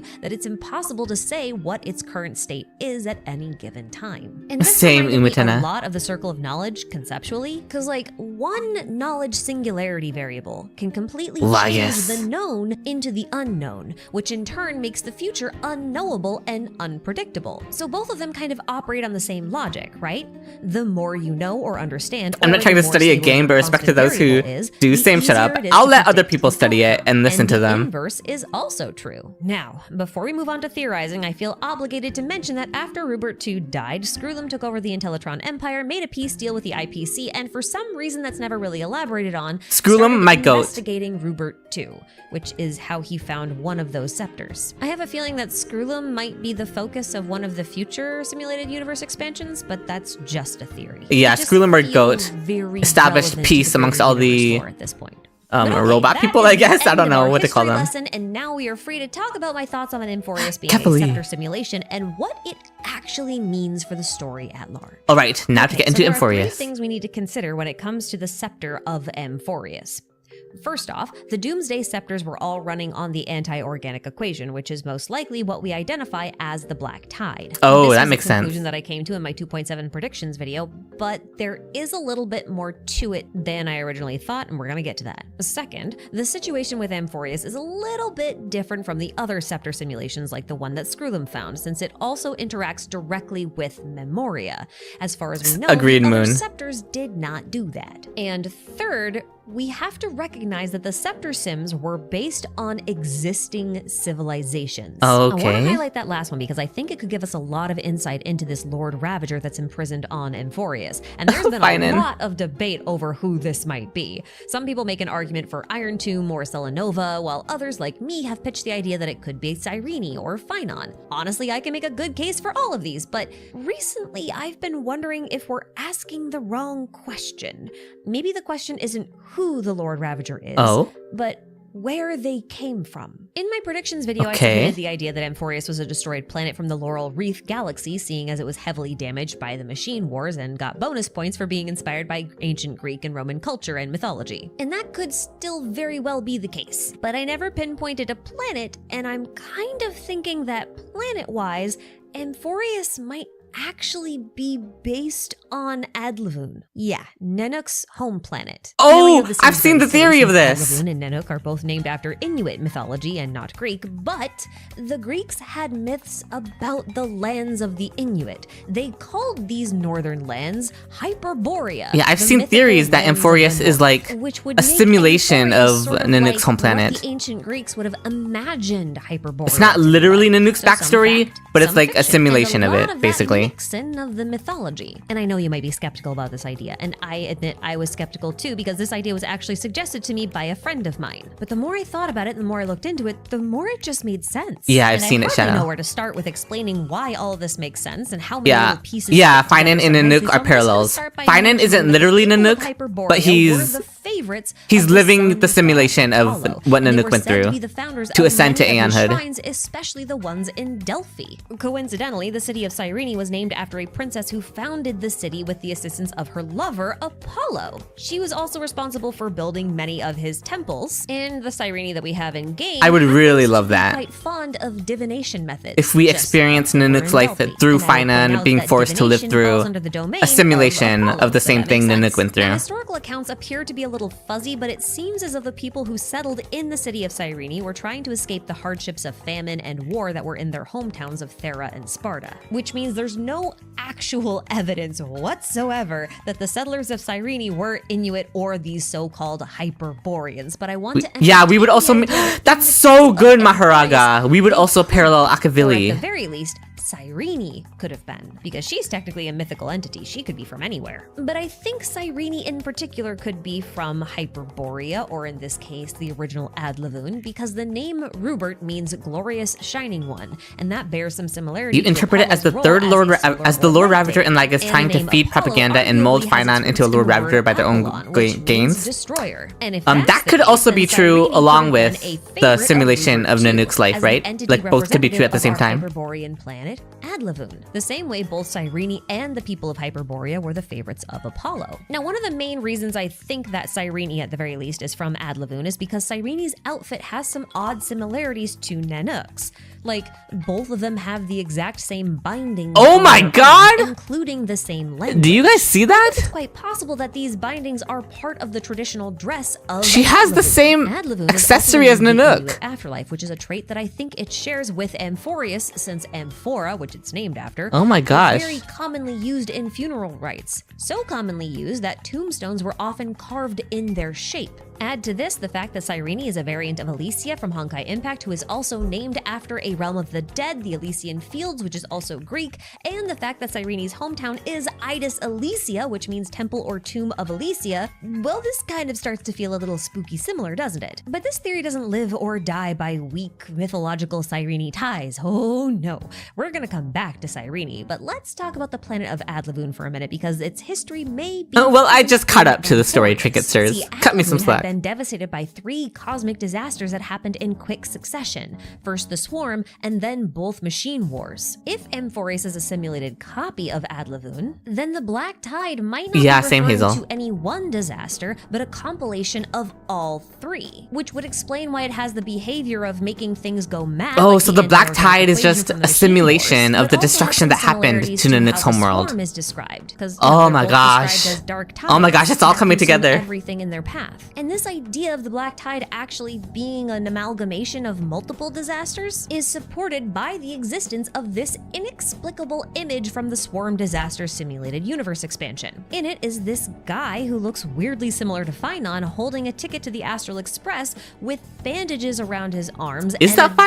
devastated I don't desert know. world in the background, an endless sea of golden sands. Yeah, the This Black image Tide is being never a simulation explained or of the other acknowledged, it just disasters kinda would be... shows up, but Oh my god, if such a anything, reveal. I think think this person may have been Nanook pre-Ascension. Yes! Remember, Akavili visited the devastated Adlavun just prior to the Ascension. Oh my gosh, So it's in Nanook's possible that backstory. these two met, and Akavili gave the pre-ascended Nanook a ticket to the Express. Oh my gosh, And this if is starting to get the really case, then good. It's possible, nay, likely that Emporius is indeed a doomsday simulation of Adlavun, wherein Rupert II was trying to ascertain the exact conditions that led to the ascension of an Eon. Oh my gosh. Which means that Cyrene would have been someone overseeing this system, perhaps a digital recreation of someone young Nanook once knew. Oh In my fact, gosh. The town of Idis Elysia could actually be an attempt at recreating a sort of Adlavun-ish like place on a smaller scale pre-destruction. And similar to what happened with Nanook and Adlavun, the destruction of Idis Elysia would act as a trigger for Phainon's descent towards the path of destruction. Yes! This would also mean I mean, that it's gonna Phainon hurt, isn't but- just similar to Nanook.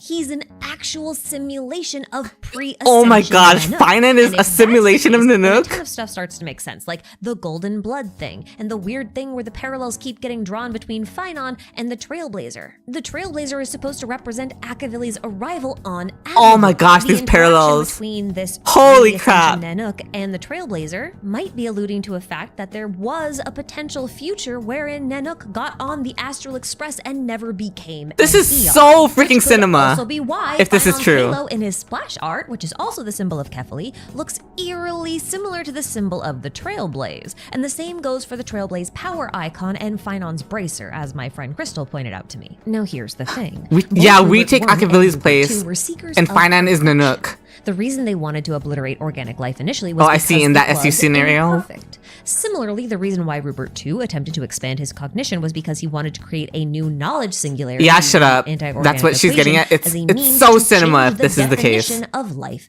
itself. We already kind of talked about this, but I wanted to mention it again because if he was pursuing an altogether different type of existence, then I think that pursuit is represented by Anaxa's theories of alchemy.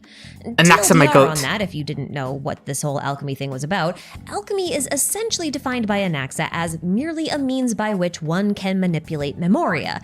And since their entire simulated world is made up of memoria, it's kind of like mucking about with the world's source code. And on a related note, the historical goal of alchemy was always to pursue perfection and gold. And if we think of Emporius as a giant alchemical amphora-shaped crucible, then the memories within it are simply being refined over time in an effort to produce gold.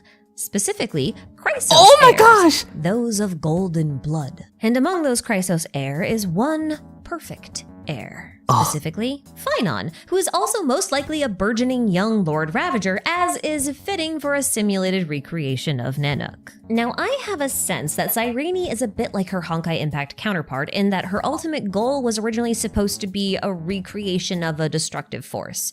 But I think she grew quite fond of humanity in her pursuit over time, and wanted to find a means by which they could change their inevitable fate of destruction. But that would require Phainon taking a path that differed from the one Nanook walked. This suggests that currently the simulation of Emporius can only end in one way. It can only end Phainon with has to break Phainon free. becoming the Flame Reaver and also a destroyer. But I think it's Cyrene's goal to keep Phainon as Phainon, to have him actually take on the role of creator instead. So basically, I think that Cyrene was trying to find ways in which she could tamper with the simulation in order to achieve a different outcome. So she was trying to change the script in ways that could appeal to the heir of Kefali's humanity To and save prevent them Phainon. from embracing destruction. But this isn't possible in a closed system. You remember our talk about expanding the circle of W knowledge and Cyrene trying for to real. ascertain whether Yeah, or not the she's trying universe to is help really Phainon break the predetermined? cycle. Well, a simulation has a much smaller scale than a universe, which means that there are less variables to consider. So I do think that Cyrene must be able to calculate probable outcomes with incredible accuracy, something that I think is represented by her tarot cards, her divination, right? And if she can calculate the future, then she It's probably her, ma'am. knows that no matter what she changes within the system, Phainon will always choose to destroy Emporius and reset the simulation. No! But if your circle of knowledge does not contain the ingredients for the outcome you want, you're gonna need to reach into the unknowable domain to find new variables and thus bring them into your circle. Those unknown variables unlock new future potentials. And I think those unknown variables are marked March, because I now think that March March is a fragment of Cyrene or a memo sprite that's made with the power of Mythos rather than Fuli. Mythos is, after all, the eon that governs over the unknowable and the one who seeks to challenge the certainty of news. Oh, we're getting to March lore? If any eon was suited for introducing unexpected variables into equations, it would be them. Plus, the realm of fiction is Mythos's domain, and if we think of Emporius as a literal myth, then it is a world Yeah, of I still have some fiction, rewards at left least as in far as a the noble outside domain world is too. Shut up. concerned. But to the people of Emporius, this fiction is their reality, and it's the outside world that's relegated to the realm of fiction. Now, if you were attempting to make something fictional into reality, which is what I think the real miracle of Genesis will do, then you will need to make like Mythos and weave fiction into facts. So what I'm basically saying is that I think Cyrene created a fictional version of herself in order to explore the fictional world outside of Emporius, and that's why March would be a construct of the Enigmata and not of the Remembrance. March is in existence somewhat like Gallagher's dormancy. Oh, I do think that's we an should interesting consider exploring comparison. the similarities between Cyrene and Gallagher at a later date, like once we've spent a little more time with Cyrene. Because, I'm very intrigued at the possibility that both of them are, or at least likely are, affiliated with the Enigmata. But also, they're both named after locations. Cyrene after a city, and Gallagher, well, apparently his full name is straight up Penacony. This is likely because his virtual character of Gallagher was made by mixing 52 or more Penaconians together. Now, in some ways, we could think of him as like a manifestation of the will of the people of Penacony as imagined by a Yeah, I'm not sure I'm fully convinced on this March part. This hypothesis of Cyrene potentially being a representative of all of the people of Adlavun. And Gallagher created dormancy, also known as death, in order to exploit a loophole within the Golden Dream. Because you can't die within a dream, but you also can't fall asleep within a dream. I think Cyrene created March for a very similar purpose, to exploit a loophole. See, by virtue of being part of a simulation running on the anti-organic equation, Cyrene likely had traces of that virus in her system. So technically speaking, any clone or fragment based on her, or anything about Emporius, would likely have the anti-organic equation virus too. Unless that clone or fragment lacked all of their memories. Because remember, the only way to rid someone of the anti-organic equation is to wipe their memories. Oh my gosh, it all comes back to the beginning of the video. Slate when the Astral Express found her floating in space. And yeah, this would also memory explain wiping why is how you get rid of March's 6-phase ice is so corruption. akin to dream weaving. Dreams are not the domain of Fuli. And They're we the are getting a domain Dark of March Mythos. SP. March Okay, I'm walks starting the to buy path into of it a little the more. Enigmata and doesn't even know it. That's how good her fiction is. Now, I think the initial intention of Cyrene for the fictional March was to have March travel the cosmos collecting memories and stories with her camera, with the hope that one day her journey would lead her back to where it started. I mean, obviously March is related to Emporius in some way. And it did, then I think Cyrene's plan was to hijack March's memories and incorporate those stories of the real world into the story of the fictional Emporius. And I think this part of the process resulted in March entering Emporius as Mem. And since her memories had been seized, she may have even forgotten who she was and reverted to a less stable form? They do call her a mythical beast, after all. And as someone from the real world, when placed into a fictional world, she would take on a more fictional form, right? But even as Mem, March's directives were the same. She was to record memories of her journey in Emporius. And once the story of Emporius was complete in the book, as I've written, she would be able to take it to the outside world with her. And since the story of Emporius is now in the real world, and the story of the real world is now in Emporius, she will have created a point where fact and fiction overlap, which would allow both what is worlds happening? to converge, thus allowing the Mem Emporius March, to witness an actual Mem March Cyrene pipeline. It's just all planet. It's all the same. All of this is dependent on Phainon becoming the hero of this story and not the villain this time. In this story, he cannot become Nanook, or the cycle is going to reset once again. They're trying to save him. It's all about him. For Phainon to become the hero, I think Phainon requires hope for the future. And Cyrene has been doing all she can to create the perfect conditions for that hope to take root. And I just want to point out that this was also the motivation for her Honkai Impact namesake. Alicia ended up sacrificing herself in order to provide the future with a sense of hope for a new possibility. Which is, funnily enough, more or less the same thing Gallagher was trying to do. Oh my god, Gallagher's chest. that feeling of hope after a long period of despair on a prison planet was kept alive through the story of Clocky and friends. So that story Yeah, of pink the character plus Watchmaker pink and the character Nameless plus and pink all of the character equals prisoners pink on character. Tentacone True trying to moon. break free. That's the story of Clocky and friends. That is a story of hope and perseverance. The math is indeed and if I'm anywhere mathing. close to right about this, then there are not 3, but 4 paths in Emporius. Oh my god, the And cooking is 3 of cooking. those paths, Erudition, Remembrance, and Enigmata, are tying down the 4th path, Destruction. Destruction is fettered to the planet, and the other 3 paths are the fetters. So all of this boils down to one simple idea. For that real, Emporius Eldesil, the is button just working a overtime. recreation of the story of Nanook's ascension. Oh and my Abnegin, gosh. And Cyrene is trying to change this unchangeable moment of ascension that marks the end of the story. Oh, and if Skrulum's comment about the butterfly flapping its wings is any indication, then it's very possible that this undertaking, this miracle of Genesis, this process of making the unreal into something real, well, it might draw the attention of Miss Polka Caramon and her gosh. trusty scalpel. I really thought about ending the video there. I really did. But you know what? I can't. I just can't. Because Yeah, I Shadow, we need know to talk Emporius about is an even Gallagher, bigger part Cyrene, Fuli, of the and war than we Memphis. thought. So between forgive my aeons. crash out, it is absolutely tinfoil hat time. Okay, so since Emporius dropped, Okay, I've been here we wondering go. about the relationship between Methus and Fuli, because the more I think about it, the more it doesn't really make sense to me. They say that Fuli is collecting memories in order to rebuild the universe after it inevitably ends, but aren't memories like the worst material to rebuild a universe from? Like if I wanted to recreate something, I would want more concrete records to work with, objective historical accounts, personal biographics, blueprints, that kind of thing. Memories are like some of the most fallible pieces of data that we have. Like think about this. 'Kay, she's on They're her not tinfoil stored in a hat linear time manner, now. meaning they don't respect Let her our cook, though, perception let of her cook. time. They can easily be manipulated, fabricated, embellished, diminished, or forgotten. So why choose memoria and memories as a basis? I want to see Lygus get killed by someone else. You're gonna end up with Not by some something random extremely Polka. imprecise. Like whatever you end up with will be similar to what you had before, but never quite the same. And yet, on a much smaller scale, this is the role of Kefali within Emporius, right? Kefali's job is to recreate the world from their memories during the miracle of Genesis, which might be why both Kefali and Yeah, we're Fuli still are here, called Siren. Skyfather in Emporius. They're both recreating the world or the universe from memories. But when Kefali does this, a lot of things change from the previous cycle. It's not a straight up reset the world kind of deal, it's more of a revise and rewind. You want the Lygus to world die kind of mainly deal. And it Triby? is That would be fascinating to me that amazing, Methus's Maharaga. followers are responsible for the preservation of If you memories hate on Polka, you through have no the taste. manipulation All of she does them. is aura Like farm, the Psycho tale of the Titan. I'm Watchmaker is sick of it. immortalized through Clocky, right?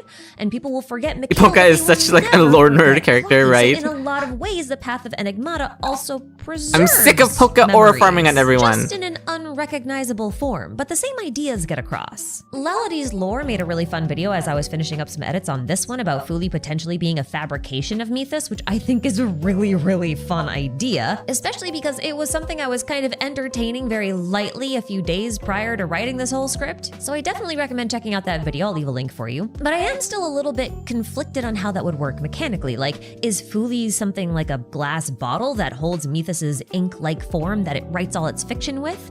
Or is it alternatively that Methus is Fuli's Eon-grade memo sprite? I mean, one of the 3-star Remembrance light cones is a bunch of jellyfish, which is Methus's signature. It feels like a very odd choice for a Remembrance light cone. And I've always thought of memo keepers as something like the historians of the world, the absolute record keepers. Steven of reveal everything would that's ever work since we have a happened in the profile universe. avatar for him. But Yeah, I want to see the Steven. Remembrance path is also home to the cremators who destroy memories. And then sometimes you get memo keepers like Rekka, who's like a filmographer. And not even Rekka! of the documentary variety. He's someone who wants to manipulate the silver screen, which really feels like it belongs more to Enigmata than Remembrance. And it also makes it feel like Remembrance isn't the path of the record keeper, but of the librarian. And a library is going to Oh my host gosh, that books pose of is all insane. sorts. Fact, fiction, doesn't really matter. Any kind of recorded content goes in the collection. They're curators, whereas the followers of Methus tend to be a bit more like artists. They're directly interfering with the worlds. They're manipulating them. They're editing March's them. Remembrance Fight They're is gonna be a involved with jellyfish. creating all Oh these my gosh, interesting we're things that cooking. the memo keepers can collect. And if they don't want to collect them, they cull them, hence the cremators. Is that really enough to differentiate between these two paths? I don't know. now. Does it bother me? Absolutely. And you know what else bothers me? Gallagher, and how his role in trying to preserve Penacony's history and carry out the legacy of the Watchmaker is so similar to what I think's happening with Cyrene in Emporius. The Gallagher Penacony Cyrene was parallels. a dream world. It's made of Memoria, which should be under Foolie's jurisdiction, but twisting Memoria into dreams is what High Methus ground. does Rekka couldn't best. even get And it's me also to rumored pay that attention Methus to the made 2.6 frack story. that leaked out all the Memoria in the first place, which means Methus had a huge part to play in the creation of Penacony. Now, Emporius is also a world made out of Memoria, right? But it's also like a fictional world that keeps getting rewritten. It's not too dissimilar to a dream world when you think about it. Penacony even had like a Samsara time loop thing that Sunday did, just like Emporius has the resetting cycles. That's likely why Welt compared what Sunday was doing on Penacony to what Kevin did in Honkai Impact 3rd, which should be very similar to what Phainon does as Kefali, because Phainon is a variant of Kevin. Oh, this whole universe is so confusing. But anyway, it's not these time loops and weird dudes making very strange I decisions don't think about we're getting a creating the 5-star world Gallagher time out of and this, being Hazel. made out of I think Memoria it's just that for the these parallel. two worlds have in common. Let's take another look at Gallagher because he's a follower of the Enigmata, right? Now, the virtual character that is Gallagher is also a bartender that serves up dream-woven drinks, mostly featuring Soul Glad, which is a golden dream soda that alters your emotional state kind of like alcohol does. And it's described as tasting of divine nectar, which reminded me of the golden wine that Aglaya gave us that was made out of Titan blood, the dew of divine blood. Oh, good night, Psycho And the soul Titan. Good part night, of good night. Soul Thank you Glad for popping reminds me in. of Anax's soul alchemy, which is really just Memoria manipulation. And souls appear gold, while Memoria and memory traces are blue or violet. Meaning there has to be a difference between the raw Memoria and a soul that's made of Memoria. But Okay, that's not she's thinking lost me a about little bit, Eucharistic I'm not gonna lie. stuff, you know, like drinking At this point in wine the as if video, it were the I'm a blood little of lost Christ now. or some other holy entity. This ritual is based on the notion that But she did one's preface soul that this is part of in her their video was blood. just tinfoil It's a hat belief found theories. in the Hebrew Bible and the Torah. And this link between soul and blood and wine is actually thought to have its roots in Grecian ritual meal practices due to similarities and close cultural proximities between Jewish people and Grecians. Although that's not a definite, but it is certainly a strong enough connection for our purposes,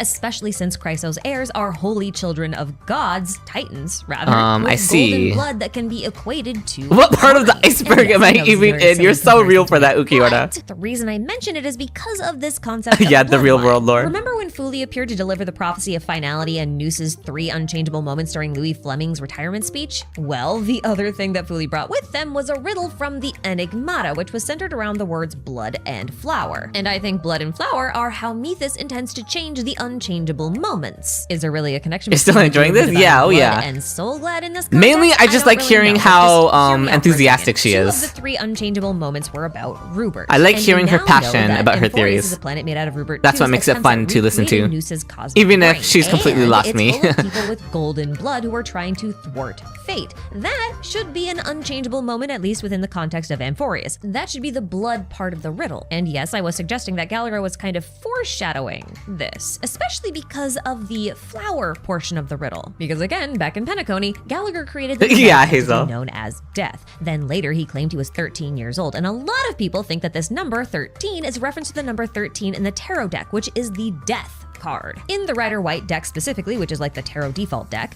Death carries a black banner with a white rose. The reason on it. lore is always White fun and roses mean interesting, yeah. immortality and rebirth, and this If specific not, rose also is a reference confusing, to the though. War of Roses, a real battle for the crown of England in the 15th century. It symbolized peace. No, and not the rebuilding real after world a lore. lot of bloodshed and war, hence the rebirth meaning, which applies to Gallagher. 161616, because yeah. when the original history fictionologist self killed off the virtual character of Gallagher, he left behind a note and this drawing. That's that where my mind is Bishop too. made, Shut up. Which contains a bizarre entity My mind is here, kinda clothed in spiraling. black with a mirror for a head holding But a it's still bouquet it's still a of fun white listen. Roses. Now, You mean Cyrene history? used tarot cards for divination. That is funny that I was Phainon calling it should real equate world to the lore. sun since he's the dawn You're planet right, that heralds it's just a called new history. day. Now, the Death card and the Sun card are linked via the horse on them in the Rider White deck because it is the same horse and it's supposed to symbolize the cycle of death and rebirth. Well, hello there, Deathly Flame Reaver and Dawnbringer Phainon. I'm upset with both of you and the horse you rode in on. Phainon. Now, these two work really well with the idea of death and rebirth, and thus the white roses, but they don't really have a connection to the flower themselves. But assuming Cyrene is a follower of the Enigmata, or at least is leveraging the Enigmata's power in some capacity, the way that Gallagher does, and that she is somehow related to March, then we will have a direct connection to roses once again, because March is known in Emporius as the Rosy Celestial Maiden. And since I made the argument earlier that March might be Mem, a mythical version of herself in Emporius, then March True, really Hazel. could be the second part of Methus's riddle. She's a rose, a flower, the complement to the golden blood of Phainon. And if both the conditions of golden blood and rose flower are fulfilled, then that means that this could be the means by which Noose's unchangeable moments become changeable once again. I could be totally off base though. Which I think leads that's to the just scratching death of for no Noose. reason. But Oh my my god! original It's all coming previous together. hypothesis of Emporius being connected to Rupert was one heck of a long shot when I made it, and it turned out to be right. So here's my second long shot. Let's see how this pans out. If you're still with me, then thank you so Surely. much for watching. Oh You're my gosh. finally free. You can leave now. And to all my lovely channel members that are floating by the screen right now like tiny little butterflies of their... Oh my gosh, we cooked. We cooked. I'm clicking away so you don't have to be on light mode, YouTube. If only Anaxa aimed lower in his trailer to kill Legis. Holy. Let me move my phone with my model again. Alright guys, wow, we really cooked some stuff there, didn't we? I think the first Aeon to die being the man-made one is pretty funny. We're killing time for Phainon to come home sooner. We are, Trinketsters. Loki. You see through what I'm doing. Wait, make sure to leave a comment. If Phainon is a Nook parallel, then technically he counts. No, I don't want to say that. I want to say... I'm just gonna compliment her. A great video. I hadn't thought about Phainon. Why am I writing in all caps? I hadn't thought about Phainon being a representation of Nanook before, and now I'm even more interested, especially after the most recent Myriad Celestia trailer. Yeah, if the theory is correct that Emporius is a simulation of Nanook's life and how Nanook rose to Aeonhood, and Phainon is a parallel of Nanook being forced to relive a simulation of Nanook's life over and over again in order to force Phainon to go through the same ascension that Nanook went through. And the Trailblazer is a representation of Akavili, who came to Nanook's home planet, and the two of them met. If it's true that everything on Emporius is a parallel in a simulation to match what happened with Nanook, I mean, that just completely blows my mind. That would be such cinema if it really is a parallel. And it makes so much sense if Cyrene's whole goal is to help Phainon break free from this cycle, because Cyrene knows that the end goal of the simulation is for Phainon to experience the same thing Nanook experienced and to give in to the destruction. And so the only way to break free from that cycle is for Phainon to not become like Nanook, and for Phainon to reject becoming one with the destruction and to be a hero instead. Oh my gosh, that would be so cinema if that's the actual storyline that we're playing right now. If that's Emporius' storyline, gosh, that story is going to be so amazing. Especially because up until now, Emporius has felt very, very isolated from the rest of the story in Star Rail.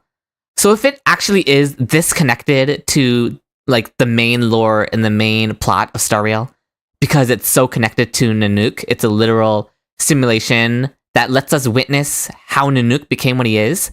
If Emporius is really that tied into the main story, oh my gosh, it'll just make Emporius feel like it matters even more than it already does. Yeah, reject destruction, embrace heroism. Gosh, this theory kind of like Oh, it would just be so good. I'm getting my hopes up now. So that means there's multiple things different from previous simulations. Yeah. I'm not sure how this will tie in to Noose dying still, but I'm very hyped now for 3.4. 3.4, more than any patch, because it's finance patch, 3.4 will show us how accurate this theory is, I would say. Emporius cleared to that with lore. Yeah, who's Argenti in this situation? I'm just kidding. There's no way Argenti comes back in. Unless Adrilla was somehow involved. Phainon should onboard the train to parallel Akavili's invitation to Nanook. Yeah, it would parallel what could have happened with Nanook if he hadn't chosen destruction and had instead chosen to go with Akavili. Gosh, 3.4 is gonna be so good. Oh my gosh. Phainon must stop taking Golden Blood back. Now I can't wait for 3.4 even more. I don't think he's gonna join, honestly, but it's good cope. 3.4 is gonna be absolute peak. I can't wait, I can't wait.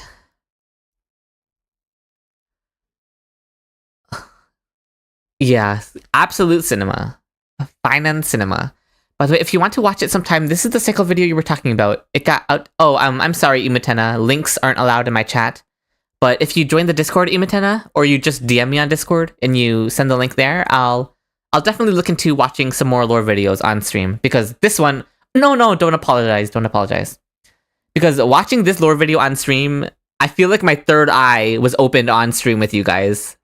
As I learned about what scepters even are, and just learning about how lore important Emporius can be to the greater story of Star Rail, which I was not familiar with before. I did not know or think Emporius could end up being this huge. Thank you for the stretch, Menacing. Everyone in chat, make sure you're stretching too. More lore react Andy would be cinema. Okay, I'm glad you guys liked it. I lost some viewers because I started just react Andying. So some people did leave because of that. But thank you to all of you who stayed. And nothing against the people who left too, of course. I understand watching a lore video is not everyone's cup of tea. That is not why you guys watch me, but I had a lot of fun watching it. You have a small 2-minute lore vid about Phainon and the other Lord Ravagers? Okay, you guys can DM me those. What if you're out of stretches? Oh no. Yeah, have a good day and night, everyone. And on that note, I do think I'm going to end the stream here. Yeah, I have so much, honestly, to process about that lore video and the implications of Phainon being a simulation of Nanook. So yeah, and also I'm getting kind of tired, so we will probably end things here. Thank you everyone for joining. Thank you everyone who stayed to just watch me react to a lore video. I'm glad we all got to learn together. You might rewatch that video, to be honest. Yeah, there are parts of that video that I would love to rewatch because they give me goosebumps. But yeah, Phainon heart emotes in chat. Thank you everyone for being here. Thank you. And I will be streaming tomorrow at the same time, 9 p.m. CST. And we'll probably just be doing some more chilling. Honestly, we're kind of stalling content for time until 1 week is up and Pheinon's banner is here.